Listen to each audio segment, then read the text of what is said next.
Stop sleeping. Someone's acting weird downstairs by the flower bed. I'm not dreaming. Don't move. He's looking. He's walking away. Hello, reporting suspicious man in black near flower bed downstairs. Right here. He was crouched down digging through the soil. This spot's definitely been disturbed. Secure the area first. We've seen it before. He was wandering around here earlier. Hold on. I'll grab my notebook. Tell me what he looked like. I can understand you. Tell me, what did he look like? Long face, eyebrows angled way up. Look really mean. There's a small black dot above his mouth. It's him. Exact match. Who are you talking to? Captain Jiang, Criminal Investigation Unit. You said you saw his face? Yes. Something like this. This is the guy I drew? Stop. Too accurate. It's like you sketched him face to face. You live on the second floor? Yes. And that street light wasn't on at the time. How exactly did you make out his face in that darkness? The sketch is too detailed. There wasn't enough light at the scene. Can't exactly say the flowers told me. Time's up. I'll take you home. You still suspect me. Just asking. You haven't eaten all night. Grab some breakfast first. I can hear every plant nearby. That disgusting smell again. It's him. He comes by every so often. Same build. Those eyes. It's him. Somebody. He's the man in black. Get back. Stay away from him. Hello, officer. My team is in pursuit of the suspect. I'll be outside the wonton shop. Can they catch him? Which way does he usually run? Wherever he runs, he always heads the opposite direction. Opposite direction? If he gets away, I'm in danger. Stay hidden and grow tall for me. Old camphor tree, what did you just say? Stay hidden? I didn't say anything. I was hiding my good stuff. I'm not taking your stuff. I'll trade you plant nutrient solution. But there's also a chubby guy who came by. There's another one? Right under my roots. He buried something good for me. Can't touch it anymore. We need to call the police. I found a major new lead at the old park.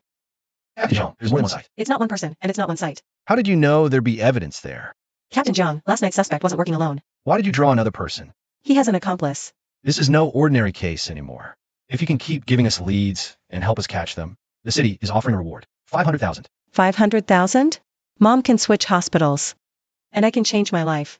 I'll do my best to help you. But I also need to make sure I stay safe. Everything's connected to him. Too convenient.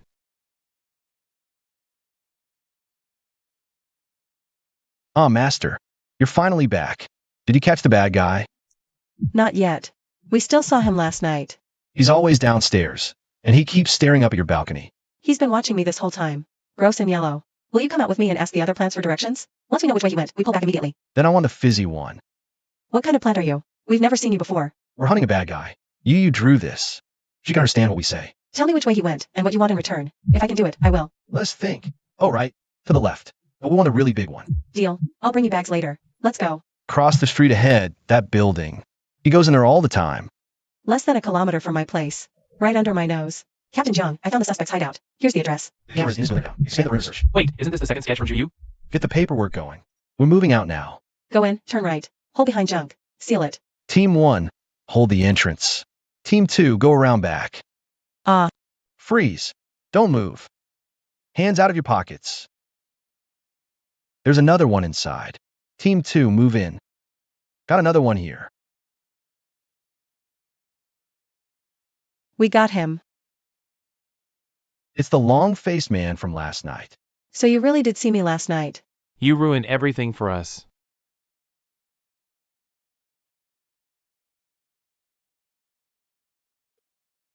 Thanks to you too, Captain Jiang. Can we still get that reward? We'll discuss it later. Must follow verification. If it goes fast, about a week. If it drags, 3 months. Anyone want rotten eggs? Free for compost. Wow, what level of poop scooper am I now? you're back. Did you catch the bad guy? And I brought your reward, just as promised. Wow, rotten egg juice. You really keep your word. Bye and thank you. I'm back. Ooh, these bubbles are so tasty. Take it easy. Case closed. File info at precinct for reward. 500,000. Even rich, I clock in. Gotta keep attendance.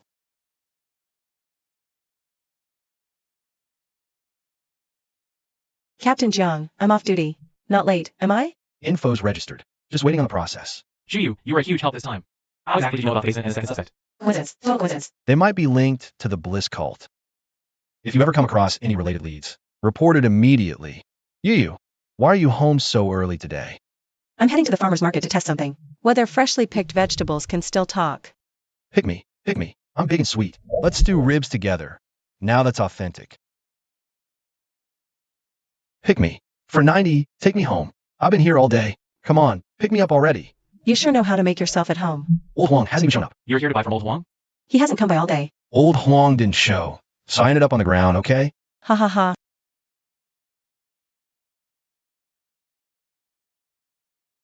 Don't move. This is a crime scene. I've already called the police. Old Huang.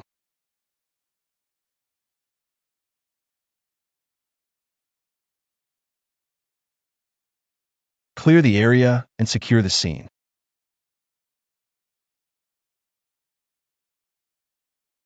I saw it, but I'm thirsty. Officer He, do you have water? He can barely breathe.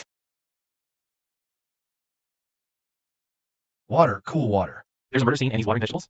You said you saw something. What exactly did you see? I didn't see what happened to him. I only saw someone dump Old Huang into the trash bin. Old Huang, the vegetable vendor who didn't set up his stall? Yes, he held me up at the stall. I recognize his scent. Who threw him? Man or woman? How tall? What was he wearing? Wait, slow down. I'm so dizzy. Around 180. Clothes, pants, shoes, all mud-colored. Oh, right. When he left, he said, "You deserve to die." Should have been dead long ago. Not random. This was personal. Hatred. Hold on. You're key right now. Captain Jiang, I have a lead. Is it the woman at the stall next to the lamb stand? Were you just watering vegetables? Just a hunch. All hunches. Let's look into Old Huang first. The steel plate serial number can trace surgical records. The hospital got back to us. It matches what Ms. Zhu said. The victim's name is Huang Yinshu. It really is Old Huang. The killer knows the market routine, knows the cameras are down, knows when the trash gets collected. I suspect he's familiar with the work here. Look into that angle. Yes, sir. Mrs. Huang, my condolences. How could this happen to old Huang? His reaction doesn't seem fake. Ground turns heavy. High grass. The market's wet with stall runoff, all mixed in. Priority, male, around 1.8 meters, dark clothes and shoes. Someone familiar with how the market operates. Captain Jiang, can I go now? I still have work later. Captain, I must return. Perfect attendance matters. Take the day off and stay with us. Oh, I'll stay then. Ever think of police work? You're experienced. Plants are everywhere in this world. I can take time off. I'd need to think about it. The process won't be instant, right? Ms. Wang, we need to take a look at your home. Who are these people? They're not here to spray pesticides, are they? A vegetable seller with not a single vegetable at home. It's too clean here. Something feels off. Ah. Tian, Mom's here. Go outside. All of you, step outside first. Why are you holding a head of lettuce? Actually, I can hear the death echoes of the earth. What did you hear? Hold on. Let me attune myself for a moment. Fine. We won't disturb your attunement. Don't worry, no pesticides. I just want to ask you a few questions. I'll move you to richer soil later. After Huang Yinshu got home, what happened in the yard? Wang returned yesterday. Never left after. Then Old Yang showed up. He went inside too. No sound. Old Yang? The one who sells lamb. Did he come out later? No one saw him come out. But late at night, Old Yang's car drove off. Early the next morning, Finfang left to take Old Yang's little girl to school. I promised you richer soil. Here it is. Captain Jiang, she's really listening to the Earth's death echoes. Let's give Xiao Yu time to finish. After midnight, Old Yang's car left first. A while later, Huang Yinshu's car left too. Old Huang couldn't have driven himself. The person driving his car might have been Wang Xiufang. Go to station, pull records on Yang and contacts. With Huang Yinshu during that same window.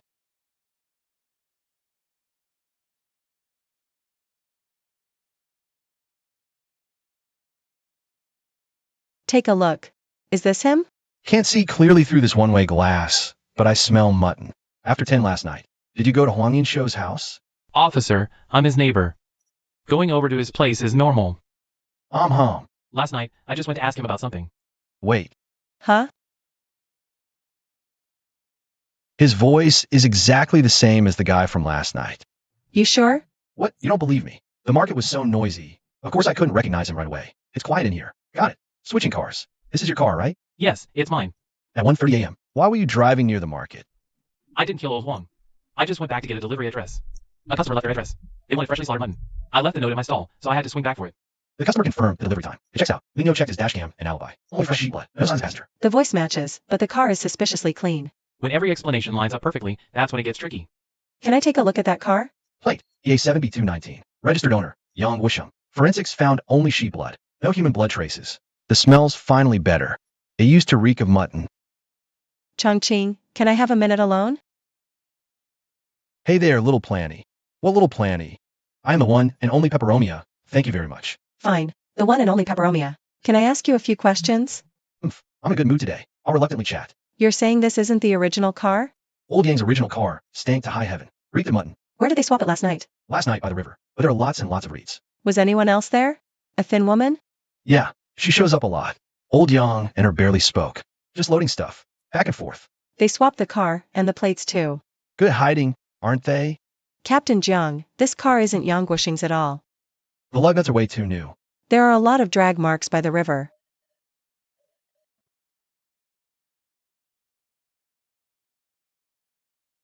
Captain Jiang found it. It's in the reeds by the river. Found a silver van submerged in the water. The killer drove the vehicle into the water to wash away evidence. Photograph and document the vehicle's condition as it's pulled out. Luo Banlu told the truth. This is Yang Wucheng's car. So these are human police officers? The riverbank's perfect for dumping, but no body was left here. It wasn't a body dump. They came to throw stones into the water. Captain Jiang, stones tied up in the pond. The killer ditched the murder tools there. Search where he said. Even echoes can help pinpoint the location. 3 boning knives and a burlap sack. Yang Wucheng didn't leave the tools in the vehicle. He thought tossing them into the river made him safe. Initial tests show human blood residue. A fingerprint was lifted from one of the tools. Preliminary match to Yang Wucheng. Multiple bloodstains in the trunk. That's enough evidence. Let's go interrogate Yang Wucheng. Yang Wucheng, we found your vehicle in the reeds by the river. Submerged silver van. License plates removed. Multiple bloodstains in the trunk. The evidence is now conclusive. I'm asking you, did you have an accomplice? I killed him. I did it alone. Yang Wucheng, calm down. That bastard deserved to die. I hated that animal to my core. So you hated him. Then I'll ask you again. Did anyone help you? No accomplice. I acted alone. Did you meet with Wang Xiufang last night? No, don't drag anyone else into this. I did it all myself. I told you, there's no one else. He's protecting someone. Go to Wang Xiufang's house. Captain Jiang, I'll bring Wang Xiufang into questioning. No need. She'll only get more defensive at the station. We'll go to her place. You come too. Yang Wucheng didn't just plead guilty just now. He seemed to be protecting someone. You hungry? Wait, the reason why you gave him an apology is also natural. Mrs. Wang, there's been a development in your husband's case. Come in. Sorry to interrupt. Go ahead with what you're doing. Oh, wait a minute. Your neighbor, Yang Wucheng, has been formally detained on suspicion of murder. Murder weapon, submerged vehicle, human blood reaction, fingerprints. So you caught the killer? The evidence is conclusive. Be good and eat. Sweet, eat well. Sister, will you give this toy to you? This is how you play with it. Ms. Wang will go first and let you know if there is any progress. Xiaofeng, can I stay with Tian Tian for a little while? She got a scare this morning. I want to apologize. Xiaofeng, I'm really sorry about this morning. I didn't expect Tian Tian would be scared of that. You didn't do it on purpose. What kind of sentence will he get? Murder. Could very well be the firing squad. Xiaofeng, did you burn yourself? What kind of sentence will he get? When will they execute him?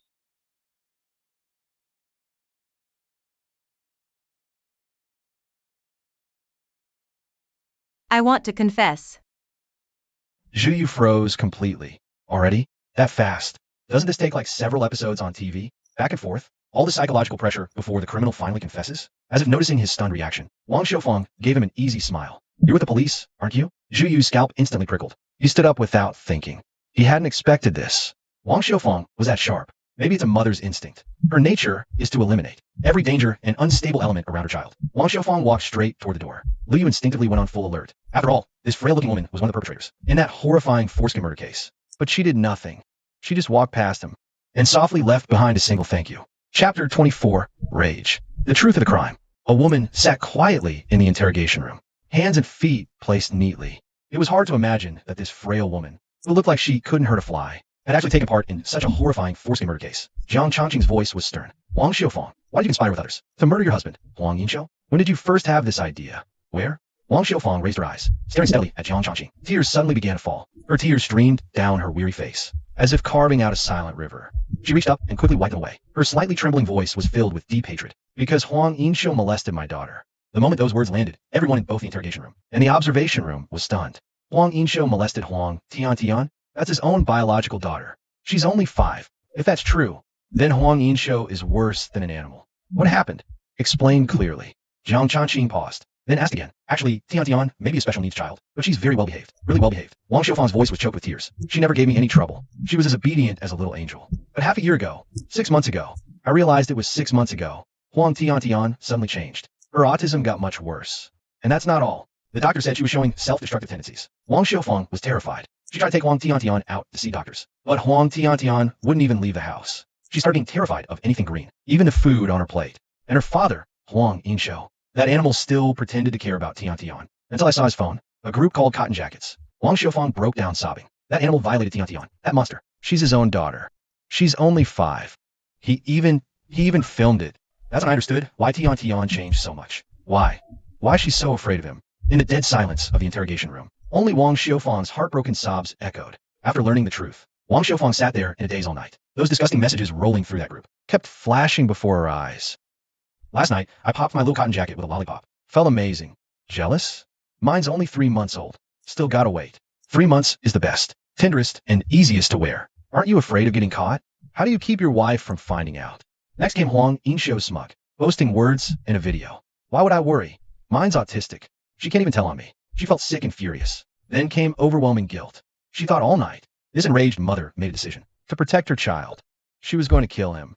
She got violated by that animal Huang Yinsho. As a mother and a father, they would get justice for their children. Captain Zhang's throat tightened. He was furious. He had a daughter too. If something like that happened to his own daughter, his rage would be no less than Wang Xiufang's. We will investigate all of this. If it's true, given your voluntary surrender and your role as an accomplice, without directly killing anyone, plus the victim's severe misconduct, Captain Zhang paused, then advised, get a good lawyer, as long as the evidence is solid. Could be ruled self-defense, prolonged abuse. She might get a reduced sentence. Wang Xiufang's shoulders finally relaxed. She stumbled over her words. Thank you. As she walked out of the interrogation room, Captain Zhang had already composed himself. He called a subordinate over and told Wang Xiufang that Huang Yinsho's phone was hidden by her, inside the toy box in Huang Tian's room. It contains evidence of Huang Tian and Yang and being molested. There's also a group chat full of pedophiles. Move now. Lying snake, worse than scum. He deserves to rot in the deepest pit of hell. Isu cursed furiously. If what Wang Xiufang said is true, then the reality of this case is beyond depraved. No wonder when they first went to the house, Wang Xiufang specifically insisted only female officers could go in, no men allowed. Zhu Yu's expression turned complicated. Inside, he felt indescribable pain and rage. While Wang Xiufang was being interrogated, he was in the observation room next door. He never expected the truth of what happened to be this dark and heartbreaking. Noticing Zhu Yu's mood, Captain Jiang stepped forward and patted him on the shoulder. I ran into something similar when I first started. Does this happen a lot? Zhu Yu froze for a second. Bitter, suffocating ache rose. Yes, Captain Jiang's expression was complicated. Evil is like cockroaches. When you spot one, dark so full, no room left to hide. Some mothers, even after discovering these things, their first instinct is to keep quiet or feel ashamed. They side with the abuser and pretend nothing ever happened. Some children, after these things occur, are still too innocent to understand. They don't even know what was done to them. But the damage stays with them for life. So our job is to sweep away all this darkness. It's hard, but every bit of evil we eliminate means one less person in this world gets hurt. Zhu Yu's expression hardened under Captain Zhang's words. He nodded. I understand. Captain Zhang nodded. He gave Zhu Yu's shoulder a firm pat. You worked hard today too. Go get some proper rest. We'll take it from here. Zhu Yu thought it over. There wasn't much left for him to do here anyway, and his body desperately needed rest. I happen to take the day off, so I might as well make use of it. He agreed without hesitation. Sure, I'll head back first. Before leaving, he couldn't help but glance back at Wang Xiufang being led away by the police. He silently prayed for her. Chapter 25, Before Death. Just say yes. Walking out of the police station, the sky was already streaked with vast expanses of red sunset clouds. Ji rarely paused his steps. He stood there and indulged in the view for a moment. At this hour, he'd usually be stuck in a tiny cubicle, slumped at his desk. In just 2 days, he'd not only awakened the ability to understand plants, but had also gone through so much. Yu. A cute, dopey little voice interrupted his wandering thoughts. Zhu Yu then remembered. He was still holding 2 plants in his hands. One weed, one vegetable. Oh right, little weed. What do you want me planted? It had helped him a lot. So Zhu Yu decided to make good on his promise right away. Heat made him rush into the ground soon. It would croak. I think the spot is perfect. Could you plant me in this flower bed? The little weed shyly pointed its leaves toward the direction ahead. A flower bed lush with sunflowers. Each sunflower gleamed brilliantly under the sunset glow. Zhu Yu's mouth twitched. It's a nice spot, but you're a wild weed. You get pulled out within 2 days. Hey, little weed. City rules forbid it. Are different from back in the countryside. You don't want to be yanked out after just 2 days, do you? Zhu Yu tried earnestly to talk it out of the idea, hoping it would drop the thought quickly. The little weed froze, remembering the terror of being doused with pesticide before. Its leaves and roots instantly shriveled up. No way. Then where should I go? Zhu Yu thought for a moment, recalling the old park not far from his rented apartment. The plants there are pretty stable and don't get much maintenance. A tiny wild weed blending in there. A drop in the ocean. So he suggested, how about this? I'll take you somewhere. If you like it, we'll go with it. If not, we'll keep looking. The man and the weed quickly came to an agreement. As usual, Zhu Yu chose the cheapest mode of transport, the bus. For a wild weed born and raised in the soil, riding a bus for the first time was utterly mind-blowing. I was in a constant state of shock. Whoa, the cars outside are going so fast, oh my god. I'm actually moving. It made Zhu Yu not know whether to laugh or cry. What kept surprising him was the little boy that had always been odds of him hadn't said a single word to him. He found it strange, but didn't think too much of it. Soon they arrived at the park next to the residential complex. Zhu Yu hopped off the bus and headed straight into the old park. Because after the last serial murder case, the number of people coming here for morning and evening exercise dropped significantly. Following his directions, Zhu Yu quickly found a shady spot under some shrubs. This time, he came fully prepared. Are you sure about this spot? Then I'll start digging. He pulled out a small hoe he'd bought on the way. The little grass nodded, gazing expectantly at her new home. After digging a small hole, Zhu Yu took her out and carefully planted her in, then pressed the dug-up soil back around her. Zhu Yu looked around, feeling like something was missing. That's when it finally hit him. He vaguely remembered that when planting, you're supposed to water the plant a bit. Too bad, he'd finally managed to buy the right tool, but forgot to bring a bottle of water. At this awkward moment, Zhu Yu thought again of that night when Green Chubby and Yellow Puff were privately complaining that he was a plant killer. But wild grass is resilient, and he'd already brought the soil with her, so it should be fine, right? Zhu Yu chose to conveniently forget about it. All set here. I'm off now. Grass was reluctant to leave. Bye-bye, Yu. Next time you see me, you'll find me grown into a huge patch covering this whole area. Zhu Yu, that won't be necessary. This is a public park. If you grow that big, aren't you afraid someone will dig you up? The little grass said goodbye to the bok choy too. Bye-bye, bok choy. Strangely, this time there was no sound coming from the plastic bag. Zhu Yu felt something was off. He picked up the plastic bag and shook it, calling out a couple times. But bok choy, who'd argue with grass, was completely silent this time.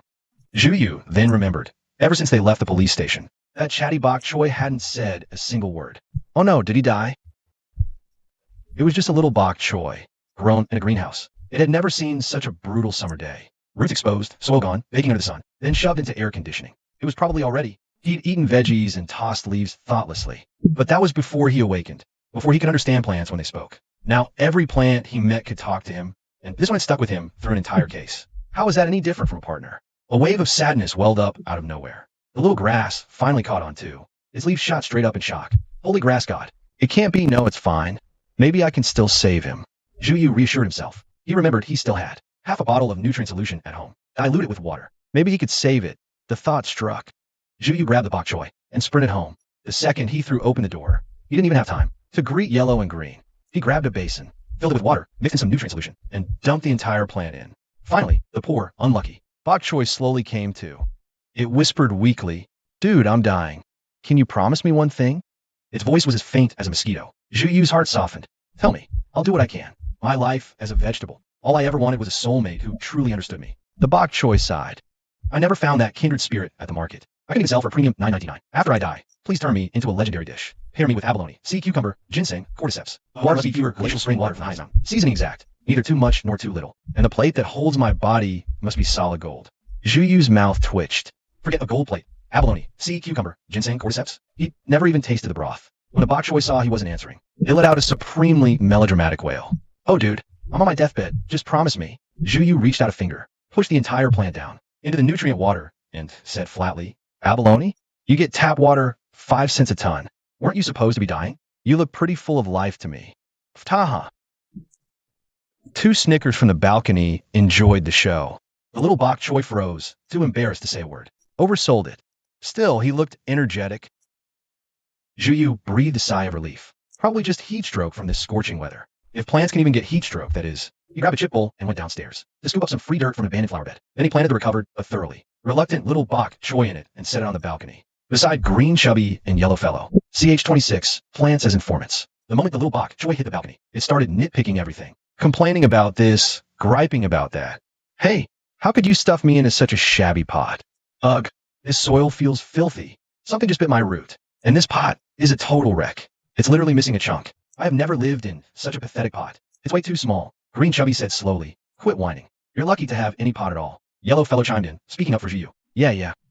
You have no idea how broke Sister Yu is. She has 2 bowls. A cracked one for you as a pot is already pretty impressive. Even though it sounded like they were defending him, none of it felt like a compliment. The word broke hit him hard. He nearly cried. Poverty was the root cause. Once I've got money, I'll get you all bigger pots. Begin now. Yu shamelessly sold the naive plant a pipe dream. Wait, what do you call selling plant a pipe dream? That's not a pipe dream. It's career planning for them. Thinking about what he planned to do next, Yu wanted to get a better grasp of the plant's usefulness. So far, the only ability he had unlocked was understanding what plants said. Plants could technically serve as eyewitnesses, but compared to properly trained informants, they didn't measure up at all. If he wanted more reliable leads, he needed to train them like real informants. And before that, he first needed to understand each plant's traits. For example, the peperomia he dealt with today. Peperomia leaves are smooth and waxy, and hate oils. Mutton smell is volatile grease. It coats the leaves and clogs the stomata. That's why it hates the smell of mutton so much. And that's just basic plant biology. Plants have personalities just like people. Some are aloof, some are sharp and logical, some are dumb and gullible. But trying to memorize them all at once, all the traits of every plant, that's way too much, especially for someone like him, a certified plant killer. Yu decided to start with the 3 plants he already had at home. Yu grabbed a little stool and sat down by the balcony. The 3 plants had gotten to know each other by now, chatting up a storm. When they saw him coming over, Huang-Hu cheerfully greeted him. Sister Yu. Ladudu wiggled its leaves too, full of hope. Sister Yu, can we have some cola today? After spending time together, Yu had a rough red on the 2 plants he'd been taken care of. Huang-Hu has a good temperament, strong communication skills, calmer and more mature. By comparison, Ladudu is a bit more lively and a little tsundra, a chatterbox and a glutton, but easy to appease. As for the new baby bok choy, nope, not telling. Who would have thought? The baby bok choy, that was so adorable at first. Sweet at first, true color showed fast. Hearing Ladudu's suggestion, Broke asked you didn't even think twice. He instantly shut it down. No way. He just had some yesterday. Plus, a bottle of cola is 4 yuan. That's expensive. Ladudu was immediately disappointed. Ugh, but carbonated drinks are so good. I really love them. TCH, it's just a bottle of cola. Look at you, so pathetic. The baby bok choy radiated pure. I'm a veggie who's seen things smugness. Huang-Hu asked curiously, King Kinjiu, have you actually tried it? Zhuyu burst out laughing. He didn't expect this little bok choy to be so cultured. It even named itself King Kinjiu, with you as in jade. Hearing the question, King Kinjiu grew even more smug. That kind of bottled junk? I wouldn't deign to drink it. Do you know what I drink on the regular? Growth hormone. I only grew this tall because of growth hormone, you know? Zhuyu fell into deep silence. Why are vegetables pumped full of chemicals? Weren't they supposed to be all natural and pesticide-free? Feeling like a corporate drone, his life was hanging by a thread too. Every industry is out here trying to kill me. Greenie said proudly, that's called soda. Not whatever jar drink. Fisk, you've obviously never had any. What's the big deal? I wouldn't stoop to drinking that junk. Only you would like it. King Kinjiu felt a bit awkward, but forced himself to snap back. Hearing his favorite thing, being talked down to buy another plant like that. Greenie wasn't backing down either. Just as he was about to speak, Zhuyu quickly grabbed them. All right. Stop arguing, you two. We're all plants in the same family now. 2 voices answered in perfect unison. Who's in the same family with him? Greenie huffed. I've got nothing to say to a vegetable that just wants to be eaten. King Kinji huffed. And I got nothing to say to a pothose with no ambition who only wants to be a houseplant. Zhuyu facepalmed. Why does it feel like I'm a kindergarten teacher again? Enough, he yelled, and the balcony instantly went silent. Zhuyu pointed straight at Huang-Hu. Do you want to try all kinds of liquor? What you had that day was just ordinary baijiu. Expensive ones include Feiqian Mitai and Guojiao. Rich, smooth, all flavors. Heart skipped. Want it? Zhuyu then pointed at Greenie. Greenie, besides cola, do you want to try other sodas? Sprite, Fanta, even all kinds of fruit-flavored drinks. He'd never even heard of these. Greenie nodded his leaves frantically, louder than anyone. Want it? I want it. King Kinjiu poured cold water. So what? But the next moment, Zhuyu turned straight to him. King Kinjiu, do you want her pot to be all gold and shiny? Sitting under the sun, wow, so dazzling it blinds you. King Kinjiu looked down at the little pot he had now. A broken bowl, crack huge as his leaf, facing him. No hiding it. Damn, gold and shiny. In the sun, sparkling gold. He wanted it so bad. But would saying yes now be too embarrassing for a vegetable? Huang-Hu and Greenie are watching. Ugh, seriously, a question is hard to answer. Couldn't she ask him in private? In the end, the golden pot won him over. King Kinjiu squirmed a little. Fine, maybe just a tiny bit. Just a tiny bit. Great. Zhuyu smiled. Clap happily. You 3 will be my informants. Chapter 27. Attack. Veggies of Justice. Informants? The 3 plants were lost. None of them understood what this strange word meant. Zhuyu explained patiently. Like the last 2 times. Didn't we run into a lot of bad guys? You've told me a lot about these criminals. That helped me crack the cases. That's what informants do. Worry the plants might not understand. Zhuyu explained everything in the simplest possible terms. Greenie had an epiphany. Oh, just like those TV dramas you watch. Exactly, like champions of justice. Zhu hadn't expected Greenie to have secretly watched the same dramas she'd been following. But hey, if that's how he gets it, she nodded.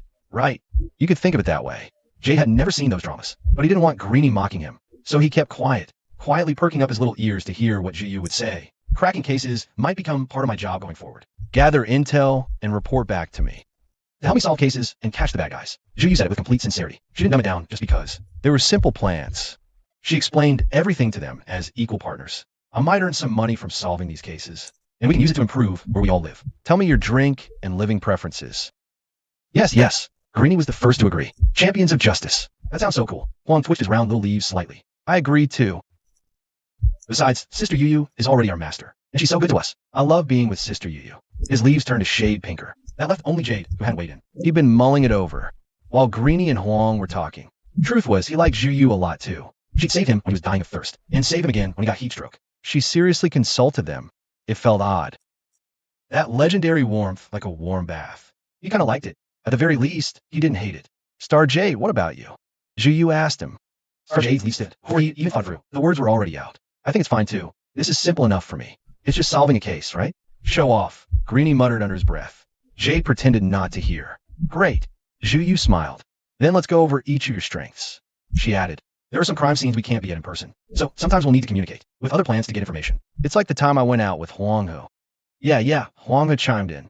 Sister Yu, I can help you ask other plans from now on. Laduda was getting a little anxious, but it's so big, it would be impossible for it to go outside. It really couldn't think of anything it could offer right now. No rush. Some talents need time to discover. As Zhu comforted it, he was also thinking about how he could make the most of his plant informants. The earlier conversations made him realize that the plants hadn't received any special training. They struggled to speak. Maybe training would help, to help them state the information they knew, with more precision.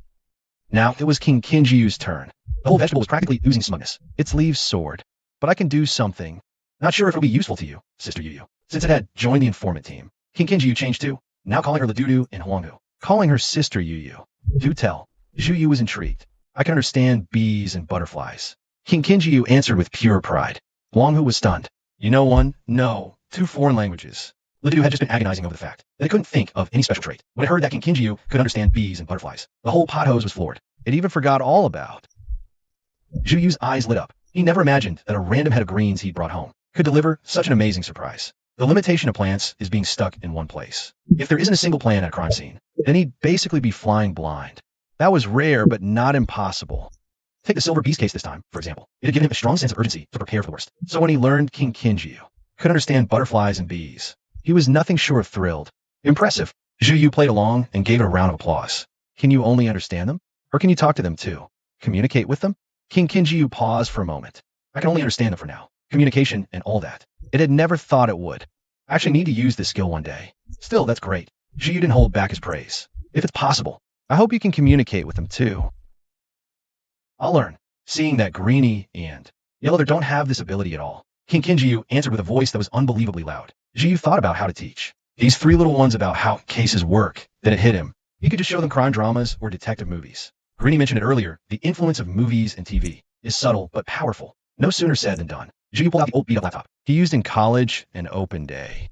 Classic suspense crime drama saved on it. Hit play all. On the balcony. Solving cases fun. The 3 little guys were instantly captivated, especially King Kinjiu, who had never watched a TV drama before. The moment he thought about Greenie bragging earlier, he immediately focused all his attention on the screen. Hooked by episode 2. He and Greenie had already buried the hatchet, and were heatedly debating which one was actually the killer. Zhu kept his quiet victory to himself, and smiled faintly. That's the charm of classic mystery thrillers. He opened his phone, reviewed traits from the past 2 days. So that wild weed was porcelain. No wonder it was so tough. Zhu realized mid-thought. Wait, if porcelain is that resilient, it wouldn't have actually spread all over the entire park, would it? Just picturing that scene made his stomach drop. He shook his head, and quickly closed the page. Not his fault, definitely not his fault. After going over the traits of all the plants he'd interacted with these past 2 days, Zhu opened the shopping app again. Informants are best when you raise them yourself. You build closeness, and since every plant has different traits, he still needed to explore and figure things out. But when Zhu searched for plants on that shopping app, he felt dead silent. Chapter 28. First day. The chief wants to see me. What the hell? Why are beans so expensive? Isn't this supposed to be the bargain app? 1 potted plant costs as much as a whole meal for him. Zhu felt his chest tightening with every beat. Touching his money? Might as well carve the flesh right off his bones. Zhu's hand moved like it had some kind of auto-click app installed, and instantly hit the filter button, sorting from lowest price. A page popped up that immediately caught his eye. How to plant blind box. Guaranteed alive, dead ones replaced. And only $9.90 with free shipping. This is the one. This price, no. This description hit him right in the heart. It was just irresistible. Guaranteed alive or your money back. For a serial plant killer, you can imagine the appeal. And since he still had no idea what plant to get, the blind box was a solid choice. Zhu Yu happily placed the order without hesitation. Then he found some specialized plant nutrient solution and ordered a small box of that too. Based on his past experience, this stuff was basically currency. 8 out of 10 plants needed. After getting all that done, it was already close to evening. Zhu Yu dug a box of instant noodles out of a drawer. God knows how old. Boiled some water and made do. For some reason, even though the veggie's dream was to become a delicious dish, the thought of cooking them himself just felt weird. Zhu Yu figured he'd probably need some time to adjust. The moon rose over the branches. The city's night was just beginning. For some people, real life was only getting started. But for a hardworking, diligent, clock-punching corporate drone, the moment quitting time hit, his eyelids dropped like they had weights tied to them. Zhu Yu washed up and dove straight into dreamland. Come morning, he was woken by a chorus of chattering voices. I think the killer is his brother. I don't think so. I think it's that one-eyed old man. Did you forget what he said? But that was just a totally normal sentence. He was just trying to warn him, right? Well, I'll find out in the next episode. He got up to look. The laptop had been playing dramas all night and was completely dead. Zhu Yu was stunned. You guys watch dramas all night? It's so good. It's amazing. Ching Yu was completely hooked. The whole vegetable had transformed into full-on binge-watching mode. Now he finally understood why LV looked so proud when talking about TV dramas. Binge-watching is seriously so fun. Sister Yu, can we keep watching? Huangyu gazed longingly at the laptop in Zhu Yu's hands. No, Zhu Yu rejected them mercilessly. The laptop's dead. Wait until it's charged, then you can watch. Too much screen time is bad for eyes. Plants get nearsighted? Whatever. Zhu Yu quickly washed up, changed clothes, put on shoes, and headed out for work. You guys watch the house. I'm off to work. 2 milky soft okay, S came back in reply. And King Kinji-Yu's proud little voice chimed in. Don't worry, just go. I'm Detective King Kinji-Yu now. Zhu Yu smiled. He went downstairs happily, grabbing 2 dough sticks, then squeezed onto the bus and made his way to the office building. He braced himself for another scolding from the balding manager after taking yesterday off. But after Zhu Yu nervously stepped into the company, he looked around and didn't see the balding manager anywhere. Xiao Yu, over here. What are you standing around for? Zhu Yu's favorite work buddy, Xiaomei, was waving him over. Zhu Yu hurried over with his bag in his arms. That's weird. Why isn't Old Skinflint standing at the door taking attendance today? Old Skinflint was a nickname secretly given the balding manager, Li Laifu, all because the guy was cheap as hell and a total pain in the ass. One missing tissue in the office, and he'd rant for half the day. Xiaomei snickered. Did you forget? Today's his charity day. Oh, right. Zhu Yu remembered. He set his bag down on the desk. Even though Old Skinflint pinches every penny and would love to work us like machines, to be fair, the guy does have a bit of conscience. He donates money every month. Xiaomei didn't like Li Laifu, but she nodded at that. Can't say anything bad about him on that front. But what happened yesterday that you had to take off? I messaged you and you never replied. Xiaomei was the timid type. Zhu Yu decided not to tell her what happened yesterday, so he brushed it off. It was nothing, just a little emergency. I was busy, so I didn't get a chance to reply. Oh, I see. Xiaomei quickly accepted that explanation. Then she lowered her voice and leaned into gossip. Hey, did you hear? Someone died at the Shidong Street Market yesterday. I heard the body was covered head to toe in bright red leeches. Scary as hell. Zhu Yu thought. I know that all too well. But what the hell are bright red leeches? How did that story even start? Seeing Zhu Yu's skeptical look, Xiaomei protested. Don't you doubt it. I got this from a reliable source. My aunt's husband's sister's daughter. She was buying groceries there and saw it. They said the dead guy ate raw mutton every day. That gave him parasites everywhere. How absurd. Could all the urban legends he'd heard before have started like this? Zhu didn't know whether to laugh or cry, but thinking about the truth behind this case, a heaviness settles in my chest again. Either way, time always flies when you're talking with a friend. And before I knew it, the workday was over. Luck was on my side today. Li Laifu, who normally drifts around the office like a ghost, showing up at random hours, didn't appear even once. Something must have kept him tied up. Whatever it was. Without that bloodsucker around, the whole office vibe improved. No overtime, and no sign of that insufferable boss. Zhu was in a great mood, and clocked out right on the dot. The moment he left, he got a call from Jiang Changqing. There was a smile on the other man's voice. Xiao Yu, your onboarding application's been approved. Where are you? I'll come pick you up so we could talk. Zhu was overjoyed. He hadn't expected Jiang Changqing to move this fast. He quickly sent his location, and before long, Jiang Changqing's car pulled into view. Thanks for taking the time to pick me up, Captain Jiang. Zhu said with a grin as he slid into the passenger seat. Honestly, having someone come get him was a little embarrassing. But being broke, he'd pinch every penny till it screamed. Never mind the $2 for the bus. Yeah, save wherever you can. Zhu felt his skin getting just a little thicker. Thanks to you helping us crack 2 cases, I've finally been able to breathe a little. Otherwise, I wouldn't have had time to come get you. Jiang Changqing let out a hearty laugh, then shifted back to business. The department set your base salary at $3,000 a month, plus full insurance and housing fund, and any bonuses from solved cases go entirely to you. As a special consultant, there's no attendance requirement. Whenever a case comes up, you just report to the station and take the assignment. Zhu Yu's eyes lit up instantly. The base pay wasn't huge, but the perks and future case bonuses were great. Would be his alone. Best of all, no clocking in, meaning his personal time would expand significantly, since it's not like there'd be cases every single day. Zhu Yu nodded and agreed without hesitation. Sounds good, Jiang Chongqing suggested. You could also keep working at your company, and just come over whenever a case pops up. Zhu Yu thought it over and shot down the idea. I've already decided to quit my old company. That place is run down and tiny, not to mention. The boss works us to the bone, treats us like dogs. No overtime pay either. And the worst part, if this is how it's going to be from now on, these sudden emergency call-outs. There's no way he could keep taking time off every single time. Zhu Yu might be broke, but his thinking was crystal clear. All right, if there's nothing else, we can get your onboarding done today. Captain Jiang looked genuinely pleased. By the time they arrived, it was all prepped. Zhu Yu's onboarding went so smoothly, it was almost suspicious. In under an hour, he was holding a special appointment ID, bearing the badge of the Lihua City Police Department. In the photo, his 2 rows of white teeth were on full display, beaming straight at the camera. Zhu Yu couldn't help reaching out to touch it. A complicated feeling welled up in his chest. Never in his life did he think he'd end up on a path he'd never even imagined. But honestly, it didn't feel half bad. Xiao Yu. Captain Jiang walked over, clapping a big hand on his shoulder. He craned his neck to peek at the ID photo. Not bad at all. Look at that sunshine smile. Ha ha ha.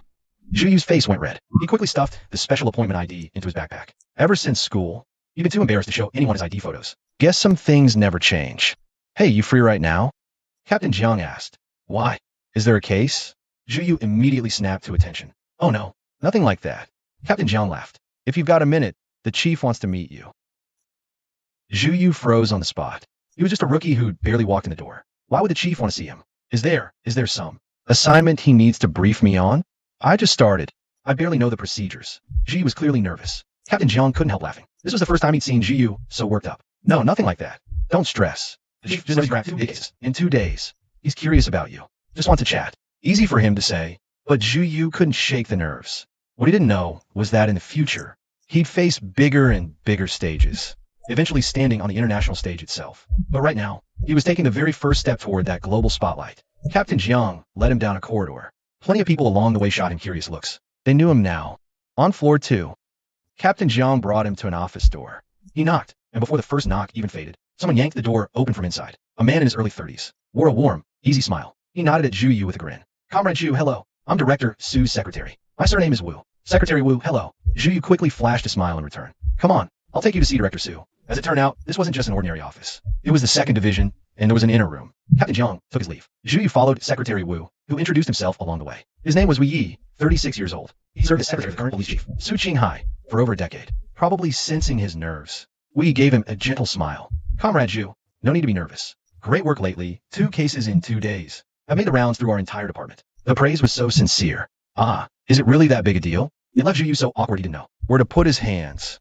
After entering the inner office, Zhu Yu spotted a man sitting behind the desk right away. He was sharp-eyed, with graying hair, wearing a Zhongshan suit, maybe in his late 50s or 60s. This was the current chief of Lihua City Police Department, Su Qinghai. Zhu Yu had seen photos before coming, but in person, the man had a bit more warmth and gentleness, without losing any authority. He was instantly filled with respect. The moment he walked in, Su Qinghai immediately rose from his seat, offering both hands.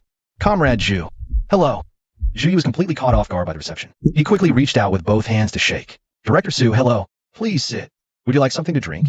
Milk tea? Who would have thought Director Su, looking so imposing, would know about young people's little indulgences? In an instant, Zhu Yu felt a lot more at ease. He quickly said, no, plain water is fine. Director Su, just call me Xiao Du. Director Su let out a laugh. He couldn't have been more pleased with Zhu Yu. Chapter 29, Case 3, Rainy Night Bathtub Suicide. Keep in mind, when the other party cracked the first case, Director Su noticed this young, inexperienced outsider right away, but he never expected that in less than 2 days, the kid would bring him such a huge surprise. A case a day, at a speed that was practically jaw-dropping. That first major case had been giving the old-timers from the other cities never thought it'd leak. Right here in his own city in a single day. Just one day. It was finally his moment to hold his head high. Just thinking about the looks on those old-timers' faces gave Director Su a deep, satisfying thrill. His gaze toward Zhu Yu grew even warmer. His tone was exceptionally gentle as he asked about the kid's hobbies and where he'd worked before. Even though he already knew all this information, a good superior still had to show proper care for his subordinates. So the pleasant atmosphere carried on, and both of them completely lost track of time. Toward the end, Director Su even wanted to keep Zhu Yu around, to have dinner with him. But Zhu Yu felt the pressure mounting. He excused himself, citing home duties. By the time Zhu Yu stepped out of the office, even Secretary Wu said with mild surprise, Comrade Zhu, it seems Director Su really likes you. I haven't seen him smile like that in a long time. The secretary's tone was full of emotion. That familiar line, that familiar intonation, that familiar trope, that wildly out-of-place scenario. Zhu Yu sank into a deep, deep silence. What do you mean, hasn't smiled like that in a long time? Wasn't this supposed to be a crime-solving mystery? Was his classic CEO romance other tone of voice? Stepping out of the police station, A light rain had already begun to fall, just as Zhu hesitated between making a run for it, catching the bus with the stop closest to the station, or waiting for the rain to let up a bit. The drizzle suddenly turned into a downpour. Great. Now both options were completely shot. Zhu crouched under the eaves, staring blankly at the transparent splashes blooming on the ground, when a familiar voice sounded from behind. What a downpour. Xiao Yu, did you bring an umbrella? Let me give you a ride home. Zhu stood up in surprise. Captain Jiang. Jiang Changqing waved a hand. He'd always been the decisive type. Have you eaten yet? What are you in the mood for? The rides. The repeated dinner invitations. By now, no matter how thick-skinned Liu was, embarrassed, he quickly declined. No, I'll just eat at home. He threw in a little white lie. I have food going bad tonight. Haha, don't be so formal with me. Jiang Changqing saw right through his little excuse. That braised chicken place from last time was pretty good, right? There's also a hot pot place with great spicy broth. Another friend of mine runs it. They're running a promotion right now. 2 people get a discount. Come on, let's go. The guy had already gone that far. Refusing again would just make him look ungrateful. Zhu agreed, feeling more than a little awkward. Fine, Captain Jiang. When my bonus comes through, dinner's on me. Don't be polite. I won't either. Jiang Changqing smiled. With the rain and rush hour at the same time, the roads were already backed up for miles. Even though they were heading to the hot pot place, relatively close to the police station, they still found themselves stuck in traffic for a while. Just as Zhu was bored out of his mind watching, the traffic light ahead about to turn green, Jiang Changqing's phone rang urgently. He kept one hand on the wheel and answered with the other. The voice on the other end was frantic. As Jiang Changqing listened, his frown deepened more and more. Before long, after the light ahead turned green, Jiang Changqing suddenly made a turn and headed back down the road they'd just driven. Zhu was confused. Captain Jiang? Looks like we're not getting that hot pot today. Jiang Changqing put down his phone, brow still furrowed. His words were light, but his tone was anything but. We got a case. Just got a call. A man was found dead in a bathtub. Jiang Changqing paused for a moment. And you knew the victim. Zhu was stunned. Me? Your boss. Li Laifu. The victim, Li Laifu, was the sales manager at Quota Company. Slit wrists, died in bathtub. Bloody water had flowed across the floor from the tap, left running. Pouring rain, old pipes. Plus rainwater backing up. A resident turned on their kitchen faucet to cook. Saw blood, called police. During the investigation, officers discovered Li Laifu, already lying in a tub full of bloody water. No vital signs whatsoever. When Zhu got out of the car, the rain was coming down even harder. He quickly fumbled to open the umbrella he brought. When he got a clear look at the complex, he paused. Wait a second. Li Laifu doesn't live in this neighborhood. Zhu frowned. He delivered documents to Li Laifu before. The guy lived in a high-end complex. Not some rundown place like this. The kind where sewage backs up into the streets when it rains. Jiang Changqing nodded. Got it. They shared one umbrella, going deeper. The rain was heavy, and night was closing in. The lights in the complex were all on. They made the rain look hazy up ahead, like a thin layer of misty silk. If it weren't for the murder, the scene could almost be called beautiful. As they walked, Jiang Changqing filled Zhu in. This morning at 9:45, Li Laifu drove out of the underground garage of his home in Jiangwan Complex. He was heading to a charity event for the Sunflower Hope Foundation. Zhu nodded. I know about that event. Everyone at the company says Li Laifu funded himself, a small charity thing he put together for donations, mainly to help single mothers, to be precise. Basically, everyone at the company knows about it. Li Laifu does a little good deed, and he wants the whole world to hear about it. Jiang Changqing went on. At 10:48, Li Laifu's car showed up in a parking spot at Chonghua Complex. At 10:57, a camera downstairs at Building 11 caught him walking past, entering Unit 1 of Building 11. He never came back out. At that point, the two stopped at the same time and looked up.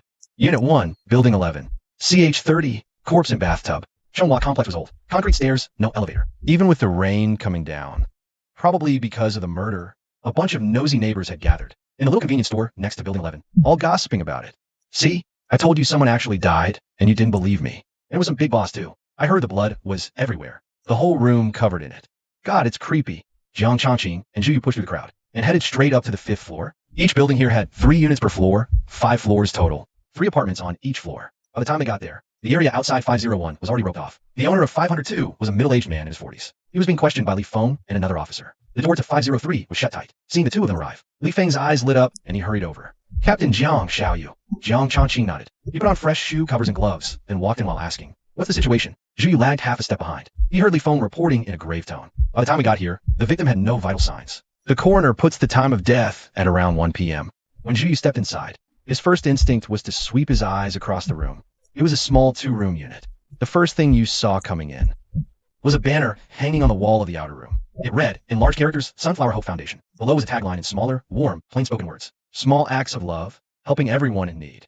The whole layout felt cozy. Warm lighting, a beige sofa, a wooden table. On it sat a stack of cute picture books and parenting books. So this was the main base Li Laifu and the others used to donate to people in need. A flicker of doubt crossed Zhu mind, for no apparent reason. Why would someone suddenly choose to end it all in a bathtub? The thought had barely formed when he heard Li Feng up ahead say, Forensics' initial take is Li Laifu did not take his own life. The scene was staged. It was not death by wrist cutting, so it's homicide. Zhu Yu raised an eyebrow. That felt a lot more plausible, given Li Laifu's personality. How would he possibly kill himself? As they spoke, the group had already reached the bedroom with the bathroom, where Li Laifu died. To his surprise, the bedroom was huge, even bigger than the outer room. Zhu Yu's eyes went straight to the large bed in the center of the room. The garish bright red bedding made him frown slightly. Before he could look closer, he followed Jiang Changqing and the others into the bathroom. They had not even reached it when the stench of blood hit them hard. The floor was covered in bloody water. Face ashen purple, eyes wide open to stare ahead. Li Laifu laying naked in the tub. His left hand hung over the outer edge, wrist turned upward. A 12-centimeter wide gash ran across the wrist. Blood seeped from the edges of the cut. Dark red streaks ran down his arm. When Zhu Yu got a clear look, his heart jolted hard. Chewing him out for clocking in on time. Now, in a blink, he was a cold corpse. Li Laifu wasn't a good guy, by any stretch, but the sudden death of someone he actually knew left Zhu Yu with complicated feelings. He quickly pushed all that emotion down. Right now, he was a legitimate special consultant. Emotions had no place on the job. Solving the case was priority number one. Song Ji added more detail. Precisely, the victim briefly blacked out from choking, and someone slashed his wrist with a knife. By the time he came to, he had already lost too much blood to save himself. In the end, he bled out. Look here. He pointed at the wound on Li Laifu's wrist. Besides this cut, there were also several shallow marks on his wrist. Generally speaking, suicides cut fast and deep. Few leave hesitation marks. And here, Song Ji directed everyone's attention to the white tub. There were clear blood smears on the edge. These marks show that he woke up at some point, conscious, trying to grab onto something. But it was no use. He tried to save himself, but it was no use. Once you lose enough blood, you get cold, dizzy, weak. The killer might have panicked. He paused.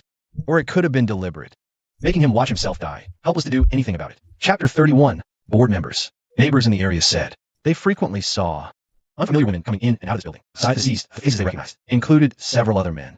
Hisu strode in, holding a notepad. Those unfamiliar women were probably single mothers, receiving help from the Sunflower Hope Foundation. Zhu Yu couldn't help but say, this foundation sounds way too sketchy. He'd assumed foundations were like the ones in TV dramas, with ribbon cuttings and award ceremonies. He never expected it to be in some rundown old apartment complex. Hisu explained, according to relevant regulations, a non-public fundraising foundation like this only needs original capital of at least 2 million yuan, and as long as the paperwork's done, with legal person registration, certificate, bank account, and a board of directors, it's all legit. The deceased, Li Laifu, as he was a Sunflower Hope Foundation board member. All legal. Zhu Yu nodded, taking it all in. Just then, a vaguely familiar cop rushed in. Captain Jiang, the surveillance footage from downstairs shows that besides Li Laifu, the only other who entered today was another man right behind him. Another board member of the Sunflower Hope Foundation. His name is Wang Dongyan. He owns a company called Huanheng Building Materials. Jiang Changqing nodded. Bring him in. There's a very strong chance that when Li Laifu died, Wang Dongyan was at the scene. And there's also a strong chance he's the one who killed Li Laifu. Deliberately conducting the interrogation at the crime scene isn't just for easier identification. It's also about applying pressure. People without professional training tend to crack psychologically when questioned at the scene. While everyone else was busy, Zhu Yu circled the entire scene twice. The previous 2 cases had taught him that every tiny detail at a crime scene could crack the case.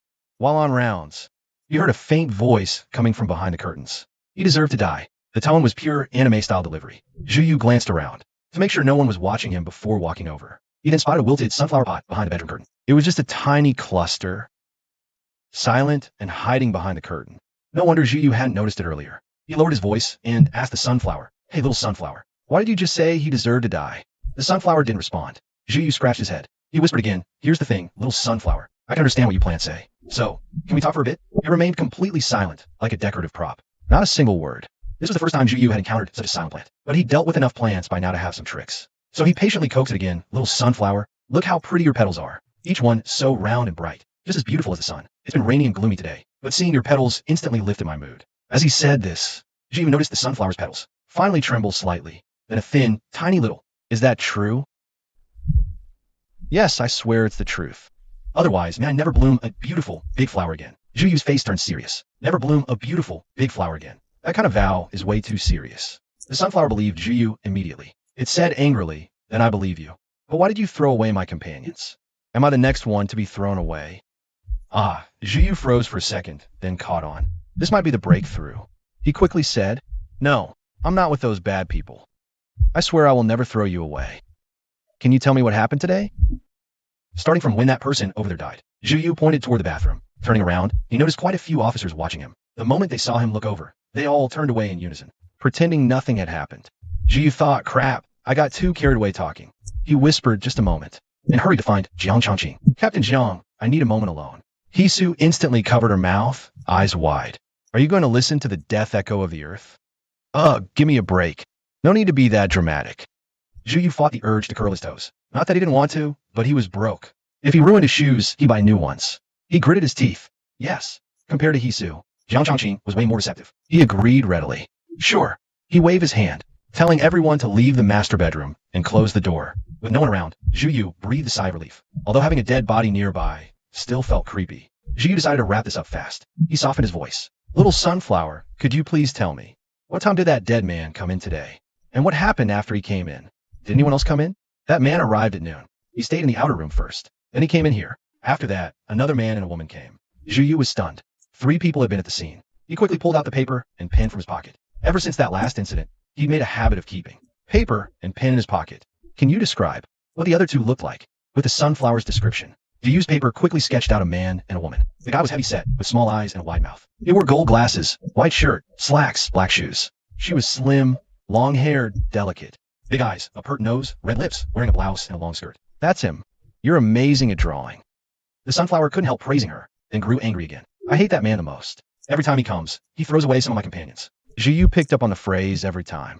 How many times a month? When the moon's full? Probably 5 times. And the woman?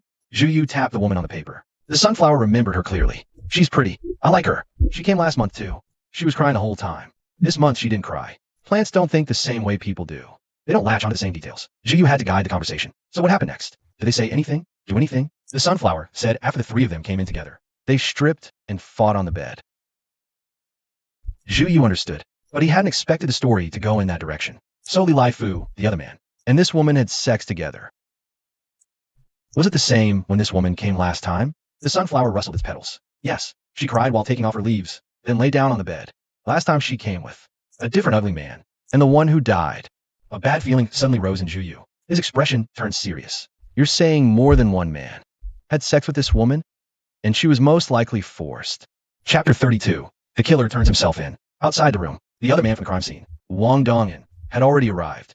He wore a brand new patterned shirt. He looked absolutely terrified. He kept taking his glasses off, putting them back on, then dabbing at the fine sweat, beating on his forehead. Officer.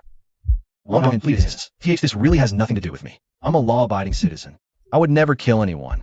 Jiang Chongqing's face was stern, radiating pure intimidation. When the deceased, Li Fu, died, you were at the scene. I have reason to suspect you were his killer. Everything you say from now on will be put on record. You'll be held accountable for every word you say. What happened at the time? When was the last time you saw Li Fu? What happened between you 2? Tell us the truth. Sweat was visibly beading on Wang Dongin's forehead. He wiped it with a tissue again. I know. But I really didn't do anything. We were there today to review an aid application for a single mother. That's how the process usually goes. Li Fu arrived first. I came later. We finished the review, and I left. That's it. So there was a 3rd person at the scene. What's the name of this single mother? Wang Dongin frowned, as if trying to recall. The recipient you just reviewed today, and you don't even know her name? Jiang Chongqing snapped sharply. I remember now. He Lian.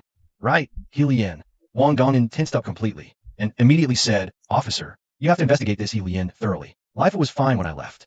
Then he suddenly died. It's very likely He Lian did it. Jiang Chongqing frowned. Wang Dongin seemed very off, though he looked extremely nervous. Every word he said was slippery, trying to clear himself of suspicion. Just then, Li Feng strode in, followed by a delicate, long-haired woman in a white top and a pinkish-red skirt.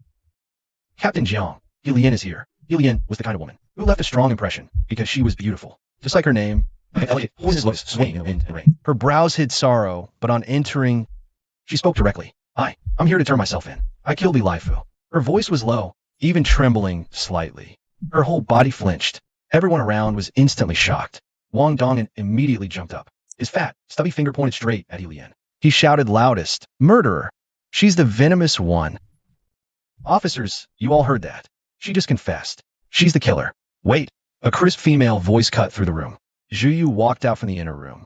Whether he's the killer isn't for you to decide. But I can tell you one thing for sure. You're the killer, Wang Dongin. Zhu Yu stared hard at the stunned Wang Dongin. That face. He knew it well. It was exactly the face he just sketched. Who the hell are you? Wang Dongin was so furious the pain for it were throbbing visibly. He moved to strike Zhu Yu, but Jiang Chongqing immediately blocked him. He's a special consultant with the Lihua City Police Department. Wang Dongin, this is your first warning. Try that again, and you'll be charged with assaulting an officer. Wang Dongin froze. He never imagined this young-looking, even baby-faced woman was actually a special consultant for the police. His demeanor shifted. A greasy smile spread across his face. Officer, I'm so sorry. My apologies. My brother just went through something like this. I'm a little on edge. Zhu Yu let out a cold scoff internally. This two-faced piece of garbage. Who would have guessed he was a monster behind closed doors? Just thinking about what the Sunflowers told him earlier. made Zhu Yu's chest tighten with rage. Furious, he stepped forward, his voice stern, even aggressive. Wang Dongin, you still won't admit it? After Li Laifu suffocated and lost consciousness, you threatened Helian into helping you carry him to the bathtub. Then you slit his wrist with a knife, staging it as suicide. A clear conscience fears no accusations. Don't think I don't know what you've done to other people. You think just because you cleaned up and dumped the evidence I can't find it? Wang Dongin's face went from shock at Zhu Yu's words to something deeply ugly. Officer, you need proof. Besides, the killer confessed. He pointed at Helian beside him. Helian's face was pale, her lips drained of color, her whole body swaying unsteadily. Zhu Yu glanced at Jiang Chongqing. Jiang Chongqing caught the signal instantly. One look, and Hisu stepped forward to separate Helian from Wang Dongin, leading Helian into the inner room. As soon as they entered the large bedroom inside, Zhu, you noticed he was trembling even more violently. He allowed a soft sigh. Hisu stood off to the side with a cold expression. Helian started to become visibly uneasy. She instinctively moved closer to Zhu Yu. Zhu Yu steadied himself and said gently, Ms. He, why are you helping Wang Dongin take the fall? You're clearly not the one who killed Li Laifu. And do you really want to take the fall for a beast who has been bullying you all along? Helian's pupils trembled slightly. Zhu Yu lowered his voice again. Are you being threatened somehow? Don't worry, you're safe right now. Officer, he and I are both here. You can ask us for help. Everything will be resolved. But if you take the fall for Wang Dongin, then what was the point of everything you did before? Want to aid a worse-than-animal criminal? And threatened you into going down this path? Helian suddenly looked up. He was very close to Lu Yu. So close that he could clearly see the young woman in front of him. Her light brown, almost amber-colored pupils. Though she was very young, somehow she made him feel an overwhelming sense of trust. Terrified, Helian burst into tears, crashing against the already shattered walls of his heart. His voice carried extreme panic and trembling. They filmed me secretly, threatening me. They'll send the video to my child, and to the child's teachers and classmates. Helian covered her face, squatted on the floor, and let out a painful sob. How is my child supposed to face anyone after this? Well, Chapter 33, The Other Side of the Sunflower. Helian was originally an ordinary stay-at-home mom. A year ago, the family's main breadwinner, that is, her husband, fell gravely ill. They spent nearly all their money on treatment, but he ultimately passed away, leaving the family suddenly without their primary source of income. The child was still young. School-age kids and old medical debts. No matter how hard Helian worked, she struggled to make ends meet. Last month, she learned of an organization called the Sunflower Hope Foundation, a foundation specifically dedicated to helping single mothers. Supposedly, the eligibility requirements were very lenient. As long as you were confirmed to be a single mother, you could receive assistance. It was funded by a few kind-hearted business owners. So she mailed in her application, full of hope, and waited anxiously for the review. Before long, she got a message for an in-person screening. Helian still remembers how excited she felt that day. She kissed her kid goodbye before school, put on one of her nicer outfits, hoping to make a good impression on the reviewers. She never imagined it would be the start of a nightmare. They drugged me, one after another, and when it was over, they handed me a fat stack of cash. Helian scrubbed at her skin, rubbing it raw without a care, her voice shaking. I wanted to go to the police, but they recorded videos of me. If I didn't cooperate, they'd send the videos to my child, and to everyone else. She still remembers the contempt on those monsters' faces, the way they looked at her like she was a toy, like something disposable and replaceable. We've already had our fun, so quit acting all pure. This much should cover your kid through elementary school, right? Just behave, and there's more where that came from. Zhu Yu grabbed her hand firmly, tried to lend her some strength, though she'd long guessed the truth. Facing it head-on, she still felt crushed by the sheer darkness of it all. The Sunflower Hope Foundation. Sunflowers. A flower that turns toward the sun. Strong and radiant, they say. A symbol of warmth. And this is where they put it. How ironic. She couldn't imagine how every mother who came with gratitude in her heart, hoping to receive help, only to be met with something like this. How helpless and terrified they must have felt. As Helian spoke, the anger in Hasu's eyes and the sympathy were impossible to hide. Miss He, rest assured, I promise every single criminal will be brought to justice. They will not escape the law. Right now, we need your cooperation. Tell us exactly what happened today. Helian nodded. Maybe the feel of Zhu Yu's hand gave her strength. She steadied herself and continued. This morning, I got a text message. After what happened last time, she deleted every contact tied to the so-called foundation. This den of demons. But she was still terrified of retaliation if she went to the police. He had no choice but to keep lying to himself. He pretended nothing had happened, just drifting through each day, living on edge for a whole month. Then out of nowhere, he got an anonymous text. It had a screenshot from a video and an address. I had no choice. I just came, and once I walked in, they made that demand. Mr. Lee likes the feeling of suffocation. They told me and Mr. Wong to cover his face with a pillow. He never learned their names. These bastards were careful. They only told him their surnames and made him call them by those. Zhu Yu and Hisu exchanged a glance. Songji had mentioned this before. Li Laifu wasn't dead when he cut his wrist. He was unconscious. So that's when it happened. Then Helian probably isn't the killer either. Sure enough, in Helian's account, after Li Laifu passed out, Wang Dongin panicked, since he was part of it too. He forced Helian to help him. They carried Li Laifu into the bathtub. Then he shoved a knife into Helian's hand. You hate him, don't you? Here's your chance. He's already dead anyway. Go on, cut him a few times. Wang Dongin's real intention was to make Helian take the fall for the whole thing. But Helian was terrified. Her hands were shaking. She only left shallow marks on Li Laifu's wrist. In the end, Wang Dongyan steeled himself, grabbed the knife right out of her hand, and slashed Li Laifu's wrist wide open, making it look like Li Laifu killed himself. And he took everything from that filthy room. All the props, the knife, everything. Got rid of it all. Made the place look like a normal Foundation review facility. But he never expected heaven's wrath. It poured rain, and the whole thing got exposed. That's everything I know. Helian looked nervously at Hisu and Juyu. Officers, does this count as a crime? How long will I be locked up?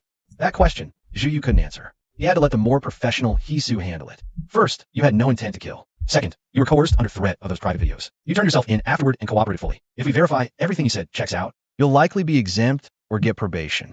Of course, that's only if everything you told us is true. Hisu glanced at Juyu. Juyu gave an almost imperceptible nod. She'd already learned from the sunflowers the whole truth of what happened in that bedroom. Plants don't lie. It matched up with what Helian had said. Helian kept her face buried in her hands, sobbing. Officer, you have to help me destroy those videos. She couldn't go on. Just trembling in fear, crying. Outside in the main room, Wang Dongyan was also being questioned. His mind was a frantic mess, and he kept getting distracted, glancing again and again toward that inner room, terrified Helian would say something. Damn that bitch. She's got those videos of his.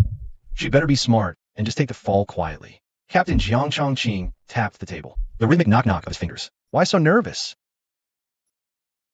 Nervous Missy might tell the truth? A cold sweat instantly drenched Wang Dongyan. Ha, what do you mean, officer? I've already said everything I can. Anything else you ask me? I've got nothing more to tell you. He thought he heard crying, but even straining his ears, he couldn't make out what was being said inside. And at that moment, he regretted that when he designed this place, he'd added soundproofing materials. The door suddenly swung open. The first thing Wang Dongyan saw was that young woman from before. She whispered something into Jiang Chongqing's ear. His heart lurched again. What did she say? Jiang Chongqing nodded, called over an officer at the door, then stood up and walked inside. Juyu crossed her arms, staring coldly at Wang Dongyan in front of her, dressed up all nice and respectable. But underneath that human skin is something truly vile. Disgusting. Chapter 34, his reaction was strange. Jiang Chongqing came back out of that inner room again. Mr. Wang Dongyan, we've obtained a search warrant. We're searching your place now. Cooperate on site. Or wait here. But the search will proceed regardless. Wang Dongyan's expression actually seemed to ease a little. He sat back down. Then I'll wait here. Juyu watched Wang Dongyan closely. She didn't miss that little detail. No, she was certain. A conviction needs evidence, but he seemed absolutely sure. The police would find nothing. Half the team stayed to process evidence. The other half, including Juyu, headed downstairs, straight toward Wang Dongyan's place. In the car, Captain Jiang glanced at his phone and set it down. Lee's team reported back. They found nothing at the victim's home. No blackmail videos of any kind. When the body was discovered, the police immediately notified the family. After obtaining the search warrant, they followed protocol and searched Li Laifu's residence for any threatening videos. Li Laifu's phone chat history showed absolutely no mention of anything related. Everything looked completely normal. Hisu understood what he was implying. Helian's fear was real. What she said was at least 80% true. In psychology, reading microexpressions to determine truth from lies is a fundamental skill. Hisu could sense that Helian's pain was genuine. It took tremendous courage for her to even say it. And most importantly, with Juyu's help, they found wires at the scene with clear removal marks. The tech team confirmed there had been cameras installed. One behind the ceiling light in the bedroom, one on the bathroom ceiling. Captain Zhang's voice revealed no emotion. Under the law, conviction requires evidence. Juyu spoke up about something she had noticed earlier. Wang Dongyan's reaction just now was strange. He was so tense before. But when they mentioned searching his house, he relaxed. Like he wasn't worried at all about what they'd find. Juyu paused. Is it possible that the things he got rid of aren't in his house? Captain Jiang nodded. That's a possibility. Jin's already tracing the vehicle's past movements. But right now we need to check out his place first. Hisu's eyes burned with anger. We cannot let these animals get away. If this is true, then the victims aren't just Helian alone. There are countless single mothers out there. Juyu clenched her fists. Yeah, she would do everything in her power to find the evidence. It was late, raining, and right in the middle of rush hour. The roads were jammed. By the time they arrived at Wang Dongyan's house, it was almost 7 in the evening. Wang Dongyan's home was a standalone villa. The garden around it was meticulously maintained. Under the warm amber lights, the plants glistened with raindrops. The moment Juyu stepped out of the car, voices drifted to her ears. A whole chorus of cute little voices. Ah, rain, come down harder. No one understands my sorrow. The rain is like my tears. So annoying. My petals are getting soaked. They're gonna rot. Great. Not a single useful piece of information. Juyu shook her head. She planned to head inside with Jiang Chongqing and the others to check out the villa. After ringing the doorbell, the sound of slippers shuffling came from inside, growing closer. Then the door swung open. A woman with curled hair, dressed in a silk loungewear set, saw them, and confusion crossed her face. Who are you? Jiang Chongqing, Lihua City CID captain. These two are my colleagues, Hisu and Juyu. Jiang Chongqing held out his badge and a search warrant. Your family member, Wang Dongyan, is involved in a murder case. We need to conduct a search of the premises. Juyu saw the confusion all over the woman's face. Then she frowned. Murder? That's impossible. but she still stepped aside to let them in. The woman's name was Gao Yanli. She was the wife of the suspect, Wang Dongyan. They'd been married for over 20 years and had 2 children. Following standard procedure, Jiang Chongqing began by questioning Gao Yanli. Ms. Gao, do you know your husband? Wang Dongyan's relationship with Li Laifu? How did they get along? When was the last time they saw each other? Li Laifu? I don't really like that man. Gao Yanli couldn't help frowning when she mentioned Li Laifu. But Wang Dongyan is pretty close with him. Zhu Yu noticed that when referring to her own husband, Gao Yanli used his full name. It seemed their marriage was very likely not in great shape either. While Jiang Chongqing questioned Gao Yanli, Hisu and Zhu Yu followed protocol and began searching Wang Dongyan's home. Zhu Yu scanned the area, then split up from Hisu. It was a 3-story villa with quite a few rooms inside, which made the search significantly harder. Zhu Yu had a clear objective. First, find the plants that lived in this house, like a large bouquet of white balloon flowers on the table in the center of the living room. Fresh-cut flowers should have life too, right? Zhu Yu wondered, uncertain. Back at the market, the talking veggies distracted him. But if vegetables could talk, fresh-cut flowers probably weren't much different. He leaned in close to the white lisianthus in a vase, trying to catch something, but there was nothing. Every petal was still beaded, with freshly misted droplets, plump and delicate. But clearly, the moment these flowers were cut, that was the moment they died. Zhu Yu wasn't ready to give up. He called out a few times. No response. This bouquet of white lisianthus was truly dead. Zhu Yu felt a little defeated, but he pulled himself together fast. If these were fresh cuts, they'd probably only been in this house a short time. Not much they could have known. He needed to find plants that had been here longer. Zhu Yu scanned a room, then spotted by the staircase a large potted red rose. Clearly, the owner of this house loved plants. Not only lots of fresh cut flowers, but potted plants all over the place. Beside the rose pot, there were fallen leaves, a spray bottle, and a pair of shears. So before they arrived, Gao Yanli had been pruning this rose. The moment he neared the red roses, Zhu Yu heard a chorus of sighs, one after another. Hey, hey, move over, will you? You're crushing my petals. No, you're crushing mine. The roses looked so gorgeous and elegant. Zhu Yu expected them to sound noble and proud. But nope, these roses were about to throw down. He was stunned. After listening a bit, all he could hear was every single rose, complaining that another was squishing its petals. Nothing useful. Zhu Yu decided to cut in. Hello there, every single one of you gorgeous roses. Chapter 35, The Noisy Roses. What he didn't expect, the instant he spoke, the roses got even louder. Hello. Human, you've got great taste. You spotted me, the most dazzling one, right away. Liar. He was clearly talking to me. What nonsense. I'm obviously the most beautiful one here. Move. The true king of roses has arrived. Zhu Yu's mouth twitched slightly. This all feels way too familiar. He probably thought he was just picking flowers at the market. Who would have guessed these words came from those elegant, gorgeous roses over there? Before Zhu Yu could even get a second word in, the roses had already gone several rounds of bickering. And before long, they all turned on him. Tell us, who's the prettiest? Whose bloom is the biggest and reddest? Yeah, ask him, ask him. Clearly, the roses hadn't expected to get an answer. From a human anyway. And just like that, they went right back to fighting. Are you stupid? Humans can't hear us. Why are you yelling at me? Wasn't it you who said it? It wasn't me, it was Ermi. No, it wasn't me. It was 11. It was clearly 9. What did I tell you? This guy looks totally broke. There's no way he can tell which of us is the most beautiful. Zhu Yu felt a mouthful of blood rising in his throat. Fine, fight all you want, but why do I keep catching strays? Ugh. Dizzy and disoriented from their non-stop chatter, Zhu Yu had no choice but to cut them off. Stop. Quit fighting. Honestly, I think each of you is beautiful in your own way. Look, your petals are so delicate and lovely, and yours are so deeply colored. Very unique. Fearing another round of arguments, Zhu, the master of diplomacy, made his grand return. The roses were practically glowing from the compliments before it finally hit them. Wait, is this guy talking to us? Oh my god, he can actually understand us? He's probably just faking it. Hey, 11. Didn't you hear him compliment us? Sensing another argument about to break out, Zhu Yu quickly intervened. Stop it. I really can understand you, okay? 11, you were just accusing me of faking it, right? Zhu Yu pointed at one of the roses. All the roses went quiet for a split second. Then one of them spoke up. Hey, I'm 11. You just pointed at 8. Right, my bad. Zhu Yu awkwardly scratched his head. You couldn't really blame him. Sure, he just complimented them, but that was all improv. In his eyes, all these roses looked exactly the same. Pressed for time, Zhu Yu got straight to the point. Here's the thing, I have some questions for you all. Once they understood his purpose, the roses quickly conferred. They made their demand. We can tell you, but afterwards, you have to tell our owner. Can you get us a bigger pot? This place is way too cramped. We're running out of nutrients here. Stop snipping our leaves all day for no reason. You're not helping. You're basically a plant killer. Zhu Yu felt personally attacked again. But their request was incredibly small. He agreed without hesitation. No problem, the roses said. Ask whatever you want. Zhu Yu jumped right in. Okay, so here's the thing. Your other owner, the man, he came home today, right? We came back. Did he have anything in his hands? Sicilian said the guy got rid of the Robinson knife. Maybe he brought it back home. One of the roses spoke up. You mean Wang Dongyan? He came home today. He didn't bring anything back. Zhu Yu nodded quickly. Yes, that's the name. So what time did he come back? What did he do? Can you tell me everything? Another rose answered. When the shortest hand on that wall clock pointed straight down, he came home. Right after that, he went straight upstairs. That's all we know.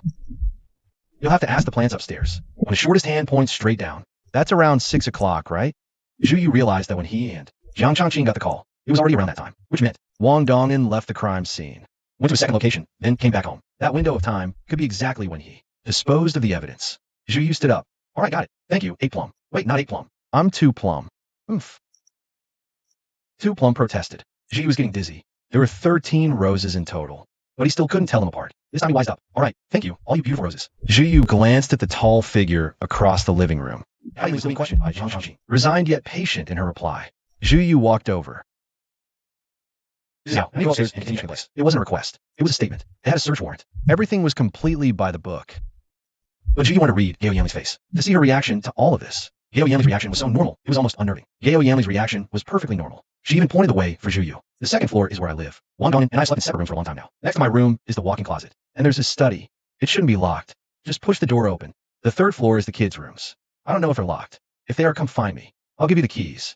Zhu Yu saw nothing unusual on her face. He thanked her and then offered a considerate reminder. Ms. Gao, those roses you planted are too crowded. You should move them to a bigger pot or split them up. Otherwise, they're not nutritious enough to cut the leaves is useless. Gao Yanli clearly hadn't expected a police officer to bring up something like that. A look of undisguised surprise crossed her face, but she quickly recovered, nodded, and thanked him. Okay, thank you. I'll keep that in mind. Jiang Changqing smiled and steered the conversation back. Our young officer Zhu here, Ms. Gao, who has a lot of research on flowers and plants, has a lot of flowers in your family. Do you grow them all yourself? Zhu Yu twitched the corner of his mouth silently. Knows a thing or two about plants.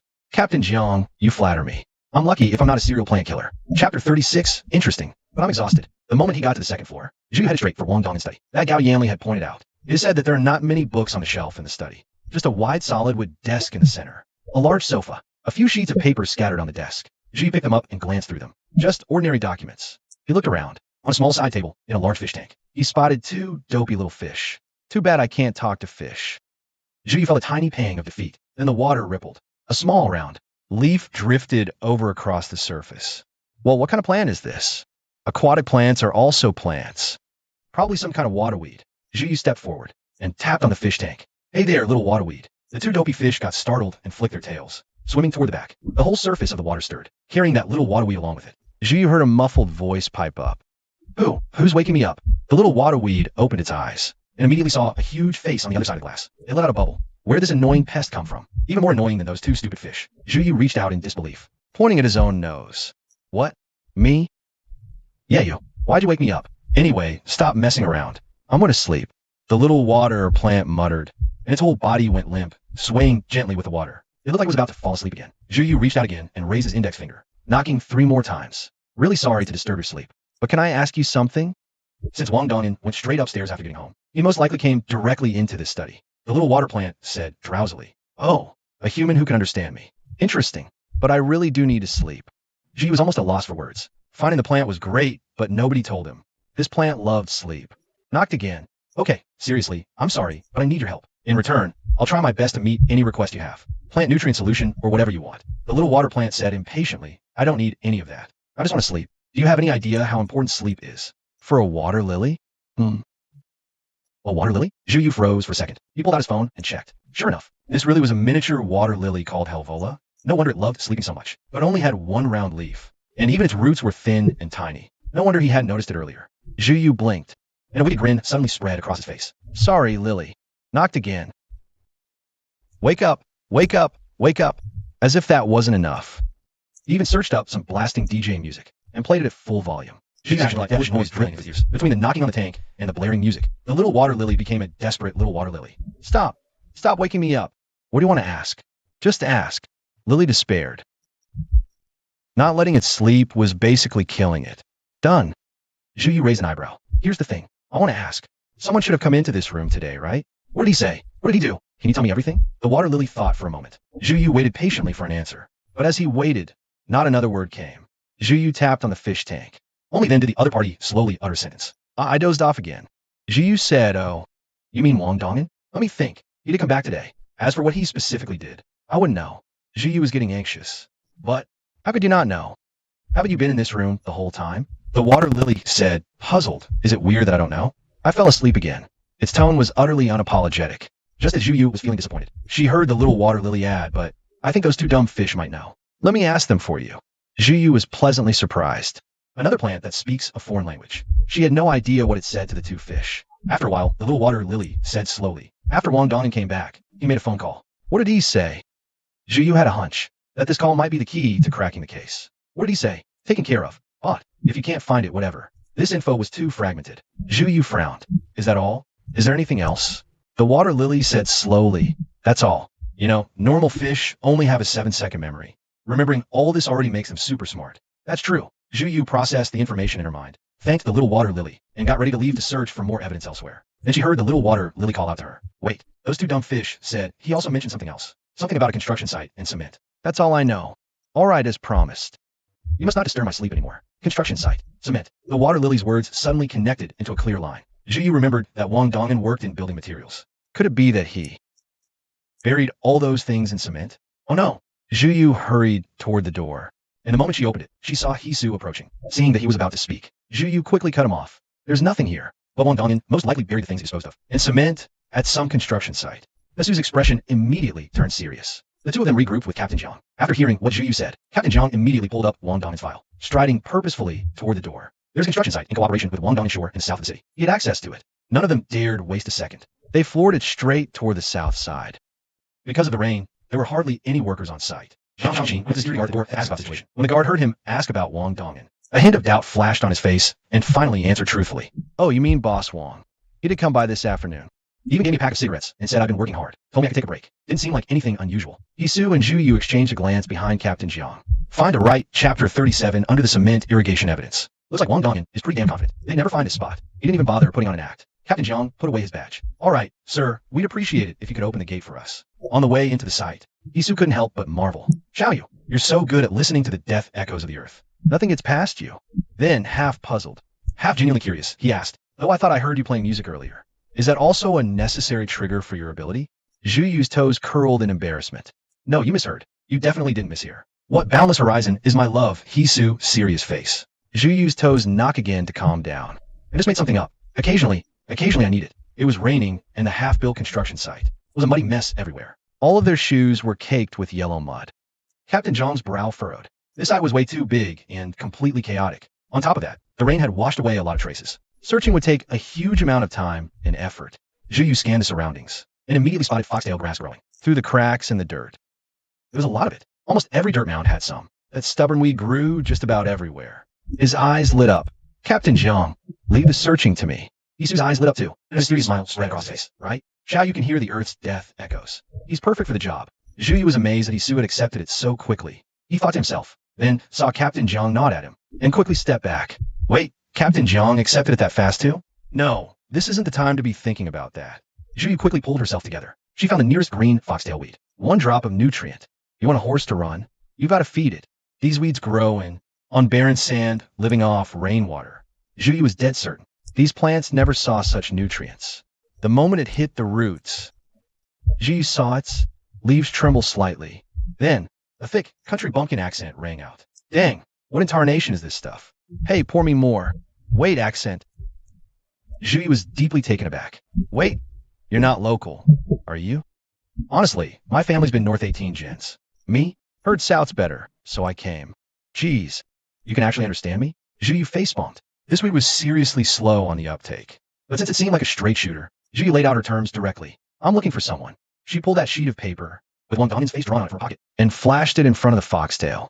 You seen this guy? As she spoke, Zhuyu wiggled the nutrient solution in her hand. Whoever tells me what I need to know gets this. If she could have seen where the foxtail's eyes were, she'd have definitely caught them lighting up. Easy peasy. Yeah, I've seen him. He headed off to your right. Zhuyu touched her chin, pretending to mull it over. That info's not worth much, you know. See, I don't just want to know where he went. I want to know what he did. As she spoke, she deliberately waved the nutrient solution right in front of it.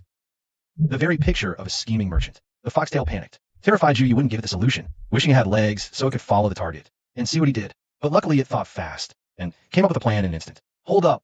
I might not know what that guy did, but I've got a huge family. They're all over this area. Let me introduce you to them, and they'll tell you everything. So can I get a few extra drops of that stuff, please? A mysterious smile spread across Zhuyu's face. Of course you can, sweetie. The foxtail let out a sly chuckle. But Zhuyu didn't see what it did.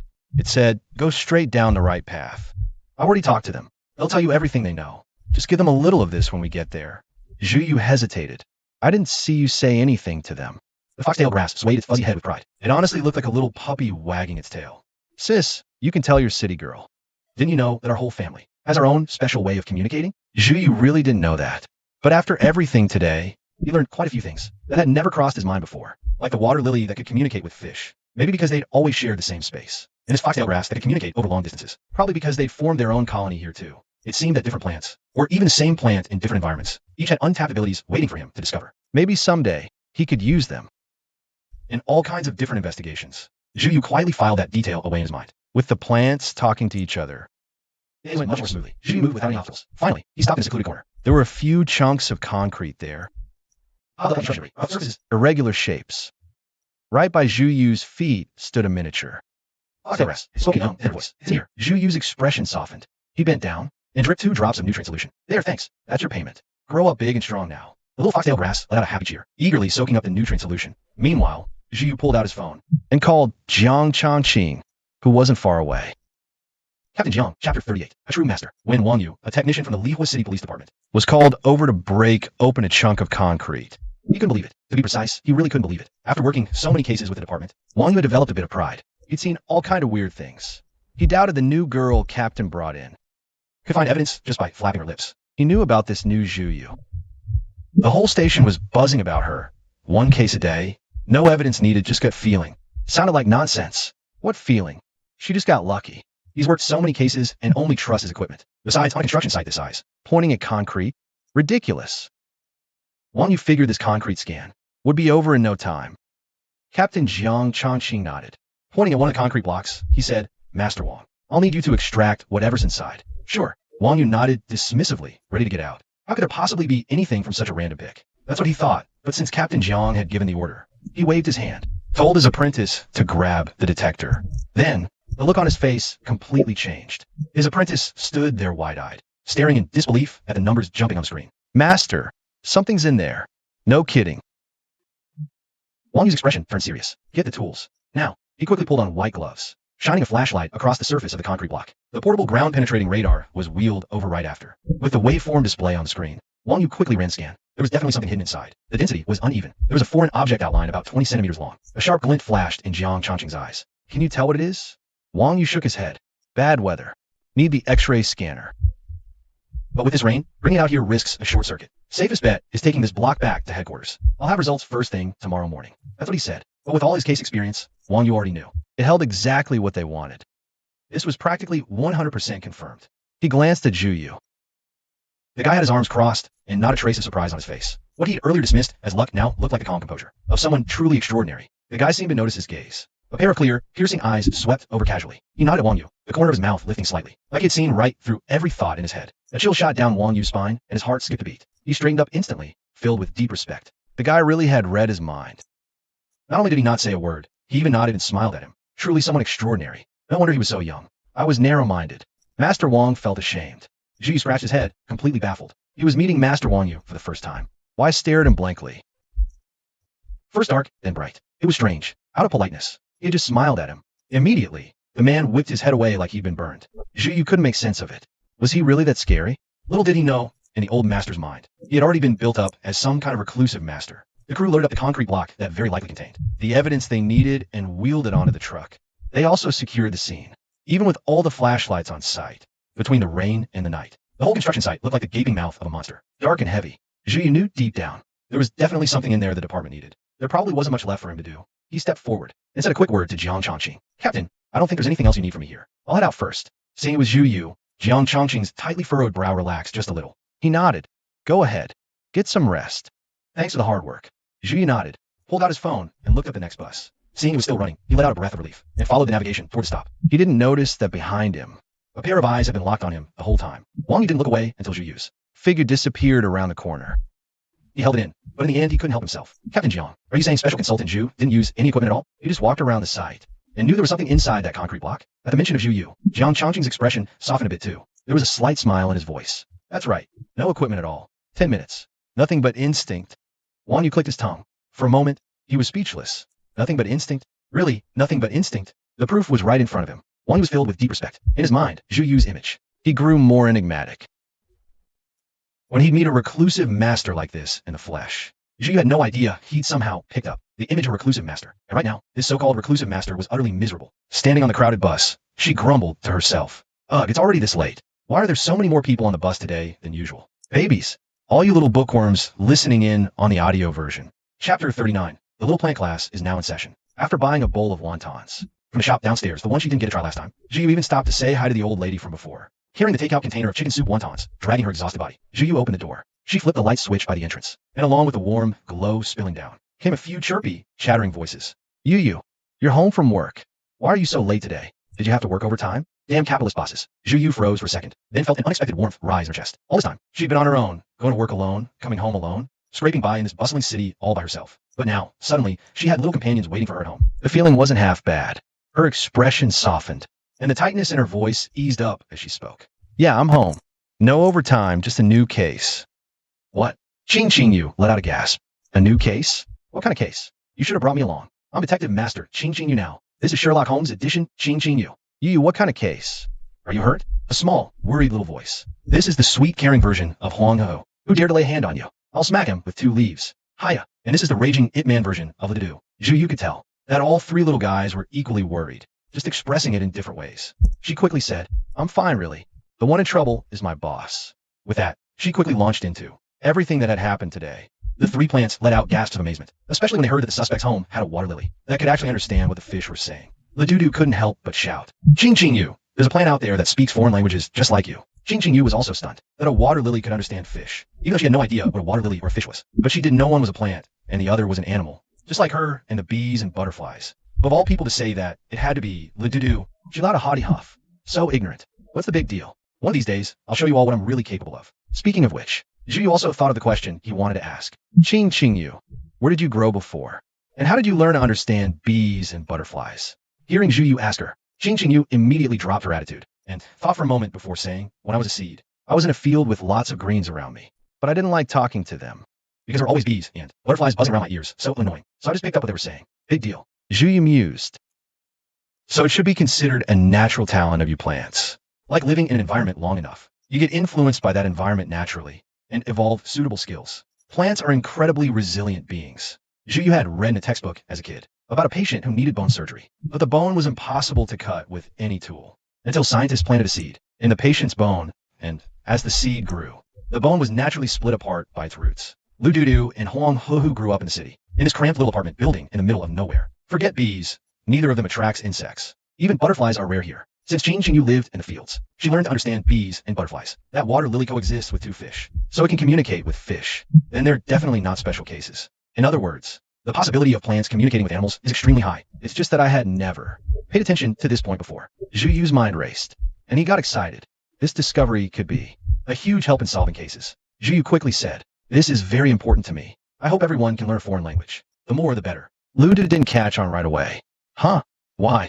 That sounds exhausting. Huang He was sharp and immediately understood. Lu Dudu, Sister Yu means. That way we can get more information and help Sister Yu solve cases. Zhu Yu gave Huang He an appreciative look. Huang He's right.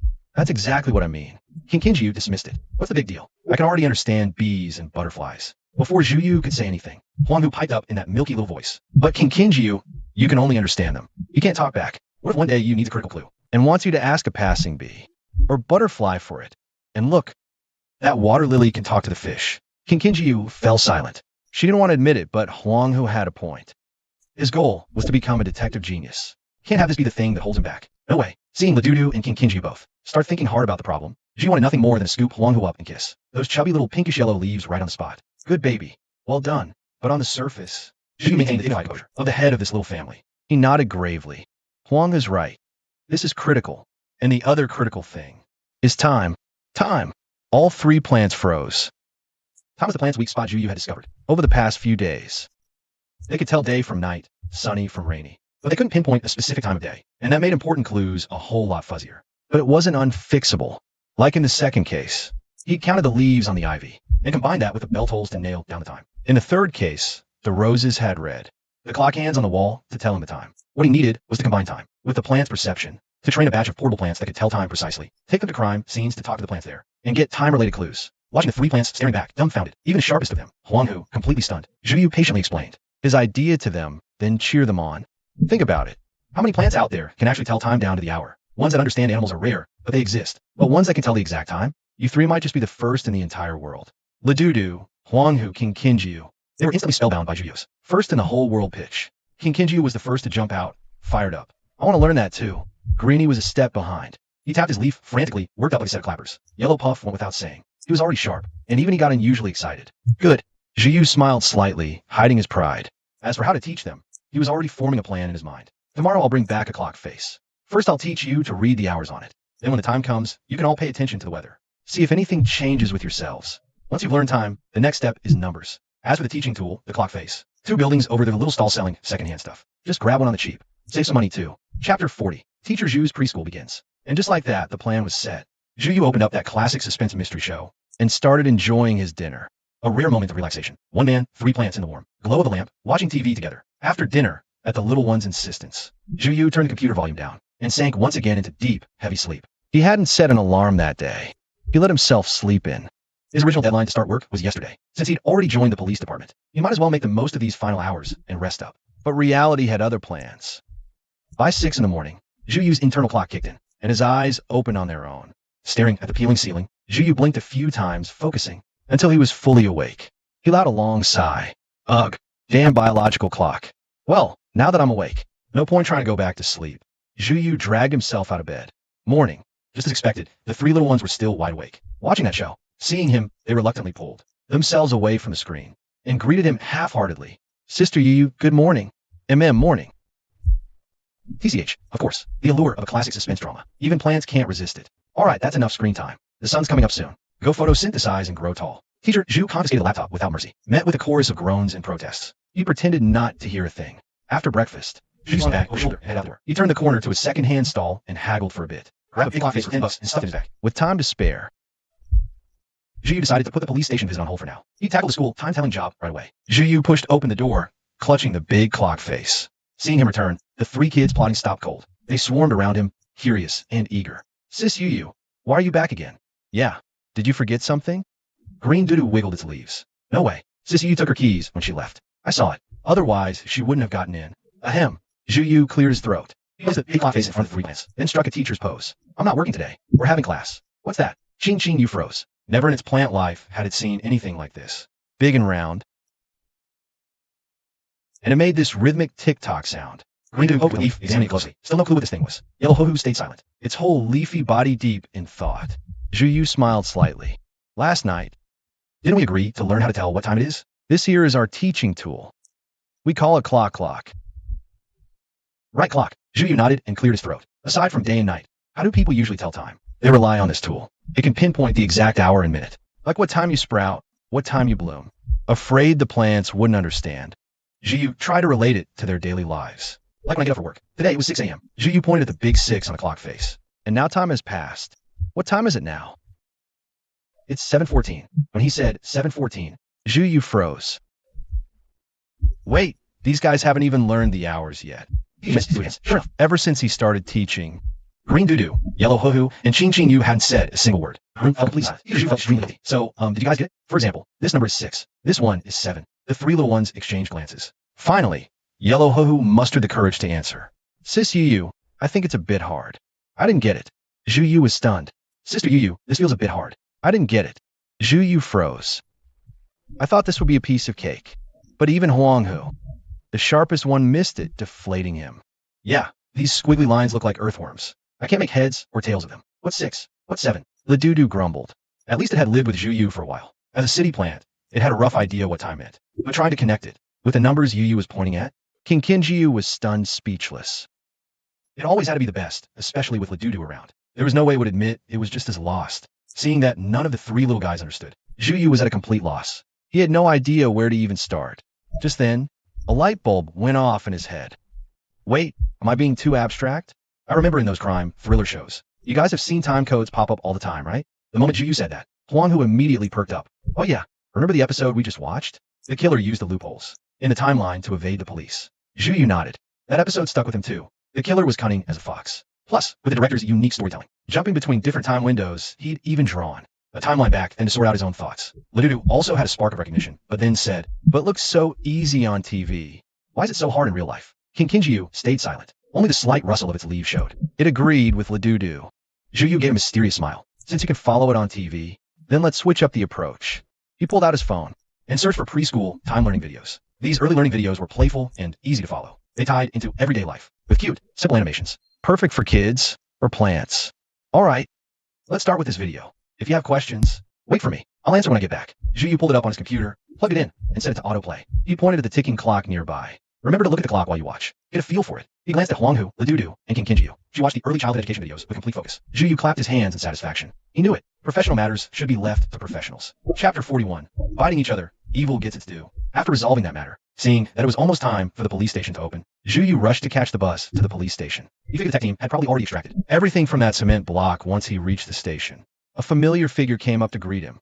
Xiaoyu. It was Li Feng. The moment he saw Zhuyu, he pulled him toward the back. Come on. Captain Jiang was just looking for you. Zhuyu was surprised. What's wrong? Did something happen? The moment he thought about the case, his heart instantly leaped into his throat. Fortunately, Li Feng smiled slightly, his face full of ease. Nothing like that. The case just made progress. So I hurried over to get you. Zhuyu let out a breath of relief. Only then did he belatedly realize that quite a few eyes seemed to be lingering on him. But whenever he looked over, they instantly looked away. He felt completely uncomfortable. Why do I feel like a lot of people are staring at me? Li Feng let out a laugh. That's all because of what you said yesterday. There really was something inside that cement block, and it turned out to be key evidence, Sister Xiaoyu. You're basically a celebrity around the station now. Everyone's heard of your incredible reputation and that mystical talent for hearing the death echoes of the earth. Li Feng's eyes were sparkling, filled with undisguised admiration. Oh well, Zhuyu truly hadn't expected that one offhand remark of his would spread until everyone knew about it. Embarrassed, he subtly curled his toes. He quickly changed the subject. So, did they pull a lot of stuff out of that cement block? Is the evidence solid now? At the mention of the case, Li Feng's face instantly turned serious, even a bit angry. That's right. Inside, they found all kinds of sex toys, plus fingerprints and bodily fluids. After comparing them, there were indeed traces of the victim, Lifu, and also from Wang Dong'an. He paused, then said not only that, they also found a USB drive inside. That was how Wang Dong'an handled things. He never imagined we'd find this critical thumb drive. So he didn't even bother to destroy it, which means every video and recording on it hasn't suffered any damage at all. Perfectly intact. The sick feeling rose in Zhuyu's gut. What's on that drive is every single victim he ever preyed on. Besides He Lian, more than 30 victims. Zhuyu's heart sank. In the interrogation room, Wang Dong'an was still denying everything, even trying to turn it around on them. You cops can't just ignore evidence, can you? Just because he was at the scene? How the hell could I be the killer? Where's your proof? You need evidence. I'll sue you. You're violating procedure. But all of that came to a screeching halt the instant he saw the thumb drive. How? How is this possible? Wang Dong'an, his entire face twisted, like he'd just seen a ghost. Didn't he bury this thing with everything else? Under layers of concrete? He mixed the cement himself, poured layer after layer. The site was huge, construction debris everywhere. No cameras either. Do these cops have bloodhound noses? How could they find this? No, this is better than any bloodhound. Under that much concrete, even a dog couldn't smell it. Wang Dong'an would never in a million years get up. This was all because Zhuyu talked to plants and saw everything he'd done. But right now, only 2 words echoed in his mind. It's over. Completely over. When he'd installed the camera, it uploaded everything to the cloud in real time. He left the drive in, too lazy to remove it. So it automatically backed up to that thumb drive. In other words, this drive didn't just hold evidence of him threatening and coercing those single mothers. It also had the video of him murdering Li Lifu yesterday. And when he was disposing of everything in his rush, he didn't actually finish the job. Damn it. Who could have guessed these cops would actually find the drive under the concrete slab? It should have been sealed underground with the cement. Never seen again. I confess unasked. Wang Dong'an shouted out. I confess. I did coerce them, but I want to expose others. Criminal activity for a lighter sentence. Jiang Chongqing didn't so much as flinch. What good is your testimony? This USB drive has everything we need. Every single face is on camera. We could just round them up based on what's on here. The council has 6 members total, minus Li Lifu, who's already dead, and Wang Dong'an, who we arrested. That leaves 4 more. We just follow the footage and make the arrests. Wang gritted his teeth. More than these. I know about a foundation. They threaten women with relief funds nearby. But we're cut from the same cloth. We talked online plenty of times. We exchanged lots of videos. Those chat logs are enough to put them away. Wang's eyes flashed viciously. He was cornered, and if he was going down, no one else was getting off easy. Captain Zhang's expression turned sharp. He never expected this case to extend into the neighboring city. These cockroaches really do crawl everywhere. Wang Dong'an didn't escape. What awaits him is the judgment of law and justice. The forensic examination confirmed that the suffocation caused by the pillow when Li Lifu was attacked did not actually cause his death. The real cause of death was the stab wound inflicted by Wang Dong'an, which led to fatal blood loss. Therefore, He Lian is completely innocent. She was a victim in this matter. When she heard the news, He Lian at last felt relieved. She broke down in tears. And as for Li Laifu, in a sense, although he escaped legal judgment for death, he still received punishment by a twist of fate. After all, watching your own life drain away, while being utterly powerless is a terrifying thing. What was surprising was that when Li Laifu's wife learned what he had done, she didn't hesitate to terminate the pregnancy. She had finally achieved just shy of 40. Her response was, "I never realized he was this disgusting. Otherwise, I would never have carried a child." Li Laifu, who preyed on single mothers, left behind no heir after his death. His parents wailed in grief. Not only that, after inheriting Li Laifu's estate, she got far away from that delusional old couple. Guess karma really does come around. Chapter 42. The 500,000 bonus arrives. Once Wang Dongin was hauled off in handcuffs, still cursing, Zhu Yu finally let out a breath of relief. He gently took He Lian's trembling hand and passed her tissue. "It's over. Everything's okay now. The department will handle those videos. What you were afraid of, it'll never happen again. Thank you. Thank you so much," He Lian said, tripping over her words. She gripped his hand tightly and gave him a long, searching look, as if she wanted to burn Zhu Yu's face into her memory. "Thank you so much." After finishing her statement, He Lian walked out of the station, holding the hand of a little girl, wearing a princess backpack. The child didn't understand what her mother had been through. She just looked up at her reddened eyes with worry and tension. "Mommy, why are you crying?" "Silly girl, Mommy's happy." He Lian smiled through her tears, tucking her hair back. "Come on. Let's get A1 to school." Zhu Yu watched He Lian and her daughter until their figures disappeared from sight. He couldn't quite put the complicated feeling in his chest into words. But all of that ended when, wait, my bonus hit? Zhu Yu stared blankly at his phone, at the long string of numbers in the text message. For a moment, his first reaction was pure shock. Jiang Changxing was holding back a laugh. Ever since he'd known Zhu Yu, the guy had always been composed and unflappable. Who knew? He actually had a kind of dopey, cute side. It reminded him of his daughter's pampered, spirited cat when it got spooked. With that thought, Jiang Changxing curled his finger and flicked Zhu Yu lightly on the forehead. "What cat got your tongue? That happy? Don't forget, you said you'd treat me to a meal when the bonus came in." The flick snapped Zhu Yu back to reality. He laughed at the huge number. Hearing Jiang Changxing's words, he straightened up fast. "Dinner's on me. Of course it's on me. Captain Jiang, had breakfast? Want me to get it?"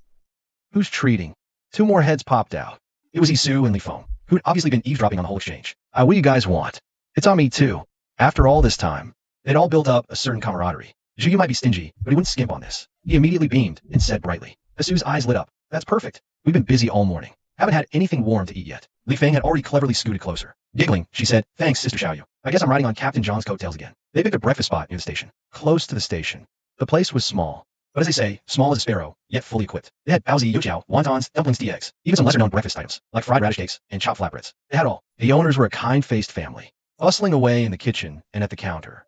They ordered baozi, tofu pudding, and soy milk, and a bowl of chopped flatbread. Even with the crowd, the owners worked fast. Soon the 2 bowls of tofu pudding and 2 cups of soy milk arrived. Li Feng stirred scallions into her savory pudding, scooped a spoonful and blew on it before shoving it into her mouth. She smiled, savoring food for the living.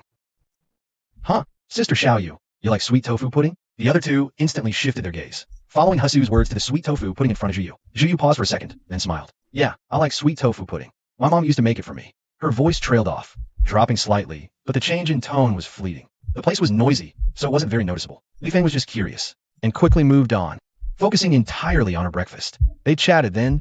"Hey Xiaoyu, did you know? That Huang Yin showcase from before. There's been a new development." Zhu Yu's chopsticks froze midair. What development? Of the 3 cases, this one had left the deepest impression on him, and stirred up the most complicated feelings inside. Wang Xiufang's mother-in-law, that is Huang Yinshou's mother, has issued a letter of forgiveness for Wang Xiufang. Isu said, plus Wang Xiufang voluntarily confessed, showed a good attitude, and was only an accomplice. Also, legally speaking, the victim, Huang Yinshou, bore significant fault himself. So in the end, Wang Xiufang was sentenced to 5 years probation. Zhu Yu let out a sigh of relief. This outcome is way better than I expected. We didn't anticipate was Wang Xiufang's mother-in-law would actually forgive him. Thankfully, this world hasn't gone completely rotten yet. Yeah, Li Feng nodded. But still, Yang Guoqiang was sentenced to death. The good part is Wang Xiufang voluntarily asked to adopt Yang Guoqiang's daughter, Yang, and as those words were spoken, everyone at the table felt a pang of mixed emotions. Legally, this case is heinous, but on a human level, he assaulted both his and a neighbor's minor daughters. Little kids still in kindergarten. What he did was beyond animal. He deserved punishment. The best we can say is, things went in the right direction. 5 years probation, as long as Wang Xiufang stays clean. For those 5 years, then in her child's eyes, she's still that amazing mom. Zhu Yu felt heavy inside, knowing the darkness those kids endured, but he also knew this was the best possible outcome under the law. Wang Xiufang must be relieved too. With that thought, his appetite picked up a bit. Even though he'd already had breakfast at home, he still polished off that entire big bowl of tofu pudding. Chapter 43. Mom. Mist still clung to the mountains outside the car window. Zhu Yu stared blankly at that familiar stretch of green. The text on his phone still showed. The 50,000 yuan in reward money, freshly deposited. Yet Zhu didn't even spring for a nicer, first-class high-speed rail seat. Instead, he bought the cheapest standing room ticket to the neighboring small city, Qingshan City. Thinking about the person he was about to see, the corner of Zhu Yu's mouth curved up slightly. A rare, childlike smile broke through. After finishing that meal with Captain Jiang and the others, once Zhu Yu heard there was nothing else for him that day, he politely declined the interview with Jiang Jin and immediately decided to head to Qingshan City. The slow old train crawled over the mountains. The trip dragged his anxiety to arrive growing. That endless stretch of familiar green mountains, a route he'd traveled many times. Only this time, his heart felt light, just like the greenery around him. Once off the train, he needed a transfer. Zhu Yu effortlessly hopped onto the number 091 bus. The bus swayed along, slowly making its way to Qingshan City, arriving at Qingshan People's Hospital just before lunchtime. Zhu Yu hopped off, skirted the crowd at the hospital entrance, and slipped into a back alley. The familiar old residential complex gate appeared in front of him. Coming toward him, the spirited older woman in full dress, with curly, dyed red hair. She was startled to see him, then immediately greeted him warmly. Well, if it isn't little you here to see your mom? It's not the weekend, and it's not the 15th. What brings you here today? It was no surprise she was so shocked. She and Zhu Yu's mother, Zhao Xuing, were next-door neighbors, and she often lent a hand with things. They practically lived under the same roof. She knew little Yu well, filial and hardworking, usually busy with work. If he had a day off, he'd visit on the 15th monthly. If not, it was the nearest rest day around the 15th, without fail. Zhu Yu put on a smile. Aunt Zhang, I just happen to have some free time today. Oh, you poor thing. Have you eaten? You've gotten so thin.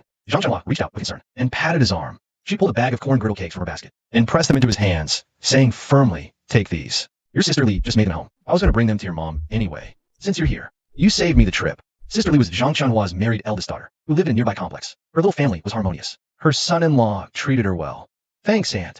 Thanks, Sister Li. Zhu Yu felt a warmth in his chest. Knowing Zhang Chanhua was the type who wouldn't take no for an answer, he accepted without refusing and thanked her. Fresh out of the steamer, the corn cakes were still warm and steaming. Zhang Chanhua took his arm and lowered her voice. Little Yu, doesn't your mom need dialysis every 2 to 3 weeks? Zhu Yu's heart skipped a beat. And Zhang frowned. Talk to your mom. I don't think she's been to the hospital in a while. I'm not sure she's had her dialysis this week. Mom. He jammed the key in. The door swung open. Zhu Yu's pupils violently contracted and he screamed. Oh my God, her face. Quick, get her to the hospital. Zhang Chanhua was standing right behind Zhu Yu, and the sight made her panic. A woman lay before the sofa, hands and feet swollen. She looked seriously unwell. She was already unconscious. Mom. Zhu Yu rushed over in a panic and shook her hard several times. He shouted, but her face was still, eyes shut. She was completely unresponsive. We need to get her to a hospital now. Zhang Chanhua called out sharply. It snapped Zhu Yu back to his senses. Right? We need to get her to a hospital. Zhu Yu hoisted Zhao Xuing onto his back. He gritted his teeth, rushing to the hospital.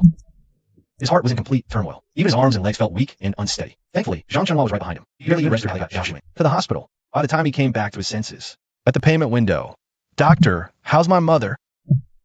After paying, Zhu Yu followed closely behind the doctor. He asked anxiously. The hurried doctor stopped in his tracks, and without mincing words, tore into him. What kind of family member are you? Do you not know that dialysis patients cannot stop their treatment? Dialysis is the only thing keeping her alive. You let her go 6 days without it? What were you thinking?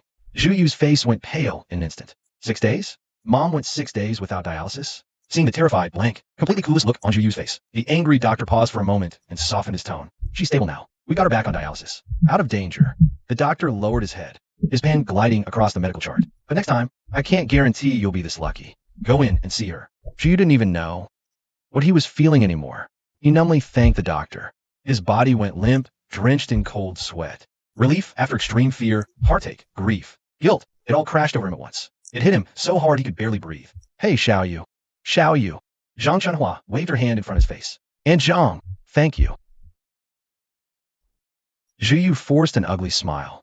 Oh please, we're neighbors. No need for all that. Zhang Chanhua looked at the young man in front of her with deep sympathy. Ah, the Zhu family situation. She often visited Zhao Xuing's home, so she knew a little about it. Zhu Yu, this kid from a very young age. His father died in an accident. His mother raised him alone. He finally graduated. Life got better for them. But bad luck always hits the people who can least afford it. Zhao Xuing was diagnosed with chronic kidney disease. Illness costs. Needs dialysis. The only real cure is a kidney transplant. Getting a new kidney? That was never even a dream for them. Donors are nearly impossible to find. The surgery costs a fortune. Twice weekly, costly. Plus all the medications and tests. At least 15,000 a month. Zhu Yu just graduated from college. No money. Work only. Work himself to the bone. Such a young girl. Shoulders still so small. Carrying the entire weight of this little family. She rented a place for her mom near the hospital. Then went alone to the bigger, busier city next door. A much harder place to survive. Every month without fail, she sent her wages back home. Zhang Chunhua's heart ached just watching her. She often lent a hand when she could. This time, her own daughter invited her to stay over. She noticed Zhao Shuai's vision. She only vaguely remembered that the last dialysis session seemed like it was ages ago. She never expected to walk in and find this. Go see your mom now. If you need anything, just tell Annie Zhang. I'll help however I can. Zhang Chunhua sighed, her voice full of genuine sympathy. Thank you, Andy Zhang. Zhu Yu nodded gratefully, then walked toward the room where his mother was. The hallway was quiet, only the occasional beep of machines. Zhu Yu stood outside the door for a long time, his hand on the handle. He didn't push it open. Through the glass on the door, he saw his mother, Zhao Shuang, lying in the hospital bed, oxygen mask on her face, eyelids swollen, face pale and gray, blood slowly circulating through the dialysis machine beside her. Zhu Yu entered, eyes stung. Chapter 44. I'm sorry, Xiao Yu. Zhu Yu sat on the small chair beside the bed, head down, staring blankly at Zhao Shuang. In his memory, Mrs. Zhao had always been a whirlwind of energy, fast, sharp, unstoppable. When did she become this breathing? When did she become this frail, swollen woman in the bed? The person in the bed twitched her eyelashes slightly, then slowly opened her eyes. Zhu Yu's heart jolted. He quickly leaned in. Mom, how are you feeling? Does anything hurt? Are you okay? Zhao Shuang's eyes were slightly unfocused. It took a while for them to refocus. She finally noticed the person beside her. Xiao Yu, why are you back? Are you on break? What happened to me? Zhu Yu's nose stung. Mom, you stopped dialysis. The toxin buildup made you collapse. Mom, did you hide it from me? Did you skip your dialysis? It only took a moment for Zhu Yu to piece it all together. His mom must have been trying to save money, so she didn't go to dialysis on schedule. Zhao Shuang's eyes flickered. She turned her head away. It's nothing. Mom just forgot. Mom, can you please tell me the truth? Zhu Yu was angry, anxious, and hurt. His voice rose. I told you I'd send money back. Can you please take care of yourself? Stop making me worry. I'm really worried about you. Worried that this time. He trailed off. Zhu Yu's voice was laced with fear and a choked sob. Zhao Shuang's body went stiff. She let out a sigh and with effort reached out, gently placed her hand over her daughter's thin wrist. Xiao Yu, you've worked so hard. Mom just... Her pale, grayish lips quivered, her voice trembling. Mom just feels like I've been dragging you down. Mom, how can you think that? Zhu Yu heard it in Zhao Shuang's voice, the lifeless resignation of someone who'd given up. It sent a shock through his entire body. He practically lunged forward, gripping his mom's hand tightly. Mom, how can you think that? And after you did it, then what? You think I'd be better off? You think I'd be better off all alone here? I already lost Dad. Do you want to lose my mom too? Zhu Yu, always obvious and rational one, finally broke down. Tears streaming, he sobbed. His cries echoed through the hospital room. Zhao Shuang felt her heart shatter listening to him. As a mother, how could she not know? Her daughter's devotion and sense of duty, but the endless medical bills. Those astronomical numbers, they were like demons. It's been tearing her apart. Her daughter is still so young, and now she's saddled with financial hole that can never be filled. Exhausting. Now she sees her place in this child's heart. It was her pride. She thought leaving would ease her daughter's load, without ever truly considering how her daughter felt. Zhao Shuang gripped Zhu Yu's hand tightly. All this time. But now, tears slowly welled up her eyes. I'm sorry, Xiao Yu. I'm so sorry. I'll never do that again. I'll listen. I'll do dialysis. I'll go to the hospital. I'll do everything you say. After a good long cry in the hospital, Zhu Yu finally started to pull herself together. Mom, don't worry. He's medicine right now. You don't have to worry. Zhu Yu pulled out her phone. Zhao Shuang glanced at it. Instantly aroused for deeply. She grabbed Zhu Yu's hand. Xiao Yu, where'd you get this money? We may be poor, but money from shady sources, we absolutely cannot take that. Mom, what are you even thinking? Zhu Yu laughed. Don't worry, this money is completely legit. Couldn't be more legit if it tried. Zhu Yu told Zhao Shuang all about the past days, and about how she joined the Lihua City police department. She kept quiet about hearing plans talk. Too absurd, way beyond anything normal. Zhao Shuang never would have imagined. Her daughter been through so much days. Her face softened. As long as the money is legit, and you're helping do good deeds, just be careful out there on your own. Watch your health. Zhu Yu paused. Mom, you're not surprised? After all, she'd switched careers pretty drastically. Even she never expected that she'd end up in law enforcement. Zhao Shuang looked at her daughter with pride.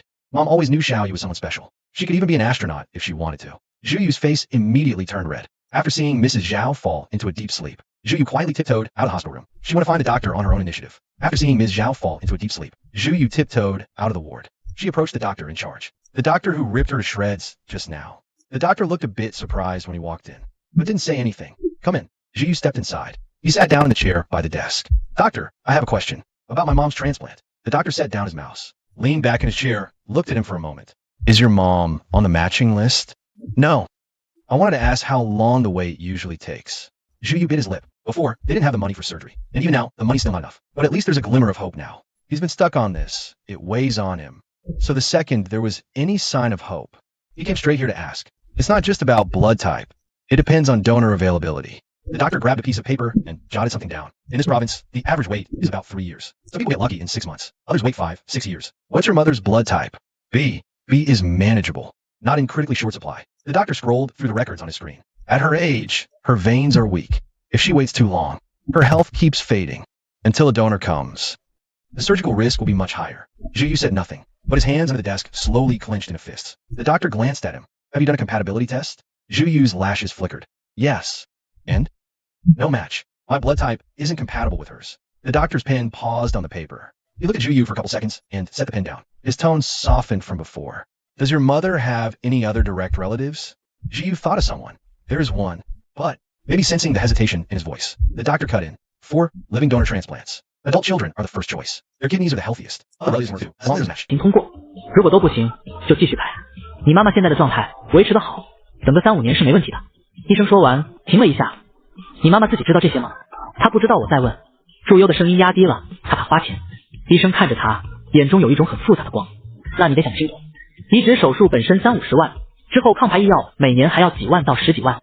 他顿了顿，这是个无底洞。你做好准备了吗？第45章，赵书贵。走出医生办公室的时候，祝优忍不住揉了揉自己有些肿胀的眉间。本以为自己赚了这么一大笔钱，可以考虑给妈妈换肾的事情，却没有想到远远不够。先不说手术费用，后期排异药品的费用，光是等待一个肾源，就让他有些难以招架起来。唉，祝优忍不住叹了一口气，船到桥头自然直。好在自己现在有了这个能力，多接接案子，多拿奖金，起码也是能够有比之前更加高的收入了。这样想着，祝优甩甩脑袋，暂且把这种烦闷的心情甩之脑后，准备去医院外面买一些水果来。经过走廊的时候，一个人喊住了他：“哎呀，小优呀！”看清楚来人，祝优下意识皱眉，是毫不掩饰的厌恶：“你怎么来了？”来人是一个40多岁的瘦小男人，背微驼，穿着件看不清楚颜色的汗衫，一张脸上满是金光四射的熟眼。赵书贵，他妈的亲弟弟，他祝优的亲舅舅。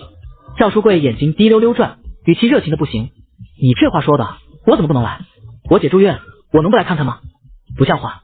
他说着，自然的往祝优这边靠了一步：“你妈这情况好点没？”瞬间一股酒气扑面而来。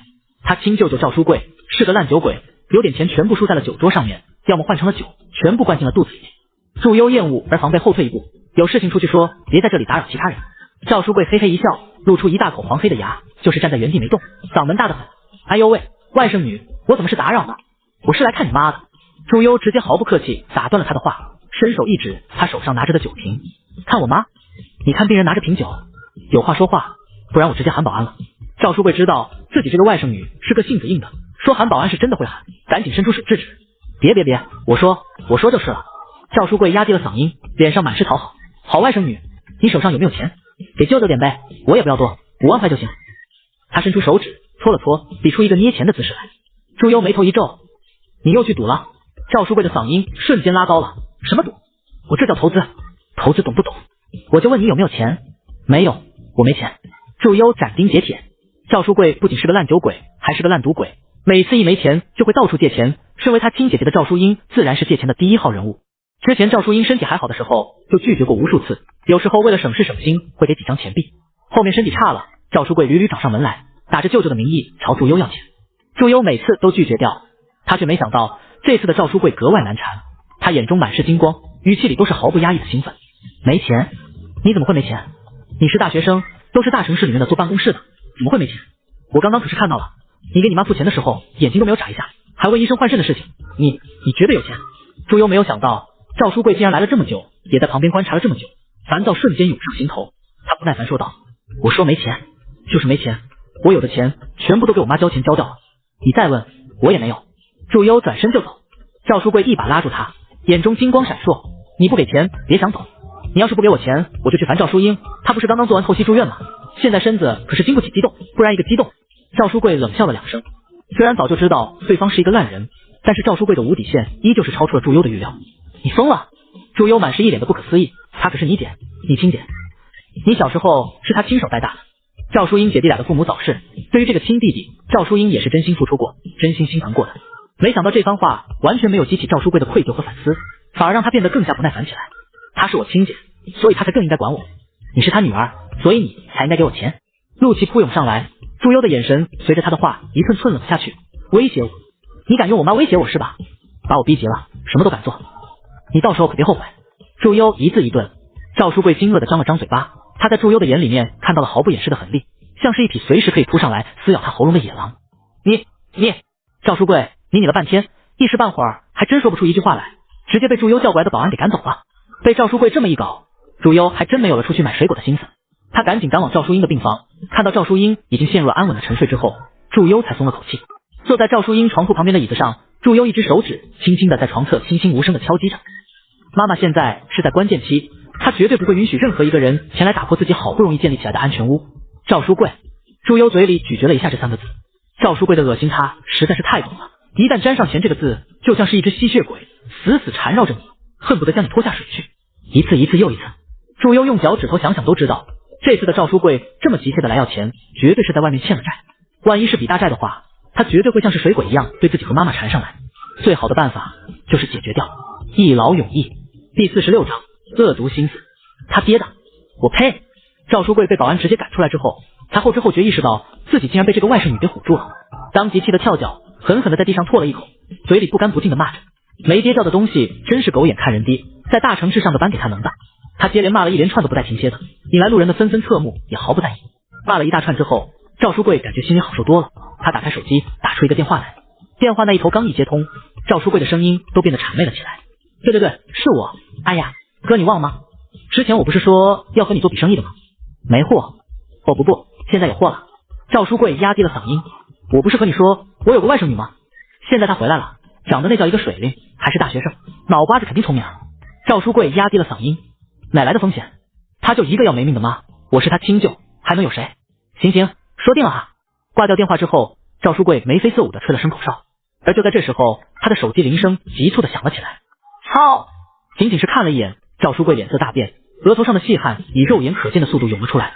他手忙脚乱地挂断电话，结果刚刚挂断，第2个、第3个电话蜂拥而至，随之而来的是直接刷屏的催债短信。去你的！我不是已经办了新的电话卡吗？靠，80多万，我怎么一下子拿得出这么多钱来？赵书贵咬牙，干脆直接将整个手机关机，直到手机页面变暗，再也没有那些恼人的电话和短信之后，他才松了一口气。他那双有些耷拉的3角眼闪过一丝狠色，看了一眼医院门口，这才勾着背溜着墙根离开。赵书贵没有发现，在他走后没多久，一个熟悉的人出现在了他刚刚站立的花坛旁边。对方的手轻轻抚过那些花们娇嫩的花叶，嘴唇微动，侧耳似乎是在细细听着什么。过了一会儿，他嘴角噙着一抹冷笑，果然是欠了钱。祝优实在是没有想到，赵书贵竟然胆子这么大，一欠就是80万。更可笑的是，他竟然想要通过把自己卖了来换取钱财，就算是那几句话，也足以让他判断出来了，自己这个唯一的亲舅舅想要卖了自己。让祝优愤怒的不仅仅是这件事，而是那一句他就一个要没命的妈，其中的恶意满到溢了出来，几乎让他差点没遏制住内心的戾气。祝优从来没有如此肯定自己内心的想法，这件事必须要解决掉啊！谢谢你们了。祝优将心底的一切思绪收好，温柔的嗓音和那些花坛里面的植物们道谢。不用谢，袁姐姐，你竟然真的能够听懂我们说话，好神奇。是呀，好神奇，有时间再来和我们聊聊天啊。花坛里面是一簇又一簇的茉莉花，因为第一次见到能够听懂他们说话的人类，格外新奇。祝优刚问了一句，就立马竹筒倒豆子一般倒了出来，把刚刚赵书贵说的话复述了个一干二净。祝优笑了笑，心里面隐隐约约有个想法慢慢成型，只要是有植物的地方，就是他的耳朵和眼睛，包括整个青山城。赵书贵怎么都没有想到，自己刚起来的念头就已经被祝优知道了个清清楚楚，还在盘算着怎么哄骗这个外甥女。想了好久，他那颗匮乏的脑袋终于有了想法。第47章布局。仅仅是在周围走了几圈，祝优直接把赵书贵现在的情况摸了个一干二净。前段时间赵书贵赌博欠下了一笔巨款，不仅没有悔改害怕，竟然还找高利贷借了一大笔钱。这笔借款现在已经利滚到了一个可怕的数字82万。催债人找上门来，赵书贵害怕极了，直接跑路，躲躲藏。这次更加是直接把主意打到了祝优身上。在他眼里，祝优不是有着血缘关系的亲外甥女，而是凭借着样貌好长的高的一笔可以随时售卖的高价值物件。至于那曾经为他付出过无数遍的亲姐姐，要不是身体差了，也和该卖上一笔好钱。只不过身体差了也好，到时候他这个外甥女一卖出去，他想找也找不到，一个心急，说不定就死了。他作为直系亲属，当然可以顺理成章的继承一大笔遗产。那小妮子在大城市工作的，肯定有不少钱。哎呀，我这个姐迟早都要死的，她这个女儿孝顺，我这个舅舅也是当好心人，送他们母女一起下去，到时候还能给我省一大笔医药费，阴曹地府也能做得大。缝隙里面的白毛草一字一句学着赵书贵的话，一句都没有漏下，连语气都学得一模一样，听得祝优眼中戾气横生。打他主意可以，可他偏偏碰到了他的逆鳞。面前是一边缘垃圾场旁边的杂物房，周边人员稀疏而混杂，赵书贵就躲在这里躲债，躲得安安稳稳。看这个杂物房窗台上放着的一溜酒瓶子就知道，隔着破旧的门，杂物房里面是自以为解决了所有事情，喝了酒醉倒的赵书贵，此刻不时传来响彻天的鼾声。腾腾腾，任姐姐，你不要揪我的叶子了。带着抱怨的声音响起，祝优这才反应过来自己在想的这件事，导致手指无意识地揪住了白茅草的草叶。啊，抱歉抱歉。祝优赶紧道歉，他弯下腰，眉眼弯弯。我有一个问题。没多久，祝优出现在了街区边缘的一个公共电话亭，他拨打出了一个电话。电话一接听，还不等对方说话，祝优就压着嗓音说道：你们是不是在找一个叫赵书贵的人？对方那头瞬间警觉，你是谁？你怎么知道的？祝优发出一声意味不明的轻笑，却并没有打算回答对方的问题。你们不用管我是谁，只要知道我能告诉你们他的位置就行了。他语气快速地报出一串地址之后，挂断了电话。现在只要等狗急跳墙就行了。赵书贵躺在那种简陋的木板床上呼呼大睡，不时咂巴一下嘴巴。睡梦之中，他梦见自己顺利地把祝优给卖了出去，获得了一大笔可观的钱财。祝优这个讨人厌的丫头片子，在梦里苦苦哀声求他饶命，被他直接一脚踹开。赵淑英得知自己的女儿下落不明之后，一个激动，直接归西。赵书贵又得到了一大笔钱，他拿着这一大笔钱又进了那个赌场，这一次他再也没有输过。手气一上来，无数的银钱不断的涌进来，赌场老板跪下求他手下留情，那些漂亮的女人全部簇拥在他身边，为他争风吃醋。发了，我发了！赵书贵激动的双眼通红，直接在睡梦之中笑出了声。没想到的是，下一秒剧烈的疼痛传来，眼前的一切花天锦地的富贵碗若海市蜃楼一般远去，像是泡沫一般涣散。钱，我的钱，我的钱啊！赵书贵急得整个人往前贪婪跑去，伸出双手试图抓住这浮光景影，结果一个跌倒，猛然睁开了眼睛。他这才发现自己还在那间破旧的杂物房里面。操！赵书贵暗骂一句，伸手去够就放在枕头旁边的酒瓶子，试图再次回到那个让他沉醉的梦境之中去。没有想到的是，手上瞬间传了一阵剧痛。赵书贵，老子辛辛苦苦找你这么久，在这里给老子做梦是吧？还钱！赵书贵的梦瞬间就醒了，他整个人以迅雷不及掩耳之势直接从床上弹跳了起来，看清楚面前的时候，脸上立马挤出来一个又哭又笑的难看笑容来。龙哥，虎哥，我。窄小的杂物间里面站着两个寸头大汉，纹龙画虎的，长相更加是凶神恶煞。赵书贵几乎当场要吓尿。那被叫虎哥的壮汉一把掐住他的喉咙，直接提溜起来了赵书贵，手上力气大到吓人。姓赵的，你欠我们的82万，哦，不对，85万，什么时候还呢？赵书贵双手握住自己的喉咙上面的大手，拼命往外拉扯，一张脸涨得通红。85，怎么变85万了？虎哥冷笑一声，一把把他甩在了地上。你欠了钱没还，这是你1礼拜的利息，7天的利息3万，你们怎么？赵书贵想要说你们怎么不去抢呢？但是一看到对方身上的肌肉和纹身，瞬间咽了回去。他不敢。赵书贵实在是没有想到，当初自己只是借了50万，不到半个月竟然利滚利滚到了85万，他怎么还得起？赵书贵的话没有说完，虎哥却知道后面半句是什么意思，他发出一声冷笑，慢条斯理的从口袋里面掏出一张纸来，用力的拍在了那张木板床上，白底黑字写得清清楚楚，上面还有你赵书贵的画押，你可看好了？赵书贵当然清楚，当时的他可是直接看都没有看，直接签了下去，画了押。不行，得想个办法。赵书贵的眼睛滴溜溜乱转，也不知道是哪里来的勇气，竟然直接扑了过去，一把抢过来木板床上的这张纸，团吧塞进了嘴里，吞了下去。他脸上的得意笑容还没有露出来，却没想到龙哥和虎哥两个手都没动一下。赵书贵心中刚浮现出一丝不好的念头来，就听到虎哥发出一声嗤笑。师傅印鉴这么急干什么？他又从口袋里面掏出一张一模一样的条子来，甩在了赵书贵的脸上，恶意的用力拍了两下。吃啊，你不是爱吃吗？多吃点。赵书贵的冷汗唰的一下就下来了，他挤出一个比哭还难看的笑容来。虎哥，我这不是。说了半天，一句完整的话都没有说出来。大叫龙哥的男子，一道疤痕贯穿右眼，龙纹身从肩膀梳到手臂，整个人满是狠厉。他不像虎哥那样子墨迹，看着赵书贵不愿意还钱的态度，直接一把就把赵书贵一只手给死死扣住，放在那床板上。寒光一闪，手起刀落。第48章狗急跳墙。狭窄杂乱的杂物房里面，赵书贵握着自己的一只手，整个人蜷缩在地上疯狂地打滚。他一向耷拉的三角眼圆睁着，整个人青筋暴起，痛不欲生。他身体的不远处散落着一根刚刚新鲜出炉的手指头，现在赵书贵的小拇指处空荡荡的，正在鼓鼓的冒着鲜血。我的手啊！赵书贵痛哭流涕。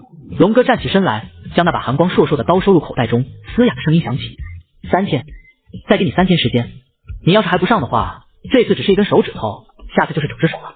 两人扬长而去，独留下在地上痛不欲生的赵书贵。我的手啊！赵书贵眼泪鼻涕一起流，爬过去捡起那掉落在地上沾满了灰的小拇指，试图接回去，但是没用，甚至那断截面不断的流血，都让本就身体亏空的他一阵眩晕。赵书贵摸索着拿到一旁的手机，颤颤巍巍地打出了一个电话来。电话响了2趟，电话那头才接通，一个尖细的男声不耐烦响起来：“谁呀？”“方老板，是我啊，你书柜弟。”赵书柜一边痛到抽泣，一边讨好地叫着对方：“我和你谈的那笔生意，今天能不能走啊？”对方发出一声古怪的笑声来：“赵书柜，我也是见过不少人了，像你这种迫不及待卖自己外甥女的，我还是第一次见到。”赵书柜疼得全身上下都在抽抽，哪还有什么亲情，巴不得赶紧把祝优卖出去，好换一大笔钱财来。对，我今天就能交货。就是方老板，你这个价钱能不能再给我往上面提一提？提多少啊？85万，只要85万，我立马把人给你带来。赵书柜眼中金光冒着，贪婪地报出这个数字，心中不断盘算着，一卖祝优，他立马就能拿到一大笔钱，还了赌债，再气死他姐，又能得一笔钱，好让他吃喝玩乐。这一次，他一定要把那些钱全部赢回来。对面一愣，实在是没有想到赵书柜竟然如此敢狮子大开口，当即破口大骂：“赵书柜，我看你他爹的是疯了！85万，你当你这个外甥女是金子玉做的不成？”赵书柜疼得浑身冷汗直冒，一想到自己断了的手指，他又急又急。方老板，现在的行情你也知道，除了我这个外甥女，你到哪里去找这么又水灵又聪明的刚毕业的大学生去？我把她给你，你有门路，随便你干什么都行，卖也好，待遇也好。她身体给我姐养的可好的很，到时候就算是死了，你还能配阴婚，大赚一笔。电话那头沉默了，良久，一口价30万，不卖就算了。卖，这价格可比之前说的10万块贵多了。赵书柜两眼一亮，呵呵一笑，连身上的痛楚都忘记了几分。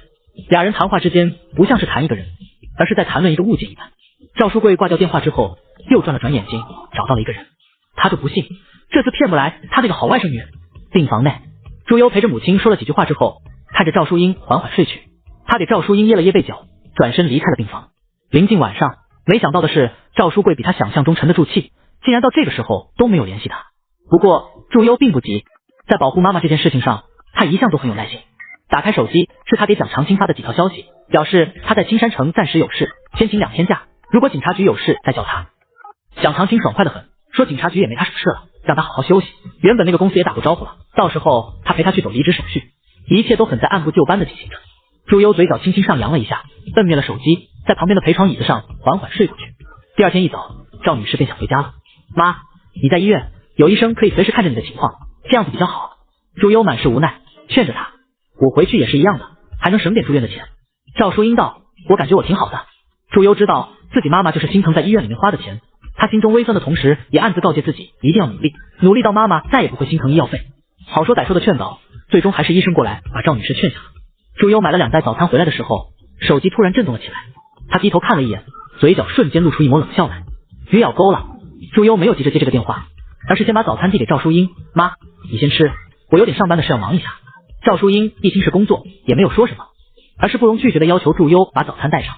那你拿着吃，一边吃一边处理也行，别把胃给饿坏了。好。祝优点了点头，拿上2个包子，走到了医院外面的一个安静角落内。因为他一直没有接电话，手机屏幕上已经多了一个未接通话，但是祝优也没有着急，因为他知道对方一定会再次打过来。果然，不到1秒，下一个电话急吼吼的跳动在了手机屏幕上。祝优咬了一口包子，慢慢吞下去，等了一会儿，这才好整以暇的接通了电话。喂，第49章设计。该死的，怎么还不接电话？赵书柜骂骂咧咧，电话一接通，他脸上立马转变了神色，挤出一个他自以为是慈祥的笑容来，却不知这模样实在是害人的很。哎，小优，是我呀，舅舅。电话那头听到赵书柜的声音，果真如自己预想中响起的时候，祝优只觉得满心寒意。他不动声色的点击了录音按钮。哦，是舅舅啊，什么事情啊？赵书柜听到祝优说话语气还算得上好，瞬间心中一喜，觉得这件事简直就是手拿把掐。有事，当然有事情。赵书柜3角眼滴溜溜一转，小优，你是不是还在烦你妈配型和钱的事情呢？电话那头没有人说话，赵书柜只听到了对方浅浅的呼吸声，他有些急不可耐。你就和舅舅说，还缺多少钱？舅舅给你搞定。祝优的声音里面满是无奈和失落，就像是一个一直以来故作坚强，扛着所有事情的小女孩，终于见到了可以依靠的家人。舅舅，我妈治病的钱要很多的。嗨呀，你这个傻孩子！赵书柜的语气痛心至极，真像个为他考虑的好舅舅一样。他压低了嗓音说道：舅舅和你说，舅舅最近认识了个大老板，他愿意出钱给你妈治病。祝优犹豫了一下，真的？他的条件是什么？赵书柜嘿嘿一笑，这事情还有假的？你今天过来一趟，打扮好看点，只要陪人家大老板吃顿午饭，大老板就会把30万块打给你，很快的。没听到祝优回复，赵书柜的话瞬间急了，你不说话干嘛呢？我跟你说，机不可失，时不再来，这又是大白天的，能出什么事情？一顿饭换30万，你用你的脑子想想，这件事错不是真的没有了。赵书贵拼命咳嗽了2声，听上去脆弱极了。小优啊，和你说句实话，舅舅昨天其实是去做配型了。配型？祝优皱了皱眉，满是不相信。是啊。赵书贵听到祝优语气中的松动，激动的在屋子里面走来走去，一想到自己是在装虚弱，赶紧换喘了2声，拿出杀手锏。小优，之前是舅舅混账，但是我也知道，我这条命是我姐给的，之前姐帮了我这么多，我真不是人啊。赵书贵假模假样的哭了起来。你放心，我的肾能够和你妈妈配上，舅舅捐一个肾，但是钱你也知道，我没什么钱，到时候你和这个大老板吃个饭，不就有手术的钱了？只有这个机会了。你妈身体什么情况你也知道。手机发出一声轻响，是赵书贵短信发过来的一张图片，正模正样的印着一家医院的名字和 logo， 还有红色的章印。赵书贵的名字下面是一连串各种各这样的数字字母点位，最下面的一行字体配度极高明晃晃的刻着。祝优喉咙深处发出一声无声的冷笑来，自己这个舅舅想要把自己骗过去，真是下了血本来，竟然做了一份假证，直击自己的痛点，妈妈的肾源和手术钱。要是一个真的为长辈身体着急的子女在这里，尽管知道其中有诈，说不定还真的会犹豫着过去。电话那头的赵书贵的喘气都变重了，他就不相信自己做了这么多准备，这死丫头还不上钩。终于他听到了祝优的回复。好啊。赵书贵心中一喜，巨大的狂喜涌上心头，他几乎要从床上跳了起来。赵书贵赶紧压住内心的激动与兴奋，催促道，行，那我赶紧和那位大老板约一下今天中午的位置，你赶紧好好打扮一下，穿条裙子，女孩子家的一天到晚穿个 T 恤和牛仔裤什么样？赵书贵几乎要哼歌了，他再次放硬了口气，你可一定要来啊，也别让你妈知道，省得她多想了，知道不？再三叮嘱之后，赵书贵才挂断了电话。祝优看着手机，根本没有犹豫，直接拨打了110电话。电话一接通，他说道，喂，我要报警啊，我是祝优，离火市公安局特聘顾问，我现在在你们辖区，需要报备一起正在进行的拐卖妇女案件，本人已作为诱饵，即将于中午进入交易现场，请求出警。第50章，喂，我报警了。接线员是一个名字叫做楚雨的小姑娘，听到的时候呆了一呆。你说什么？怎么听着每个字都能听懂，连起来信息量怎么这么大呢？都给他一下子给干懵了。倒也不怪他如此惊讶，干了3年接警，什么电话都接过，喝醉的、报假警的、精神病发作的、打错电话的。所以当那个女生说我是离火市公安局特聘顾问，我舅舅要卖我准备进去当诱饵的时候，楚雨的第一反应是又一个幻想症。但是楚雨没挂电话，按照规矩他不能挂。对面那个清透的女生继续说道，你可以在内部系统里面查一下我的信息和编号。可能是楚雨怔愣的时间太过于长，旁边一个端着咖啡的男警刚好走过，以为他这次又遇上了什么奇葩，不免笑道，怎么了小雨，这次又是谁在恶作剧？楚雨说了一声稍等一下，随即捂住话筒，准备着手查探起这个自称是离火市公安特聘顾问，名字叫做祝优的人来，一边无奈说道，这次对方自称是隔壁市公安的特聘顾问，名字叫祝优。你说说，这也太离谱了，离火市公安的特聘顾问，这也不是什么常规岗位啊，我听都没听过。楚雨摇摇头，满是无奈，真是的，撒谎也不找个正常的职位，但凡做一下功课呢。特聘顾问只有在警力无法满足特定专业需求时才会启用，选拔流程非常严格，人数也是少之又少。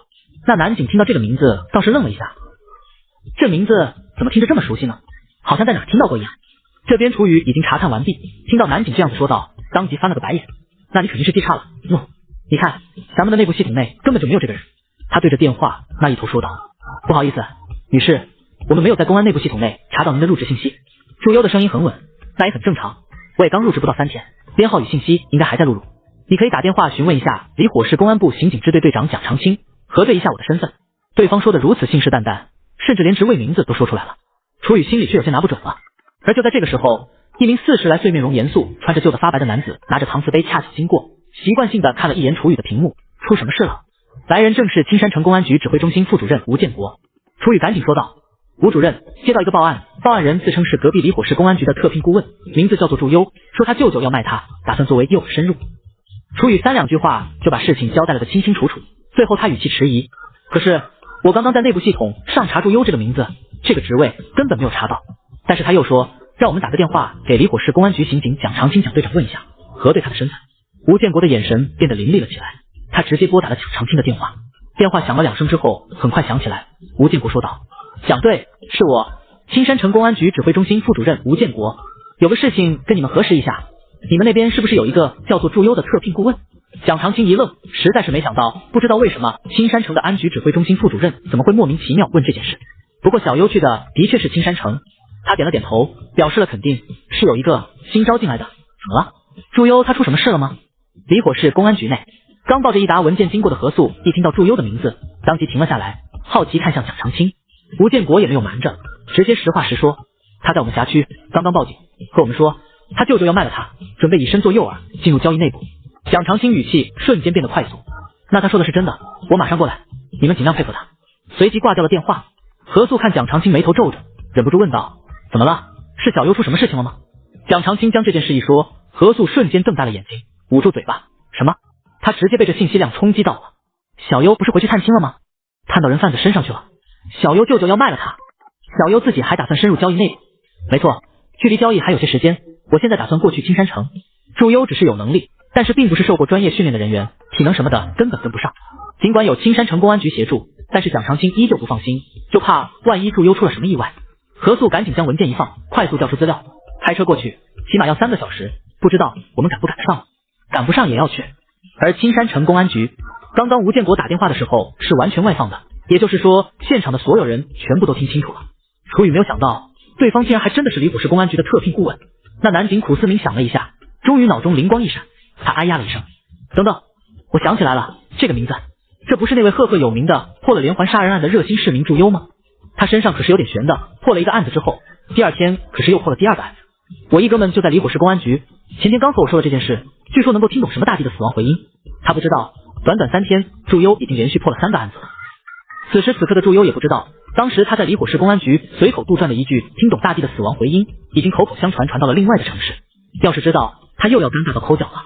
吴建国放下电话，语气严厉，赶紧和祝优顾问核对信息，身份已经核实了。楚宇，你按人口交易案件处理。高强，你带队，保证祝顾问人身安全的同时，尽量配合祝顾问的行动。什么听懂大地的死亡回音，他吴建国根本不相信，完全没有把这件事放在心上。整个青山城警察局赶紧热火朝天的行动了起来。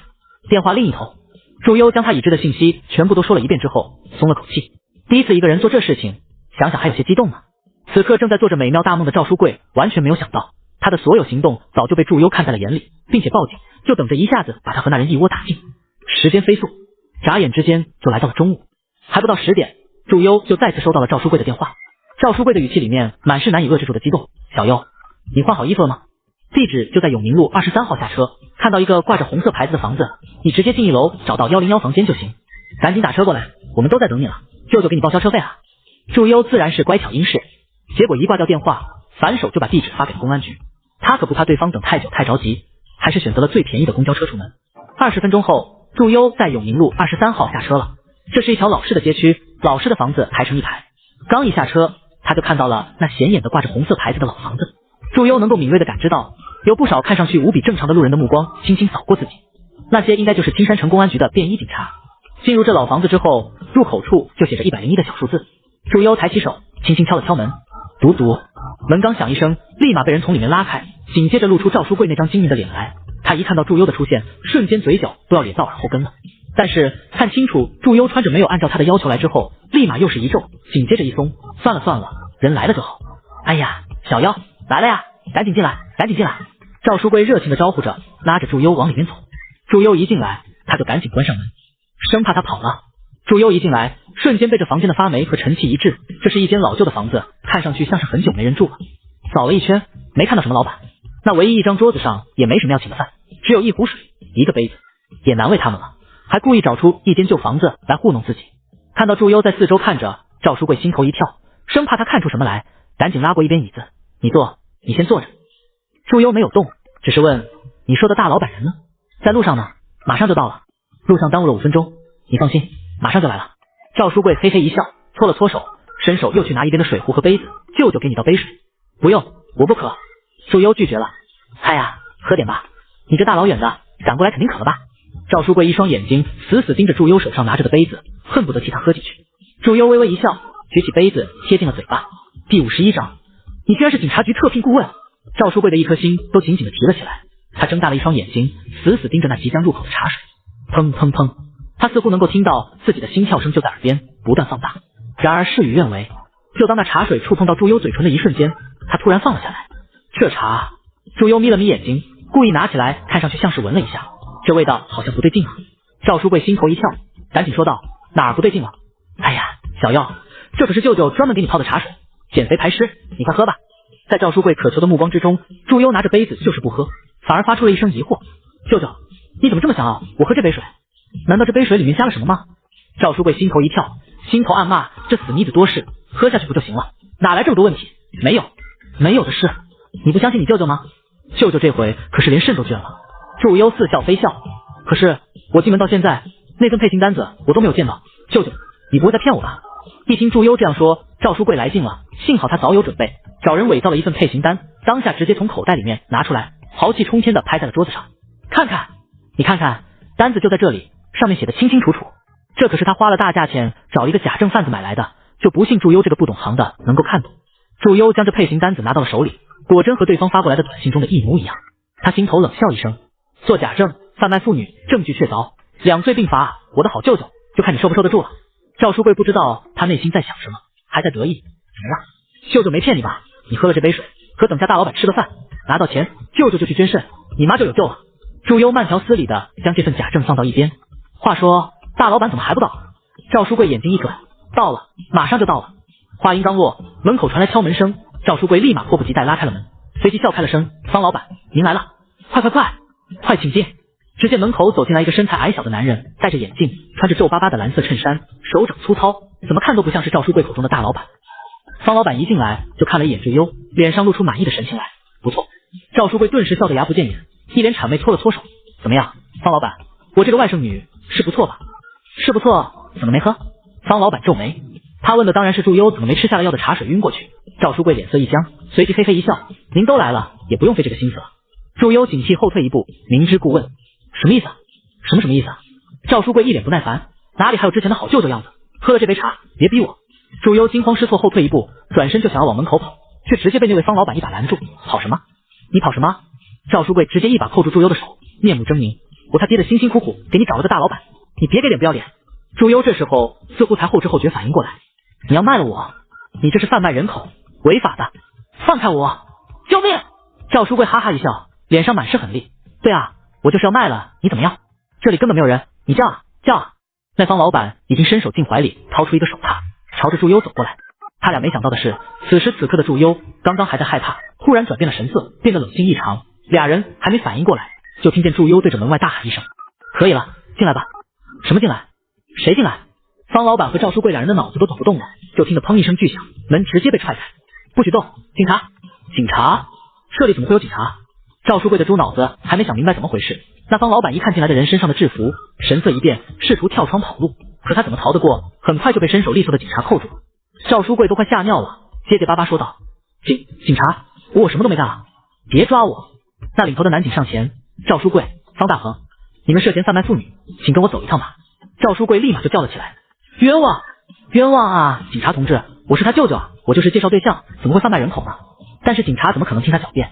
那男警赶紧走到祝优面前，看他没有什么异样之后，松了一口气，伸出手：“祝顾问您好，我是青山城公安局永宁路派出所案件办理中队长高强。”祝优微微露出一丝笑容来，伸出手和他握了握：“高队你好，我是离火市公安局特聘顾问祝优，这是我的工作证，来得很及时，辛苦你们了。”生怕再次出现核对不了身份的情况，祝优这次是直接把工作证带在了身上。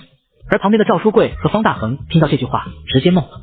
赵书贵一脸不可置信的看着自己这个外甥女，死死盯着那张工作证，又移到了祝优脸上，就像是从来没有见过他一样。公安局？你是公安局的人？他扬高了声音：“你怎么会是公安局的人？你耍我？你故意的！”那方大恒直接要疯了，他实在是没有想到，自己就是按照之前的规矩办个事情卖个人，竟然卖到了警察头上。还他爹的是赵书贵这个蠢货请过来的，他就算被扣住了，也试图挣脱去踹赵书贵，口中不断骂骂咧咧：“你他爹的，你他爹的，你他爹的，害死我了！你个蠢货！”完了，他完了！赵书贵肠子都要悔青了，自己这个外甥女什么时候变成警察局的特聘顾问了？早知如此，他怎么可能会卖她？第52章，蒋队来了。祝优把录音、证件还有茶水这些物证全部交给了高强，证据确凿，这俩人是怎么也逃脱不了法律的制裁了。赵书贵被扣走前，还在痛哭流涕的请求祝优看在自己舅舅的份上帮他求情，祝优当然是当作没听见。高强陪在祝优身边，一边往外走一边提醒道：“祝顾问，下次这种以身涉嫌的事情尽量不要自己参与了。”身为特聘顾问，高强也是知道这个职位的含金量，同样也知道祝优本身是没有体能来对抗坏人的，万一出了什么事情，那可就不好了。祝优嘴角扯出一声无奈的微笑：“好，我知道了，只不过这事情实在是太特殊了，我自己也没反应过来。”一想到要卖了祝顾问的竟然是他的亲舅舅，高强瞬间把接下来要说的话吞了进去。嗨，这都叫啥事儿？竟然有这样子的亲人。他看向祝优的眼神中瞬间带了一丝同情。朱顾问，按照规矩，你作为报案人得和我们回公安局做一下笔录，你现在有时间吗？有的，现在就可以去。祝优对这件事表示了很理解。高强忍不住赞叹一声，很久之前也见过其他局的一个特聘顾问，那特聘顾问可是高傲得很，又难相处。没想到这位离火市的祝顾问竟然如此亲和。一走出这栋楼，祝优就看到一辆车飞快地停了下来，紧接着从驾驶位上快速走下来一人来。祝优瞬间眼睛一亮，上前小跑几步。蒋队，您怎么来了？他简直不敢相信自己的眼睛，蒋队怎么突然来青山城了，而且如此快地出现在了自己面前。蒋长青上下扫视了祝优一圈，发现他没有出什么事情，还是生龙活虎的样子，瞬间内心深处稍微松了一口气，嘴上却是不饶人。你是特聘顾问，不是一线办案人员，更不是诱饵，下次再这样，我看你这特聘顾问是别当了。蒋长青的语气是前所未有的冷厉。祝优愣了一下，随即反应过来，知道蒋长青是在关心自己，心里暖暖的，也不生气，笑嘻嘻凑上去。知道了知道了，蒋队。蒋长青依旧绷着一张脸，就是不说话。何素随后下车，看到祝优没事的样子，也松了一口气。一看蒋长青那样子，瞬间笑出了声。小优，你可别看蒋队这么严肃，他一路上可是担心死你了。要不是知道超速违规，他恨不得把油门踩到底。蒋长青横了他一眼，就你多嘴。祝优瞬间扑哧一声笑出了声。蒋长青看他人没受伤，心情也没有因为这件事而受伤，终于是一颗心稳稳放了回去。你这个舅舅是怎么回事？能说吗？他生怕问到祝优伤心处，委婉问道。祝优一愣，这有什么不能说的？我这个舅舅，他眼中闪过一丝厌恶之色，就是这样的人。好在现在抓起来了，省得祸害其他人。他知道赵书贵这次进去没有个3-5年是出不来了，至于3-5年后呢，说不定那时候他已经给妈妈换好肾了，都不知道搬哪里去了。就算赵书贵出来也找不着他们了。而且现在双罪并罚，证据确凿，够他喝一壶的了。一旦解决掉赵书贵的事情之后，祝优整个人眉眼舒展，心头一块大石头总算是放下了，放松极了。在青山城，因为是内部人员，做笔录也很快，不到半小时就搞定了。出来时候，祝优看到一边的蒋长青和何素，道：蒋队，素素姐，你俩难得来我的城市一趟，今天有空不？我做东带你俩逛一逛。可以啊。还不等蒋长青说什么，何素立马眼前一亮，这都多久没放松了，得赶紧抓住这个机会放松放松。两个小年轻眼睛里面亮晶晶的，蒋长青也不忍心破坏他俩的期待，轻轻颔首。反正局里面暂时没什么事，下属们想要放松一下也行吧。祝优在青山城生活了很久，对什么地方好玩什么好吃知道的清清楚楚。蒋长青开车，他指挥，滔滔不绝又风趣的介绍了一下青山城。中午，他请俩人吃了一顿当地人才知道的苍蝇馆子。吃完饭，祝优眉眼歉意：蒋队，素素姐，我就不继续陪你们逛了，我得去医院陪我妈了。蒋长青和何素对视一眼，放下了筷子。他俩这才想起来，祝优是专门回来处理事情的，但是祝优当时没有说清楚具体什么事，只是说要处理事情，没想到竟然是家里亲人生病了。阿姨生病了吗？这我们都是同事，也得去看看呀。何素满是担忧。一说到母亲的病症，刚刚还松快的祝优瞬间眉眼之间有了郁郁之色。不过很快他笑开：哦，没事儿，老毛病了，肾病。这不幸好我拿了一大笔奖金嘛，能够给我妈换个超级 VIP 病房。哈哈哈。看着祝优还一脸调侃的样子，知道是为了不让他俩担心，说的含糊不清。但是蒋长青和何素是何许人也，都是刑侦科的，还有一个还是专门心理学出身的。尽管祝优说的模糊，但是俩人心里瞬间清楚了。恐怕祝优母亲生的不是小病，慢性肾病，那岂不是要透析？透析是多么重的一大笔钱啊！蒋长青瞬间反应了过来，怪不得他刚认识祝优就觉得他很省钱，也很爱钱，发生了命案都想着自己的全情，那是因为他不得不省钱，不得不爱钱。母亲的肾病就像是一口担子，重重的压在了祝优那双瘦削的肩膀上面。何素也心知肚明，张了张嘴巴，一时半会儿间，这七窍玲珑心的姑娘竟然说不出一句话来。最终还是蒋队打破了沉默，他站起身，语气不容拒绝：咱们都是一个局的，同事病重，我作为队长有责任探望一下。何素立马跳了起来，一把握住祝优的手：我也要去探望阿姨。小优，你和我说说阿姨喜欢吃什么，我等下水果可别买错了。祝优张了张嘴巴，鼻头莫名一酸，他赶紧憋了回去，没有拒绝这温暖的好意。好。第53章不原谅。和赵书贵断亲。病房内靠在门框上的祝优看着里面的情景，一时之间有些目瞪口呆起来。他没看错吧？他竟然看到了冷面严肃的蒋队笑了，还如此的亲切，一个接一个笑话逗得赵女士哈哈大笑。赵淑英更加是亲切的不断叫他蒋队长。这还是那个雷厉风行的蒋队吗？何素去倒了杯水回来，看到祝优那一副震惊的样子，眨眨眼睛，轻声说道：没想到吧，蒋队还是个这样的人。我和你说，蒋队哄人可有一套了。祝优伸手把下巴合上，这我真没想到。蒋队有一个女儿，小时候可闹腾了，这不哄出经验来了。不像我可是非常严肃的人啊。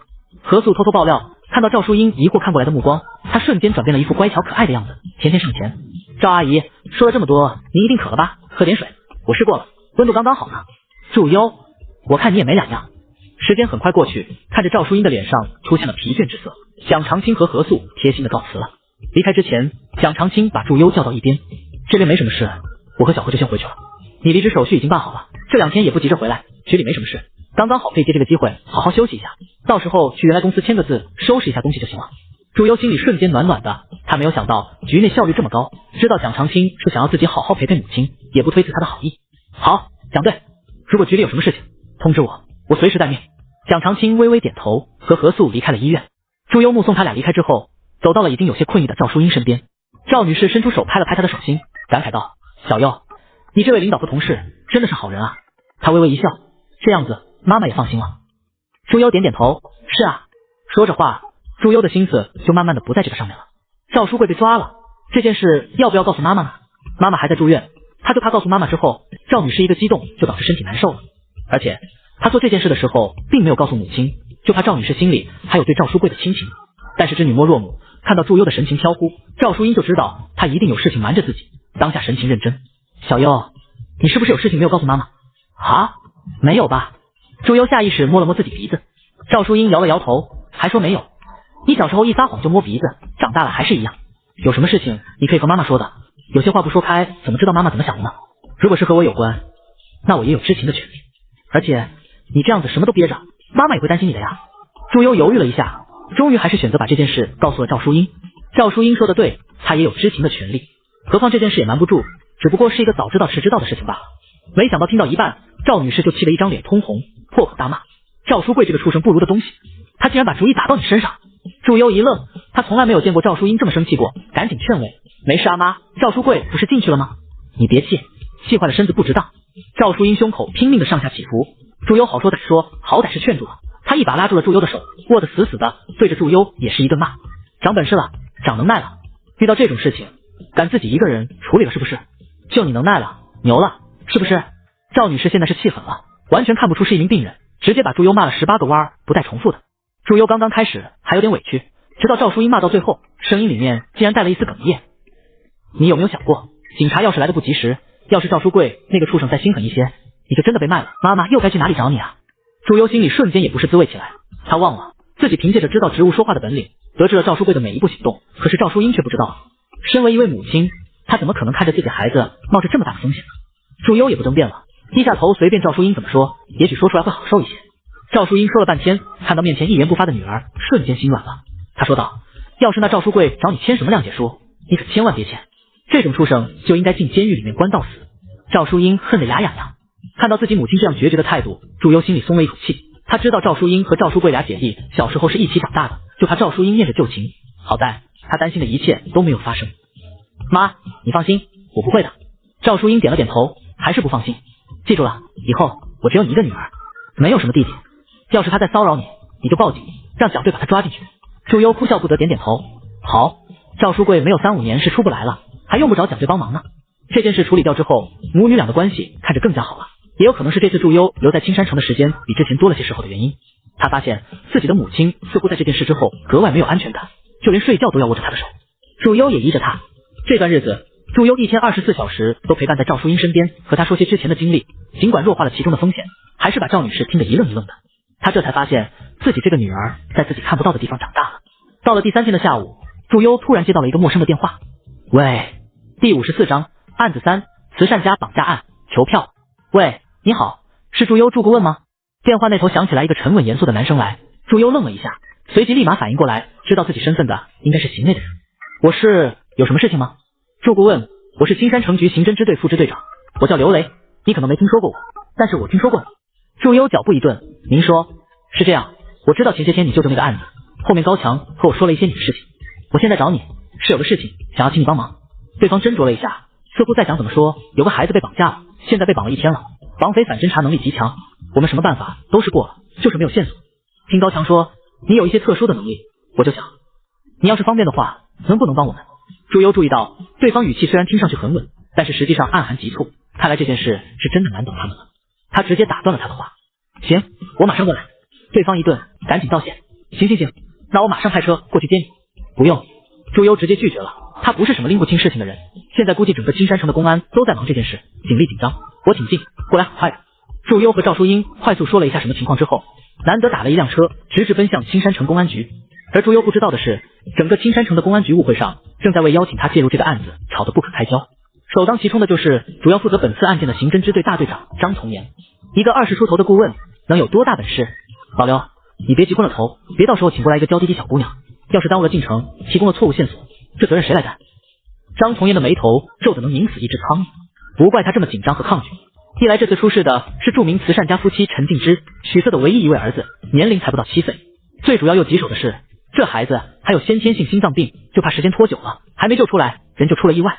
这对夫妻本次想要在青山城建一家特殊儿童福利院，上面高度重视，这人来是来做好事的，结果刚一落地，他俩的唯一小孩给掳走了，找都找不着影儿。时间1分1秒过去，上面一直给压力，可偏偏绑匪是有备而来，咖啡喝了一杯又一杯，眼睛都瞪成铜铃了，什么线索都没有找到。二来，虽然高强说这名叫做祝优的离谱市特聘顾问接连破了3个案子，说的玄乎其乎，可在张从严的眼里，他之前也听过不少很玄的东西，但那都是宣传需要，真本事没有多少。对方又如此年轻，估计之前也是巧合给碰着了。刘雷还没说话，另外一位老刑警也是摇了摇头。现在情况紧急，我们不反对外人进来帮忙，但是就怕帮了倒忙，反而给耽误了。他还有些话没说，整个局里面有重案中队、技术中队、情报中队3支专业力量还在排查，就急着去外面请进来一位20多岁的顾问来帮忙。20来岁，这也太年轻了。能力、技术能保障吗？刘雷没有顶嘴，说实话，他心里也有些没底。高强是他妻子家的一个远房小辈，他哥们在离火市公安部上班，说的话虽然可能有夸大程度，但是本质上是没有错的，毕竟总不能空穴来风的夸吧。但是事到如今，时间紧急，孩子还有心脏病，是真的不能再拖了。不管用什么办法，首先得把小孩给救回来。别管来的是不是个20多岁的顾问了，就算对方3岁，是个刚断奶的奶娃娃，能救人，他刘雷说什么都要保下来。刘雷一咬牙道：张队，我保证我会全程看着朱顾问，不会出什么岔子的。何况现在时间这么紧，我们也是没办法。虽然基本上所有人都不赞成刘雷要请这位20多岁的年轻顾问参与这次营救行动，但是他的话确实说的对啊，他们时间紧急，找线索也是磕磕绊绊。张从严心中思量一番，最终拍板决定，可以，但是你可把人给我盯好了，绝对不要没轻没重的破坏现场的物证。祝优一来青山城公安局，立马感受到了这局内的严肃气氛，所有人都神色冷肃，脚步匆匆，甚至都没有人顾到他。祝优只得先联系上那位联系他的刑警队长，随手拦下一名经过的男警。你好，请问一下，刘雷刘队在哪儿啊？那位男警定睛一看，面前是一位水灵灵的年轻姑娘，穿着简单的白色 T 恤和水蓝色牛仔裤，干干净净，就是和警察局的气氛有点不搭。你是？他迟疑着说道。哦，我是祝优，离火市特聘顾问，是你们刘队请我过来的。祝优赶紧自报家门，拿出证件。哦，祝顾问，刘队在楼上，你直接上2楼找他就行。谢了。祝优道谢之后不敢耽搁，赶紧朝着2楼直去。那被他问路的男警看着他的背影，忍不住摇了摇头。果真是那位年轻的特聘顾问啊，这么年轻的话，真是令人担忧啊。祝优刚走到楼梯口，就看到一位长着国字脸、黑色粗眉的高大中年男人正快步走下来，看到他的瞬间，眼睛一亮。祝顾问，是我，您是刘队吧？祝优立马认出来了。对，我叫刘雷。说话的时候，刘雷心中也有些迟疑了，这位听上去很是厉害的特聘顾问，怎么看着竟然如此年轻，几乎和他刚上大学的女儿差不多了。祝优没有发现对方的迟疑，率先抬脚朝着楼上走去。先看资料，看着倒是很好相处的样子，也没有什么其他特聘顾问的古怪脾气。刘雷内心松了一口气，赶紧在前面引路。行，两人上了2楼，进入一个开阔的房间。这房间内部有不少人正在忙碌着，几张大桌子拼起来的硕大平台上面摆着不少文件，前面的白板上面也贴了不少照片。有人抓耳挠腮，有人念念有词。祝优直接穿过人群，站在那白板面前。第55章，诡谲离奇的失踪了。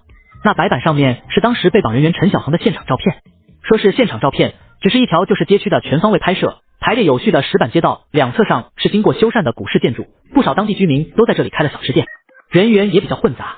感受到有人走近，那正在看着白板上资料的老刑警抬起头来，刚巧看到了祝优的侧脸，一看身后跟着的刘雷，立马知道了来人的身份。刘队，你还真把这个年轻顾问请过来了？怎么，姓李的，你有意见？刘雷冷哼一声，嗓门大大的，人家是我专门请过来的刑侦顾问，你好好配合他。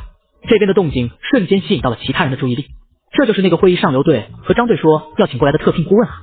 这么年轻，真的有本事吗？据说一下子破了3个案子，真的假的？估计是运气好吧。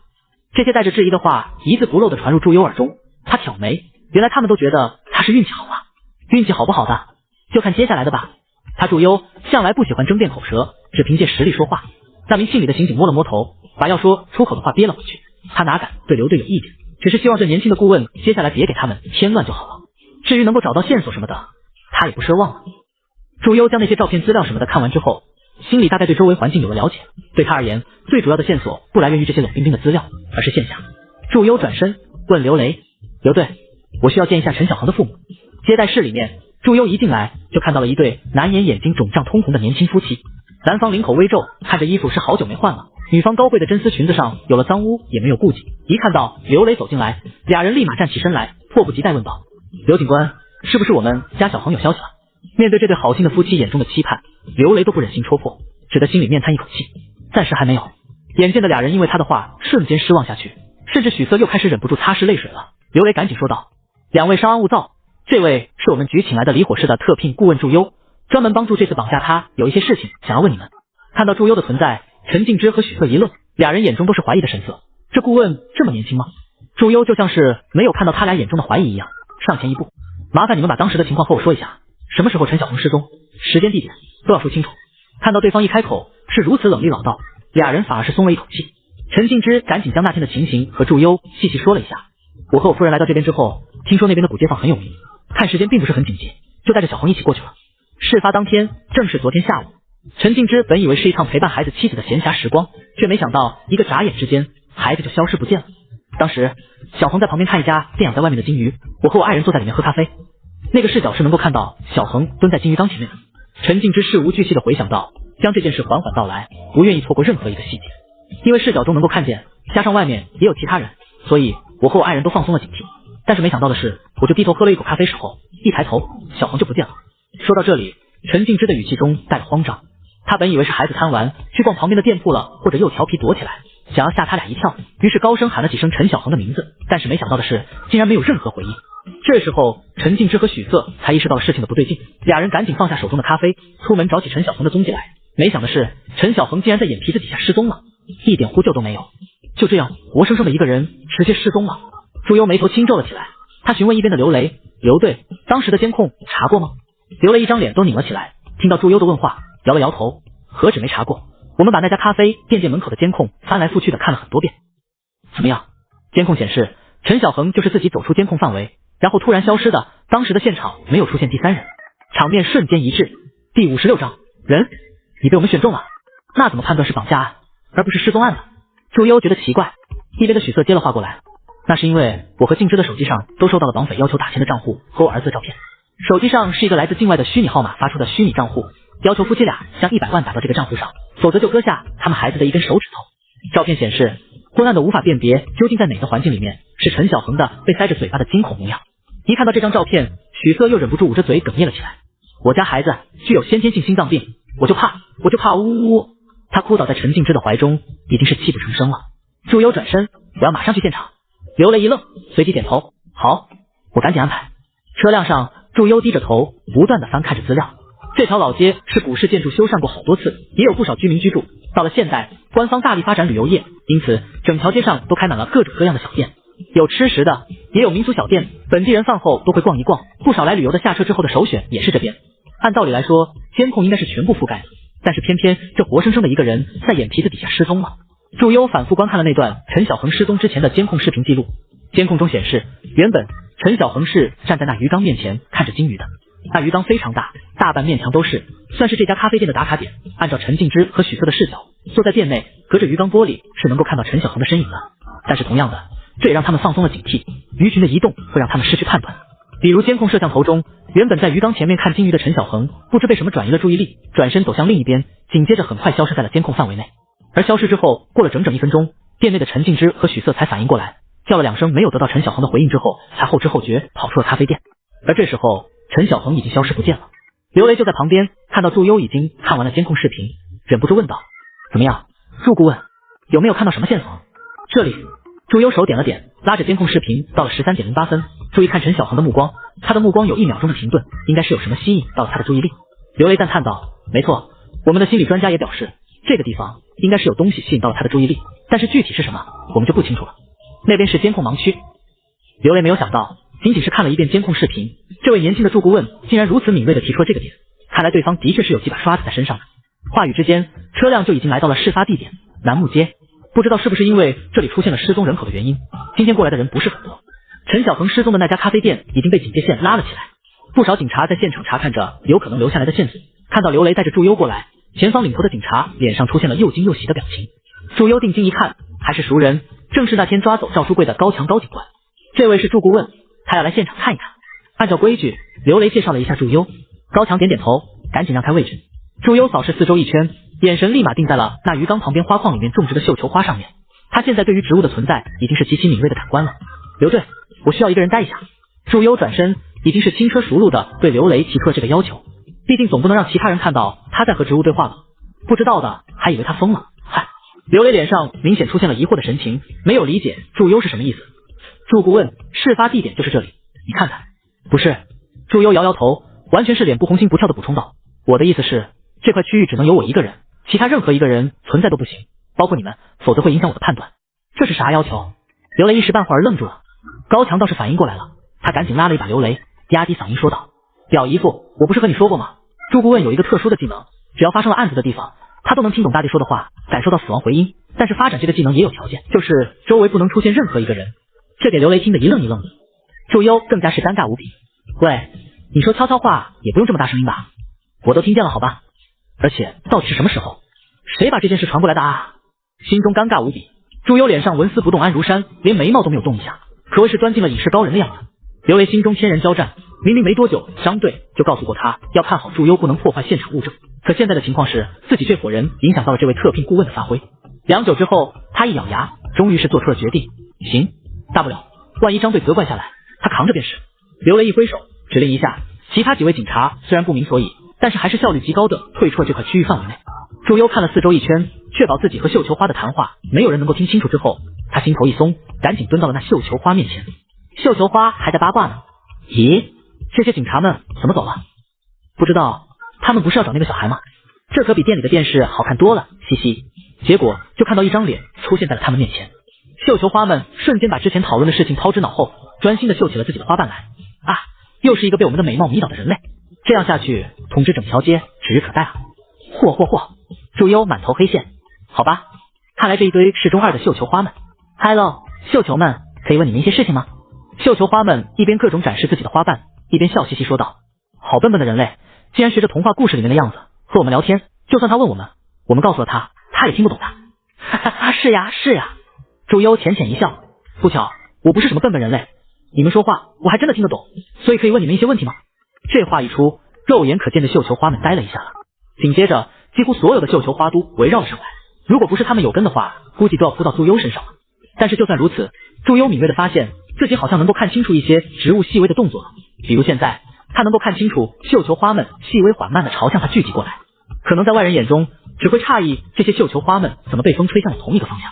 绣球们显然被这个人类能够听懂自己的话惊到了，七嘴八舌讨论了起来。他竟然能够听懂我们说话，这一定是花神派来的使者，帮助我们攻打这条街。对，我们要收编他，让他当我们的战士，完全把他抛在了旁边啊！祝优无奈扶额，而且这些绣球花中二病也太强了吧？什么战士，什么攻打，有没有考虑一下他这个当事人的态度？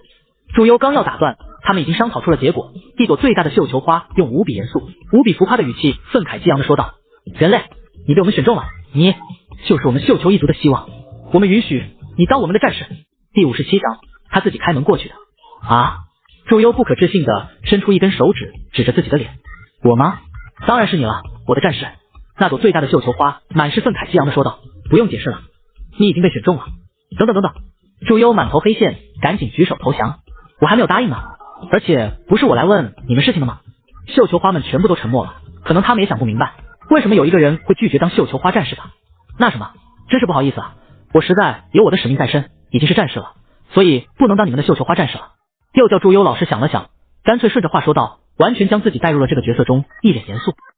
现在我需要完成我身为战士的使命，所以可以麻烦你们告诉我，昨天下午一个穿着蓝色衣服、粉色裤子的小男孩，这么高。祝优伸出手比了比陈小鹏的身高，他昨天就在这里看金鱼吧？你们对他有印象吗？大绣球花满是遗憾地说道。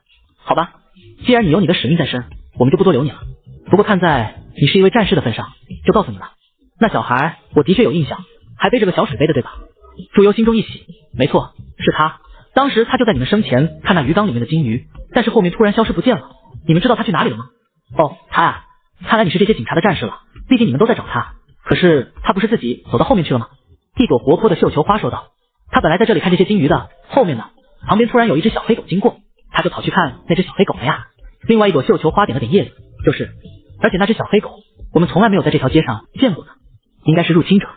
虽然这些绣球花们有些中二，但是祝优很快就从他们说的话中分析出了他想要的信息，也就是说，事发当日，陈小恒被一只黑狗吸引去了注意力，自发走出了监控范围内。而那只黑狗绣球花，他们没有在这条街上见到过，极有可能是绑匪们为了吸引目标人注意力特意训练出来的。祝优转头看向绣球花们指着的地方，咖啡店的右边隔着一条死胡同，是一家售卖文具杂货的店铺。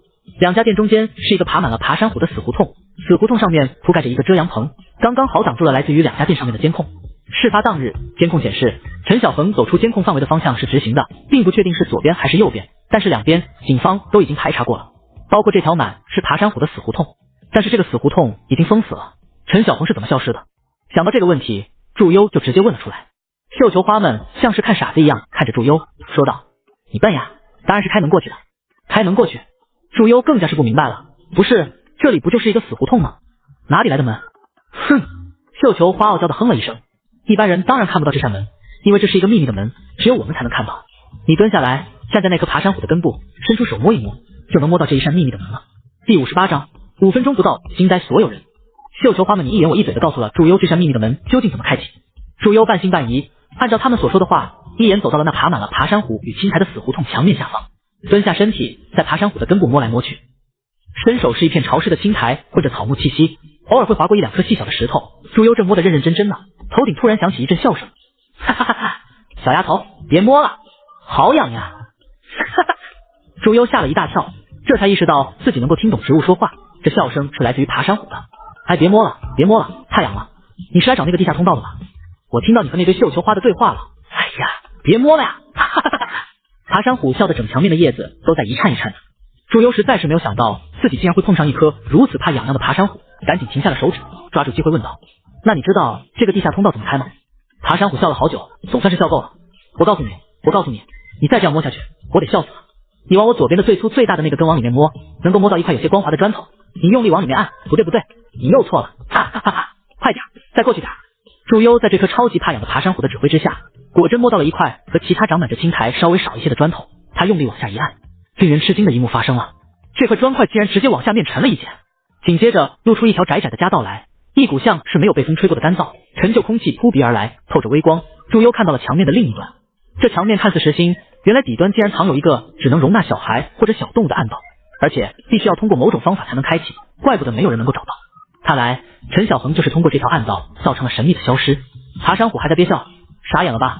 我当时发现的时候也吓了一大跳，原来这面墙能够过去，而且那小孩穿过去之后就合上了。祝优惊到了，他赶紧道谢：“谢谢你，爬山虎。”“不用谢，人类的战士，你别摸我就好了。”“太痒了，噗嗤。”祝优拿出手机拍了一张照片，赶紧朝着外围刘雷等人的地方走去。刘雷心中不知道自己在想什么了，远远的他瞧见祝优只是蹲下了身体在那鱼缸面前，然后过了一会就走到一边去了，看上去似乎什么也没干。才不到10分钟，他就看到祝优直接朝着他走了过来。刘雷赶紧走上前去，祝顾问是发现了有什么线索吗？其实说出这句话的时候，刘雷心中有点没底，才5分钟，能发现什么？然而让他没想到的是，祝优点了点头，语气笃定：“没错啊，没事，这案子的确有点啊。”“你说什么？你发现线索了？”刘雷话说到一半，直接傻眼了。刘队，你看这张图片。祝优拿出了刚刚手机上拍的照片，照片中显示在爬山虎的背后，放大之后很明显能够看出有一个入口。这是……刘雷瞬间眼神凌厉了起来，一把接过来了祝优的手机，将其再放大细细查看。没错，祝优点了点头。这个死胡同其实是有一个通道口的，它并不是实心的，而且要用特殊的方法才能打开。那绑匪应该是知道这方法，将刘小恒诱骗过去。当时刘小恒是被一只小黑狗吸引过去，穿过这个隐秘的通道口，然后被绑匪带走。那条小黑狗不在这条街道上，应当是绑匪特意训练的。刘雷整个人直接是一个目瞪口呆的状态，这状态在祝优带他过去看到了那个秘密通道的时候到达了顶峰。就5分钟不到，你就知道了这么多，这还真有一个隐秘的通道。刘雷整个人都惊呆了，他实在是没有想到，这一位特聘顾问才用了仅仅不到5分钟的时间，直接找到了他们花了1天1夜也没有找到的一个通道。一旦有了线索，还是这么关键的线索，破案拯救被绑人员简直指日可待。高强愣愣地盯着那个已经打开了通道口，整个人脑子已经不会旋转了。他想，自己的兄弟说的还是保守了，才不到5分钟啊！祝顾问竟然提供了如此大的一个线索，这传说中的能够聆听大地的死亡回音，恐怖如斯。刘雷整个人瞬间像打了鸡血一样，像蒲扇一样厚厚的手掌直接一巴掌拍在了高强的背上。还愣着干什么？赶紧去查看！专业人员立马被叫了过来，对这个新发现的通道口进行排查。原来这一面死胡同在古时候是经过专门设计的，里面曾有古人留下的军事通道。后来城墙被废弃，外包青砖被保留作为街巷围墙，但内部结构早就忘记了。死胡同的那面墙从外面看是一面完整的长满青苔和爬山虎的老墙，但其中一块青砖后面是空的，通向一条狭窄的夹道，最终通向了外围处。勘察人员用专门的工具在通道路口的砖石边缘地面提取到了肉眼看不见的微量物证，采集样本之后发现果真是陈小恒的。不仅如此，还在通道内侧的石头旁边发现了一丝衣服纤维，与当时的陈小恒失踪时候身上穿的衣服进行比对之后，颜色材质是一致的。也就是说，陈小恒的确是通过这个古代通道口消失的。发现了关键线索，现场所有的人立马就激动了起来，看向祝优的目光变了又变，变得无比热切起来。这位年轻的祝顾问是真的有本事的。祝优能够感受到其他人的目光，但是他也没有多想。现在有了关键线索，知道了陈小恒是怎么消失的，他也没有闲着，直接转向死胡同的外围处。刘雷现在恨不得直接把祝优给供起来，还说什么看着对方。看到祝优要去外围处查看，他也是一拍即合，当下也带着其他几名警察赶了过去。毕竟如果陈小恒是在街道外围消失的，那么那个地方最有可能得到线索。令众人没有想到的是，这条通道竟然很长，足足有50米，通向了完全意料不到的一条叫秦河的河岸边。但是因为恰巧昨天晚上下过雨，很多现场的线索都已经没有了。地上留下的轮胎硬看着也有好几辆车，不少都已经模糊不清，在昨晚的雨之下甚至堆积起了小小的水洼。但是这些根本难不倒祝优，只要有植物的地方就是他的眼睛。祝优再次和刘雷提出需要一个人聆听一下，但是他话还没出口，刘雷立马严肃正经又敬佩地说道：祝顾问，您是要聆听一下大地的死亡回音吗？了解，我们都明白，全体都有，马上后退，给祝顾问留出空间来。刘雷直接嚎了一嗓子，所有人不敢耽搁，一个眨眼之间就给祝优清出了一块场地来。祝优话还没说完呢，看到这一幕，他眼中闪过一丝笑意，这样也好，省了自己很多事。祝优看到了那个通道口的外围出口处，长着不少自己不认识的杂草，看了一圈，没一个自己认识的。于是祝优拿出豆包进行拍照识图。豆包，这些是什么植物？求职办事儿，总要知道对方的名字才是有礼貌的。豆包表示，我用最直白、最直接、最真实、最简略、最不绕弯、最一针见血的方式告诉你，这些是刺儿菜。哦，祝优点点头。根据经验，这些长在野外的植物们，只要用他们没见过的营养液就够了。祝优从口袋里面掏出了随身携带的植物营养液，蹲在了那些刺儿菜们的旁边。你们好，刺儿菜们，是这样子，我能够听懂你们说的话，所以有一些问题想要问你们。当然，我也不是白问的，作为回报，我愿意给你们营养液。用了我手上的营养液，你们能够长得又高又大，堪比高楼大厦。祝优还现场直接编了一段广告词，营养液商户们，请给他打钱好吗？如果是人，估计要刨根问底，但是很显然，这些刺儿菜们很快接受了祝优能够听懂他们说话的这件事。但是不愧是名字叫着刺儿菜，性格非常之傲娇，根本不带理睬祝优的。什么营养液，听都没有听说过，边儿去，别打扰我们吸收雨水。祝优微微一笑，也不多说，营养液的盖子一打开，才一滴滴入，立马引发了热烈的狂欢。什么营养液？我是说，哎呀，这营养液可太营养液了，多大点事儿是吧？你就说呗，有什么问题？只要是我们能够回答的，都告诉你。香，太香了，万事不绝营养液，这营养液可太好用了。祝优忍不住心中嘿嘿了一下，赶紧问他们，昨天就在你们长着的这个洞旁边，应该有一个小孩出来吧？他去哪了？第59章，植物界硬通货，营养液。为了得到祝优手上那一管令人眼馋的营养液，这些刺儿菜们卯足了劲儿的回想。的确有个小孩从这个洞里面爬出来了。祝优赶紧追问，那他爬出来之后，然后呢？然后就被一个大人抓走了呗。旁边的一株狗尾巴草立马抢答了，我也知道。好心的人姐姐，你的营养液能不能给我一点啊？他刚刚睡醒，就看到这个人在问一边的刺儿菜家族，本来不以为意，但是没想到这个人类竟然拿出了他无法拒绝的东西——营养液。一打开，那股香味一飘过来，他瞬间就精神了。回答问题，他也会。祝优没有想到，竟然还有植物会抢答，刺儿菜们也没想到，这一下直接触怒了那些正准备回答祝优的刺儿菜们。喂，你这棵狗尾巴草怎么回事？这个人姐姐明明是先问我们的好吧？就是，要不要叶子呀？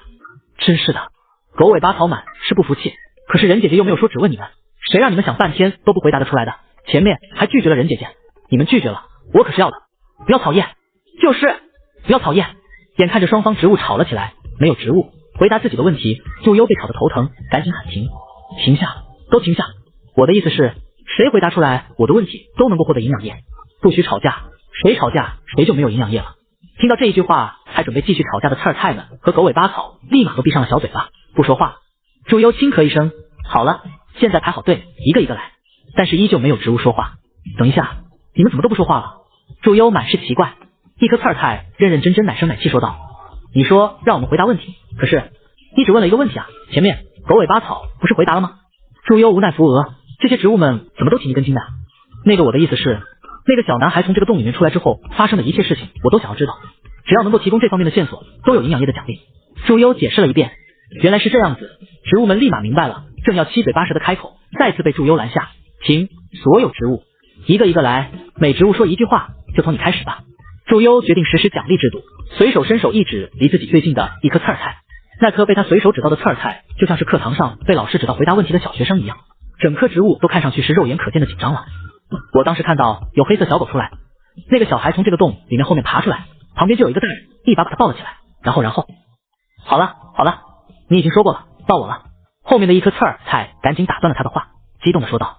然后那个男的用一个方方的软软的东西放在这个小孩子脸上，这个小孩子就晕过去了。到我了，这个小孩子手脚就不动了，那个大人就把他放到车上，带着小狗，然后车就开走了。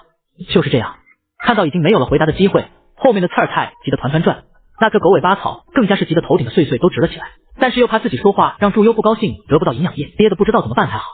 祝优沉思，没有经过特殊训练的植物们能够给的线索还是太少了，问一句答一句，就事论事，但是也能够拼凑出当时陈小恒经过那条小黑狗的引导下，通过了这个隐秘的通道之后，被绑匪用帕子捂住口鼻迷晕过去，放到车里面，然后带走了。不过他需要知道更加多的线索。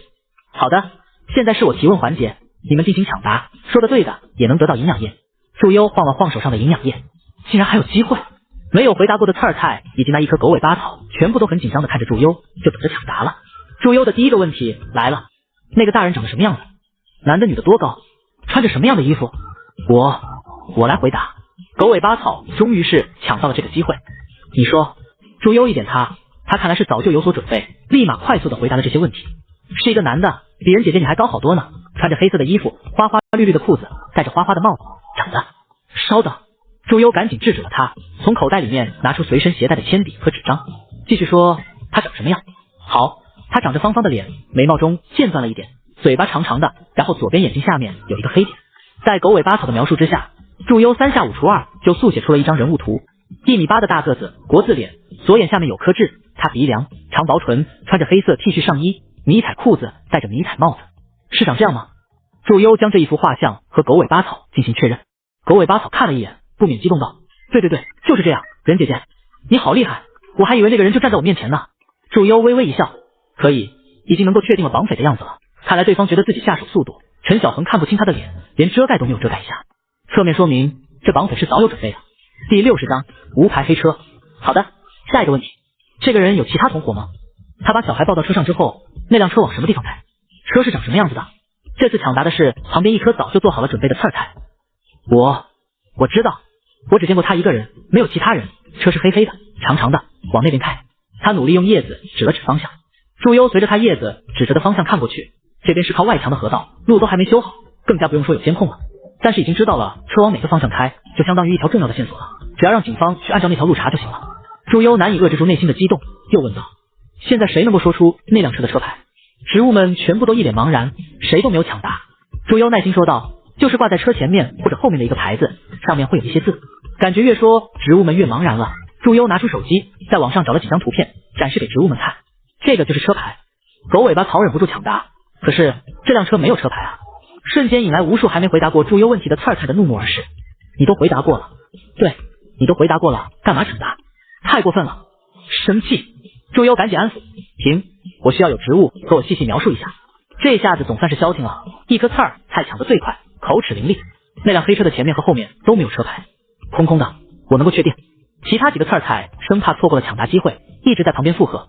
对，没有车牌，我们都看到了。祝优肯定了，看来这是一辆无牌黑车。祝优又问了几个问题之后，确保没有什么被自己落下之后，他拿出营养液，依次滴在每一颗帮助他的植物的根部，作为报酬。好的，我都清楚了，谢谢你们了，这是你们的报酬。营养液一入土，瞬间迎来此起彼伏的欢呼声。太好了，好吃好吃好吃，我要快快吸收，长大大。任姐姐，你真好，说给我们就给我们，谢谢任姐姐。在一片此起彼伏的道谢声中，祝优站起身，朝着刘雷等人的地方找去。而青山城的警方这一边也没有闲着，但是他们寻找线索不怎么顺利。原因有二，一来这地方还没开发，没有监控，相当于失去了一双眼睛；二来昨晚的雨实在是太大了，几乎把所有的痕迹都冲散了。然后这边本来就是后墙荒废着，人也很少来，就连目击者都没有。刘雷死死皱着眉，心中焦急不已的同时，只得先把最后的希望放在祝优身上。他从来没有觉得时间竟然有如此漫长过。正想着这位祝顾问呢，刘雷远远的就看见祝优走过来了。他3步并作2步，赶紧上前。怎么样，祝顾问有没有聆听到什么线索？说着这话，他一颗心都提了起来。而下一秒，祝优的话直接让他的心稳稳的放回了胸膛里面。找到了。刘雷大喜过望，祝顾问，你真的找到线索了？要是提前半小时，他在祝优说话时候还会犹豫是不是真的，但是这一切全部都在对方5分钟不到找到了他们警方用了1天都没有找到的隐秘通道，全部打碎。现在祝优说什么他就信什么，信任度直线上升。祝优点点头，拿出了那张速写纸张，绑走陈小恒的绑匪长这个样子。刘雷一愣，接过来一看，随即目瞪口呆，只见那张纸张上活灵活现的画着一个男子，就连对方左脸下方的黑痣都像是真的一样。但是正因为如此，刚对祝优信任值顶峰的刘雷反而又犹豫了起来。这附近没有监控，对方怎么连绑匪长什么样子都能够知道？就像是亲眼看到的一样。祝优就像是没有看到刘雷的犹豫一样，笃定说道。刘小恒被那条小黑狗引到外墙出口处，这名男子就用混了迷药的帕子捂住了刘小恒的口鼻，直接带上了旁边早就准备好的一辆车。那辆车是黑色的，无牌照，具体什么型号我不清楚，但是我知道这辆车开的方向。祝优在刘雷惊呆了的目光之中指向河道的另一边，就往那边开了。刘队，我知道这边没有监控，但是到了街区那边一定有监控拍到，你只要往那边查监控，就知道我说的是不是真的了。刘雷回过神来，手抓着那张速写纸张抓得紧紧的。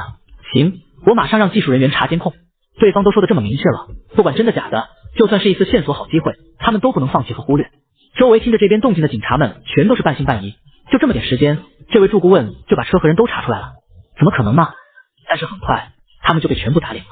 第61章打脸持续进行时，不到2个小时，负责查街沿监控的人就有了发现。找到了，真有一辆无牌黑车。13点29分时候第一次出现在那条河道附近，然后13点46分又出现了，时间和陈小恒失踪后的时间重叠。不仅如此，根据监控视频放大的图片显示，那驾驶位上的男子和祝顾问画出来的人一模一样。说到这里，那名汇报的警察忍不住打打嘴，神了，真神了，和祝顾问说的一模一样。可是祝顾问是怎么知道的？刘雷一愣，紧接着整个人都扑到了那被调取出来的监控画面面前，他呼吸急促，双手死死扣住了桌面。果真，那放大的图片上面显示，那无牌飞车的司机果真和祝优画出来的一般无二。在看到祝优画出来的画像时候，刘雷就记在了心里面，现在一眼就认出来了。那旁边查监控的警察从来没有见过刘队如此失态，不过他也难掩惊讶，突然感受到一阵热气。他一转头，发现身后围绕了一大圈同事，齐齐盯着监控上的画面。警察！刘雷回过神来，哈哈大笑一声，大手用力地拍在了桌面上。查！给我查出这辆无牌飞车去了哪里！都愣着干啥呢？赶紧干活！一天天的，还不如人家一个小姑娘直接2下3下就获得了线索。刘雷笑骂，心里那叫一个激动。迎着无数好奇震惊的目光，祝优不动安如山。警察局再一次的紧急会议在室内开启，只不过这一次针对的是祝优。刘雷站在会议桌子前，相比较于前一次是否要邀请离伙式祝顾问参与这次会议的紧张和没底，这一次他嘴角噙着一抹神秘的微笑，几乎是挑衅般看着在座每个人，就像是在说，看看，我请来的人没错吧？离伙市公安局刑侦大队张从年一看到刘雷这股得意的样子就没眼看，他假装没看见，毕竟人家请来的是真有本事的。这在张从年也是没想到的，他没有想到的是，这位这么年轻的祝顾问竟然在这么短的时间内获得了这么多他们一天一夜都没有获得的线索。一次他张从言可以说是巧合，但是第二次呢？2次间隔时间这么短，对方的行动都汇报到了他这里，张从言知道的很清楚，对方仅仅是走了一圈就给出来了2次关键线索。各位，见人到齐的差不多了，刘雷清清嗓子，首先发言，他那硬朗的脸上满是严肃。大家有目共睹，祝顾问的实力仅仅是不到1个小时，祝顾问就给我们提供了失踪人员刘小恒从哪里失踪的，又给我们提供了掳走刘小恒人员的画像和车辆样子。根据其中一帧的画面显示，车上一闪而过的脸经过技术人员的复原，的确是刘小恒。在祝顾问的帮助下，我们已经确认了绑匪，所以我提议将祝顾问纳入我们这次的行动之中，作为临时特聘人员，和离伙市公安局正式走流程。他有权获取案情简报，参与方向性讨论，他的建议列入会议记录，记入侦查项。这话一出，不少人都频频点头，之前反驳的严厉中间全部都哑口无言，没有一人反驳。所有人的目光齐刷刷聚集到能够拍板这次行动的张从言身上。张从言喝了一口水，在众人目光中重重落下杯子。可以，整个公安局都忙碌了起来，死死盯着那辆无牌飞车。对方很狡猾，反侦查能力极强，屡次逃脱监控范围，在警方人员的努力之下，终于锁定了对方出现的最后范围区域。那是一片已经到城外的荒山，各种各样的绿植缠绕其中，昨晚下过的雨没有散去，反而到现在都给这座山蒙上了一层白色的柔软的迷雾，更添几分神秘。但是这神秘在警方眼中就变成了愁苦。要知道，搜山是非常困难又耗时间的一件事情，而且假如需要提高效率，动用直升飞机，又害怕惊扰到绑匪，导致对方出现什么过激行为，伤害到被绑人员。而就在这个时候，困境2又出现了。警方正在制定方案，锁定绑匪的时候，陈小恒的父母焦急地出现在了警察局。警察先生，一见到张从言等人的出现，许瑟举着手机流着眼泪，差点就要扑上来了。一边的陈静之也没好到哪里去，眼眶通红，手都在颤抖。俩人几乎是无法控制颤抖的手，打开了好几次手机才打开，语无伦次说道：那个绑架我孩子的人又发来了视频。只见陈静之和许瑟的手机上是如出一辙的同样视频，视频中陈小恒的状态已经很差了，被捂住嘴巴，绑着双手双脚，背靠在一张椅子上。拍摄视频的绑匪毫不怜惜的一把扯起了陈小恒的头发，直逼着他那双满是惊恐泪水的眼睛，直视着镜头，经过处理的声音恶毒的说道：陈静之、许瑟，我知道你们报警了，你们怎么能够毁约呢？不是说好不能报警的吗？那没办法了，作为毁约的惩罚，我只能撕票了。不过呢，我心情好，愿意给你们一个机会。绑匪发出几声怪异的笑声，镜头一转，对准了一个掉了漆皮的铁皮时钟，上面正在倒计时，1个小时内，只要你们夫妻俩有一个人自杀，把自杀视频传给我，我就把你们儿子放回去。怎么样？一命换一命，划算的买卖吧。视频到这里戛然而止，许瑟再也受不了这一而再再而三的刺激，发出一声短促的惊呼声之后，直接晕倒在了陈静之的怀中。陈静之慌了，连忙喊叫了好几声：老婆，老婆！但是对方毫无反应。快叫救护车！救护车来了，直接拉走了许瑟。离开之前，陈静之流着泪和张从言说道：张队，我知道你们尽力了，实在不行，趁着我爱人的昏迷，我自杀，把视频传给他就行了。失去小恒，我的爱人会疯的。张从言直接吓了一大跳。陈静之眼神坚定，不是给他们警方施压，而是真真正正的考虑这件事能不能换回他们的孩子，再考虑这件事的可行性。张从言赶紧劝道：陈先生，我们警方已经在尽力排查了，不多时候一定能够把小恒救回来的。你们先不要自乱阵脚，不然岂不是如了那绑匪的愿？而且您想想，现在您的妻子昏迷过去，正是需要你照顾的时候，你万一真的按照视频中做了，你的妻子失去了你，又该怎么办？那他也会更加崩溃的。何况这个绑匪就是故意这样子说，好让你们自相残杀，而最后他也不一定会把孩子送回来。好说歹说，总算是把陈静之劝下了。但是尽管如此，对方神情恍惚，看着状态已经濒临崩溃的危险边缘了。陈静之随着救护车走后，张从言的黑眉毛拧成了绳结，脸上隐约可见怒气。绑匪就在挑衅，这挑衅不仅仅是对着受害人，更加是对着他们警方。可偏偏不确定对方在哪里，就算是在那片荒山，也难以确定具体位置，还投鼠忌器，生怕打草惊蛇。他们的时间只有1小时倒计时，过去那边就要20分钟左右。张从言感觉自己面对着一场死局。而就在这时候，一道清灵的声音响起：让我去吧。第62章搜山进行时，众人齐齐回头，就看到说话之人正是祝优。刚刚警方在制定方案的时候，他就在旁边听着，一听到目标区域是山里，瞬间一个机灵。山里植物别那么多，随处可见，对他而言岂不是手到擒来？对他的能力而言，简直就是量身定做。眼看着时间紧迫，祝优也不过多解释：让我去现场，我能够马上给你们找出绑匪的具体位置来。刘雷回过神来，对，让祝顾问去整人，祝顾问能够一下子就给我们找到。现在他可是对祝优的能力深信不疑。张从言紧皱着眉头，胡闹！祝顾问不是1线人员，没有武力值，也没有经过专业训练，进了山如果遇到绑匪，他连自保能力都没有，没有野外隐蔽经验，踩断树枝发出声音都极有可能惊动到绑匪。祝优却打断了他的话：张队，我明白你对我去现场的担忧，但是现在只有这个办法，我们才能够解救到陈小恒，而且只要我在现场，才能够知道他在哪。所有人沉默了，齐齐看向张从言，等他拿主意。张从言眼中光芒变幻万千，终于决定可以进山，但有条件，全程由我指定的人陪同佩戴定位设备，不能离开随行人员视线。一旦接近目标区域，你必须留在安全距离之外，由1线警员接手行动。刘雷，你负责保护祝顾问安全。祝优点头，可以。正面绑匪什么的，他想都没有想过。他也知道自己的能力，真面对上绑匪，简直就是手无缚鸡之力。他的能力就是为警方指明方向。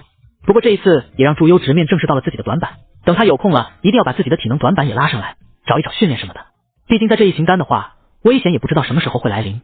队伍出发了，每个人都神情严肃，他们时间有限，只1个小时不到的时间，1分1秒的流逝都极有可能带来被困人员的危险。刚到山下，所有人的眉眼都多了几分冷凝。雨后的雾气还没有散，光是站在山脚下，雾气几乎要扑到脸上来了。山不高，但是植被密集，灌木丛挡住了大部分低处的视线，地面上落满了枯叶和断枝，踩上去会发出细碎的声响。祝优一下车就四处扫视一圈，随即立马提出了自己的要求：张队，我需要一个人待会儿，麻烦你帮我清场。张从言知道有能力的人都有些怪癖，之前祝优找线索的时候要求刘雷等人不在身边的事情，他也经过下属的汇报得知过。但是现在时间紧急，面对着祝优的要求，他觉得有些不合时宜。祝顾问，你的身边必须要有人跟着，现在时间紧急，我们已经……祝优直接毫不客气地打断了张从言的话。正是因为现在时间紧急，所以我才更加需要感应一下绑匪是朝哪个方向走的去了哪里，这样子才能更加好的省时间。不然的话，大家像没头的苍蝇一样乱转，不说有没有可能惊扰到绑匪，就怕时间也白白消耗了。而且你们可以继续按照你们的流程规则去搜寻，我只需要我的范围就够了。刘雷赶紧说道。张队，朱顾问的能力只有在没人的时候才能用。他压低了嗓音，没时间了，我们只能赌一把了。张从言重重点头，可以，但你必须在我们视线范围内，不许轻举妄动。这名张队长真的是祝优在内心叹了一口气，但是他也来不及多想，现在时间紧迫，没有给他个人情绪的时间。他身边的人散开一定距离之后，祝优直接快步走到了一棵硕大的松树之下，手一动，营养液倒了下来。大松树，我可以问你几个问题吗？头顶传来一声仿佛刚睡醒伸懒腰一般的咔咔声音。哦，哪来小娃娃，给的东西倒是不错。对方说话声音虽然苍老，但是依旧像是在动漫里面拍摄出来的一样，抑扬顿挫，很是好玩。看来这棵松树的年纪很大了。不过好在对方对自己带来的营养液感觉不错，祝优内心松了一口气，问道：是的，松树前辈，因为我想要问询一些问题，所以我就先带了礼物过来。如果你能够回答我的问题，我就把这营养液全部给你。小娃娃，你竟然能够听懂我说的话，稀奇，真稀奇。老松树发出一阵笑声来，显然对祝优很感兴趣。不过你给的东西虽然有意思，但是对我而言没什么用啊。祝优没有想到，这荒郊野岭的营养液竟然第一次失灵了。他赶紧改口：松树前辈，我现在时间紧急，必须要得知的消息，你一定可以告诉我。那么请问，你可以告诉我，昨天应该有一个大人绑着小孩进了这山里，他们去了哪里呢？老松树说道：知道，是一个穿着黑衣服花裤子的男的绑着一个穿着蓝色衣服粉色裤子的小孩，对吧？祝优一起，对，他们去哪里了？往哪个方向走了？我知道他们去哪里了，只要你把我身上的虫子抓了，我就告诉你。老松树叹了一口气，哎，这个虫子天天折腾的我浑身酸痛睡不好，好不容易有一个能够听懂我说话的人来了，自己业务已经如此广泛了吗？祝优一呆，这还真是未曾设想过的道路。不过一想到身在危险之中的陈小恒，他一咬牙，行，我帮你抓虫子，你告诉我他俩去哪里了？成交。在老松树的指挥之下，祝优果然在接近根部的一个树洞里面发现了一只肥肥胖胖的虫子正在酣睡。看到那虫子的第一眼，祝优几乎要哭出来了。他天不怕地不怕，偏偏最怕这种软绵绵的虫子和多脚的虫子。我是在救人，心里给自己做了无数遍建设之后，祝优闭上眼睛，捡起一边的枯枝当成筷子戳了戳那虫子。虫子竟然发出了一声怪异的叫声。祝优一把夹住，直接把虫子抛了出去。第63章，我找到位置了。刘雷忧心忡忡地站在远处，他被张从言负责保护祝优安全，因此当其他队友都去搜寻被害人员时候，他只能站在一边心焦。祝顾问这次的时间怎么用了这么久？难不成这次的线索很难得到？难道他了？刘雷思绪万千的时候，突然听到一阵压抑的惊呼声，他马上反应过来，这就是祝顾问的叫声。糟了，莫不是出什么事情了？刘雷浑身上下一个机灵，快步朝着祝优的地方奔去。而就在这时，祝优的声音再次响了起来：别过来，我没事。刘雷堪堪刹住脚步，依旧不放心。祝顾问，你真的没事吗？我没事，我只是被个可恶的虫子吓到了。祝优有气无力地说道：太可怕了，一切虫子，特别是软体虫子，太可怕了。虽然刚刚用的是棍子，但是那一触即逝的触感还是通过棍子传了过来，让他起了一层的鸡皮疙瘩。救人要紧，祝优把刚刚那诡异的感觉抛之脑后，赶紧问老松树：松树前辈，我已经帮你把虫子抓掉了，现在你得按照承诺告诉我那俩人去哪里了。老松树发出几声畅快的笑声：哎呀，舒服，太舒服了，我可好久没有这么舒服了。放心吧，看在你帮我捉了这虫子的份上，我不仅会告诉你他们往哪里走，还会告诉你他们现在在哪里。祝优一愣，随即大为惊喜：真的吗？如果是真的话，这虫子可捉得太值了，再来10只它也行。当然是真的了，难不成我还会骗你吗？老松树不高兴说道：你等一下。祝优耐心等待，却没想到对方竟然让他足足等了3分钟之久。一想到时间1分1秒过去，想到还被绑着的陈小恒，祝优有点着急了。还要多久呀？大概。话刚说到这里，他突然转头看向森林深处，只见不知何时起，突然风吹森浪，簌簌声音传来。在其他人耳中，这或许就是普通的风吹动了树林，然而在祝优的耳中，他却听到了无数细微的窃窃私语声音，就像是整个森林的植被在交谈。然而事实上的确如此。没见识过吧，小娃娃？我们祖祖辈辈生长在这里，早就有了自己的沟通方式，不需要像你们人类一样喊话，就能够通过特殊方式沟通。老松树得意地说道，我在这里还算有些直脉的，沿着这条路直接走30棵枫树，右转，找到一棵桃树，它叶子最茂密的方向直接走，会看见一个破木屋，你要找的人就在里面。祝优一脸震惊，植物的生命力与强大远超出于他身为一名人类的想象力，这让他又想到了之前工地问询过的狗尾巴草，他们也是一个家族，也能够通过某种特殊的方式交流。看来这能力对自己助力极大，可以说某种意义上减少了植物只能待在原地的限制。心中思维千转百回，只是一瞬间，祝优回过神来，赶紧对老松树道谢，谢谢你了，松树前辈。不用谢，哈哈哈哈。老松树发出一阵爽朗笑声，能够听懂我们说话的人，我还是第一次见到。刘雷正在干着急，想着再过1分钟，祝顾问还是没什么动作的话，他说什么都要过去亲自瞧一瞧究竟是怎么回事的时候，就看到祝优快步朝着自己的方向走过来。祝顾问，你……祝优直接打断了他的话，刘队，我已经知道绑匪和刘小恒的具体位置了，赶紧通知张队，准备营救。刘雷手脚都不知道哪里放了，他紧张盯着祝优。祝顾问，你真的找到了被困人员的位置？没错，赶紧按照我的位置走，时间紧迫，来不及了。几乎是祝优话音落下1秒，刘雷的行动大于脑子转身就联系了张从言，汇报了这个消息。没多久，张从言喘着粗气出现在了祝优身边，一向冷静严肃的他难掩脸上激动。祝顾问，你从哪里得知，又是什么时候得知刘小恒的位置的？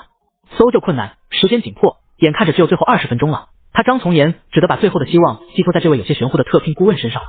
祝优抬手打住张从言的问话，别管我怎么知道的，你们只要知道我得知的讯息是绝对准确的，现在救出刘小恒才是当务之急。我要进山，跟我走，只有我才知道他们在哪。荒山深处，破旧的小木屋内，椅子上被绑着一个小男孩，此刻他脸上满是害怕，一双眼睛里面盈满了泪水。就在他前面站着一个身材高大，左脸下面一颗黑痣的男子，手上晃晃悠悠的上下抛着一个掉了漆皮的计时器。小可怜，张大伟上前用刀尖用力的拍了2下刘小恒细嫩的脸，留下了一道红痕。如愿见到对方眼中的惊恐之后，他高兴的笑出了声。时间快到了，看来你爸妈不怎么在乎你了。也是，有钱人都这样，装得很，还要说自己善良，这不一旦涉及到自己的性命了，不就没有什么回应了？说到后面，他语气里面是咬牙切齿的志气和仇恨。他很穷，之前的开销靠着给人做洗碗工的老娘赚一笔花一笔，后来老娘死了，他借光了4处的钱给自己花销，怎么爽快怎么来。可惜好景不长，借光了之后他又没钱去还钱，也不愿意去赚钱。这时候他知道了本市的一对慈善夫妇，当即上前借钱。没想到的，这对夫妇不仅没有给他钱，还严肃说了一遍有好手好脚就应该自食其力。张大伟就这样恨上了陈静之与许瑟，这种仇富的心态在他们俩来到青山城做慈善事业的时候到达了顶峰。凭什么他们这么有钱就不给他用，还要乱花钱做什么慈善事业？因此张大伟筹划了一番，直接绑架了他俩的儿子，好好的报复他俩一下。张大伟认为自己是在替天行道。第64章，祝顾问真神了。此刻的张大伟并不知道，他的一举一动全部都被不远处的警方看在眼里。张从言放下望远镜，和自己下属们打了个手势，门没锁，窗户是关的，嫌疑人背对门，人质在左侧墙角，位置相对安全。他的内心是震惊无比的，没想到按照祝优带的路，他们果真找到了受害人和绑匪。这位祝顾问真神了。张从言心中放下了所有对祝优的偏见，甚至因为自己之前不够信任对方而感到了几分愧疚。不过现在情况不容他多想，他唯一的任务就是解救人质。刘伟点了点头，用气声回了一句，从侧面绕过去，窗户下方是盲区。张从言摇了摇头，门缝能看到的范围有限，不能确定里面有没有其他出口，先确认他有没有武器。几秒钟后，有人通过无线电低声回复，除去绑匪手上拿了一把短刀外，未发现明显携带武器，桌面上没看到刀具或枪械。另外，受害人状态已经不好了，要特别注意受害人的身体情况。张从言丢了个眼神，这些和他并肩战斗过无数遍的队友们瞬间了解到了他的意思，快速分为几组，借着灌木丛的掩饰，朝着木屋方向包围前进。木屋内，眼看着计时器已经要结束了，张大伟脸上露出了一丝残忍的微笑来。他没有注意到，因为长期的缺水少粮，加上环境的刺激，陈小鹏的呼吸陡然急促了起来，嘴唇出现了青紫色，这是心脏病即将发作的表现。小可怜，看来你爸妈根本不考虑救你了，叔叔做个好事，直接送你下地狱。他拿出了刀，步步紧逼陈小鹏。然而就在这时，门突然被用力破开，窗户的警员跳进来，飞扑护住了陈小红的同时，两双有力的大手直接扣住了张大伟，一个飞踢，他手上的匕首飞了出去，他整个人被摁在了地上。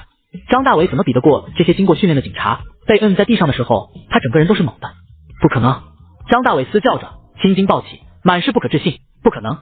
我都在这里了，你们怎么可能找到我的？不可能，这根本不可能！老实点吧你！张从言冷笑一声，还能靠谁？当然是靠能够聆听大地的死亡回应的祝顾问了。不过这话他才不会告诉他呢。旁边突然传来一声惊慌的声音：张队！陈小恒的状态看着不好。张从言心头一跳，快步过去查看，就看到陈小恒呼吸急促，一张脸憋得青紫色。不好，他这是心脏病犯了，快拿起救药盒来。喂下一颗速效救心丸之后，陈小恒看上去状态是好了一些，不再呼吸急促了，但是整个人紧紧闭着双眼。马上呼救120，我们马上下山。那警察看向木屋外面突然下大的雨，咬牙：张队，120难以进来，我们下山过去盗主道路，起码要个20分钟以上。我知道一条近路，能够在10分钟内下山，但是是冲向另一边，得赶紧让车过来接我们。祝优的声音突然出现在证人背后。刚刚在警方解救人质的时候，他作为被保护的人员也没有闲着，生怕出了什么意外，专门找附近的植物打探了一下这座山的情况，知道了一条更加近和好走的路。没想到恰巧真用上了。张从言眼睛一亮，他现在可是对祝优的话100%相信。听到这句话，大手一挥，走，我们按照祝顾问给的方向走。在祝优的指引下，一行队伍果真找到了下山的近路。而与此同时，救护车也已经来了。医院内，抢救的灯亮起又转绿，医生走出来，幸好及时送过来了，不然的话拖下去要导致心脉受损。现在孩子没事，已经脱离危险了。听到这一句话，所有人脸上露出了如释重负的笑容。许瑟刚从医院的另外一边赶过来，身体还无比虚弱，也坚持守在门口。听到这一句话，他整个人松懈下来，欣喜落泪。太好了，实在是太好了。他和陈静之语无伦次的朝着张从言一行人道谢。谢谢各位帮助我们找回孩子。张从言赶紧侧身躲过。哎，要谢得谢谢我们祝顾问。他指向一边的祝优，要不是祝顾问每次都给我们提供了关键线索，我们还不一定能够这么快破案呢。刘雷也点头，这次我们能够及时下山，也是祝顾问给咱们找到了下山的捷径，我们才能这么快。一说到祝顾问，刘雷立马来劲儿了。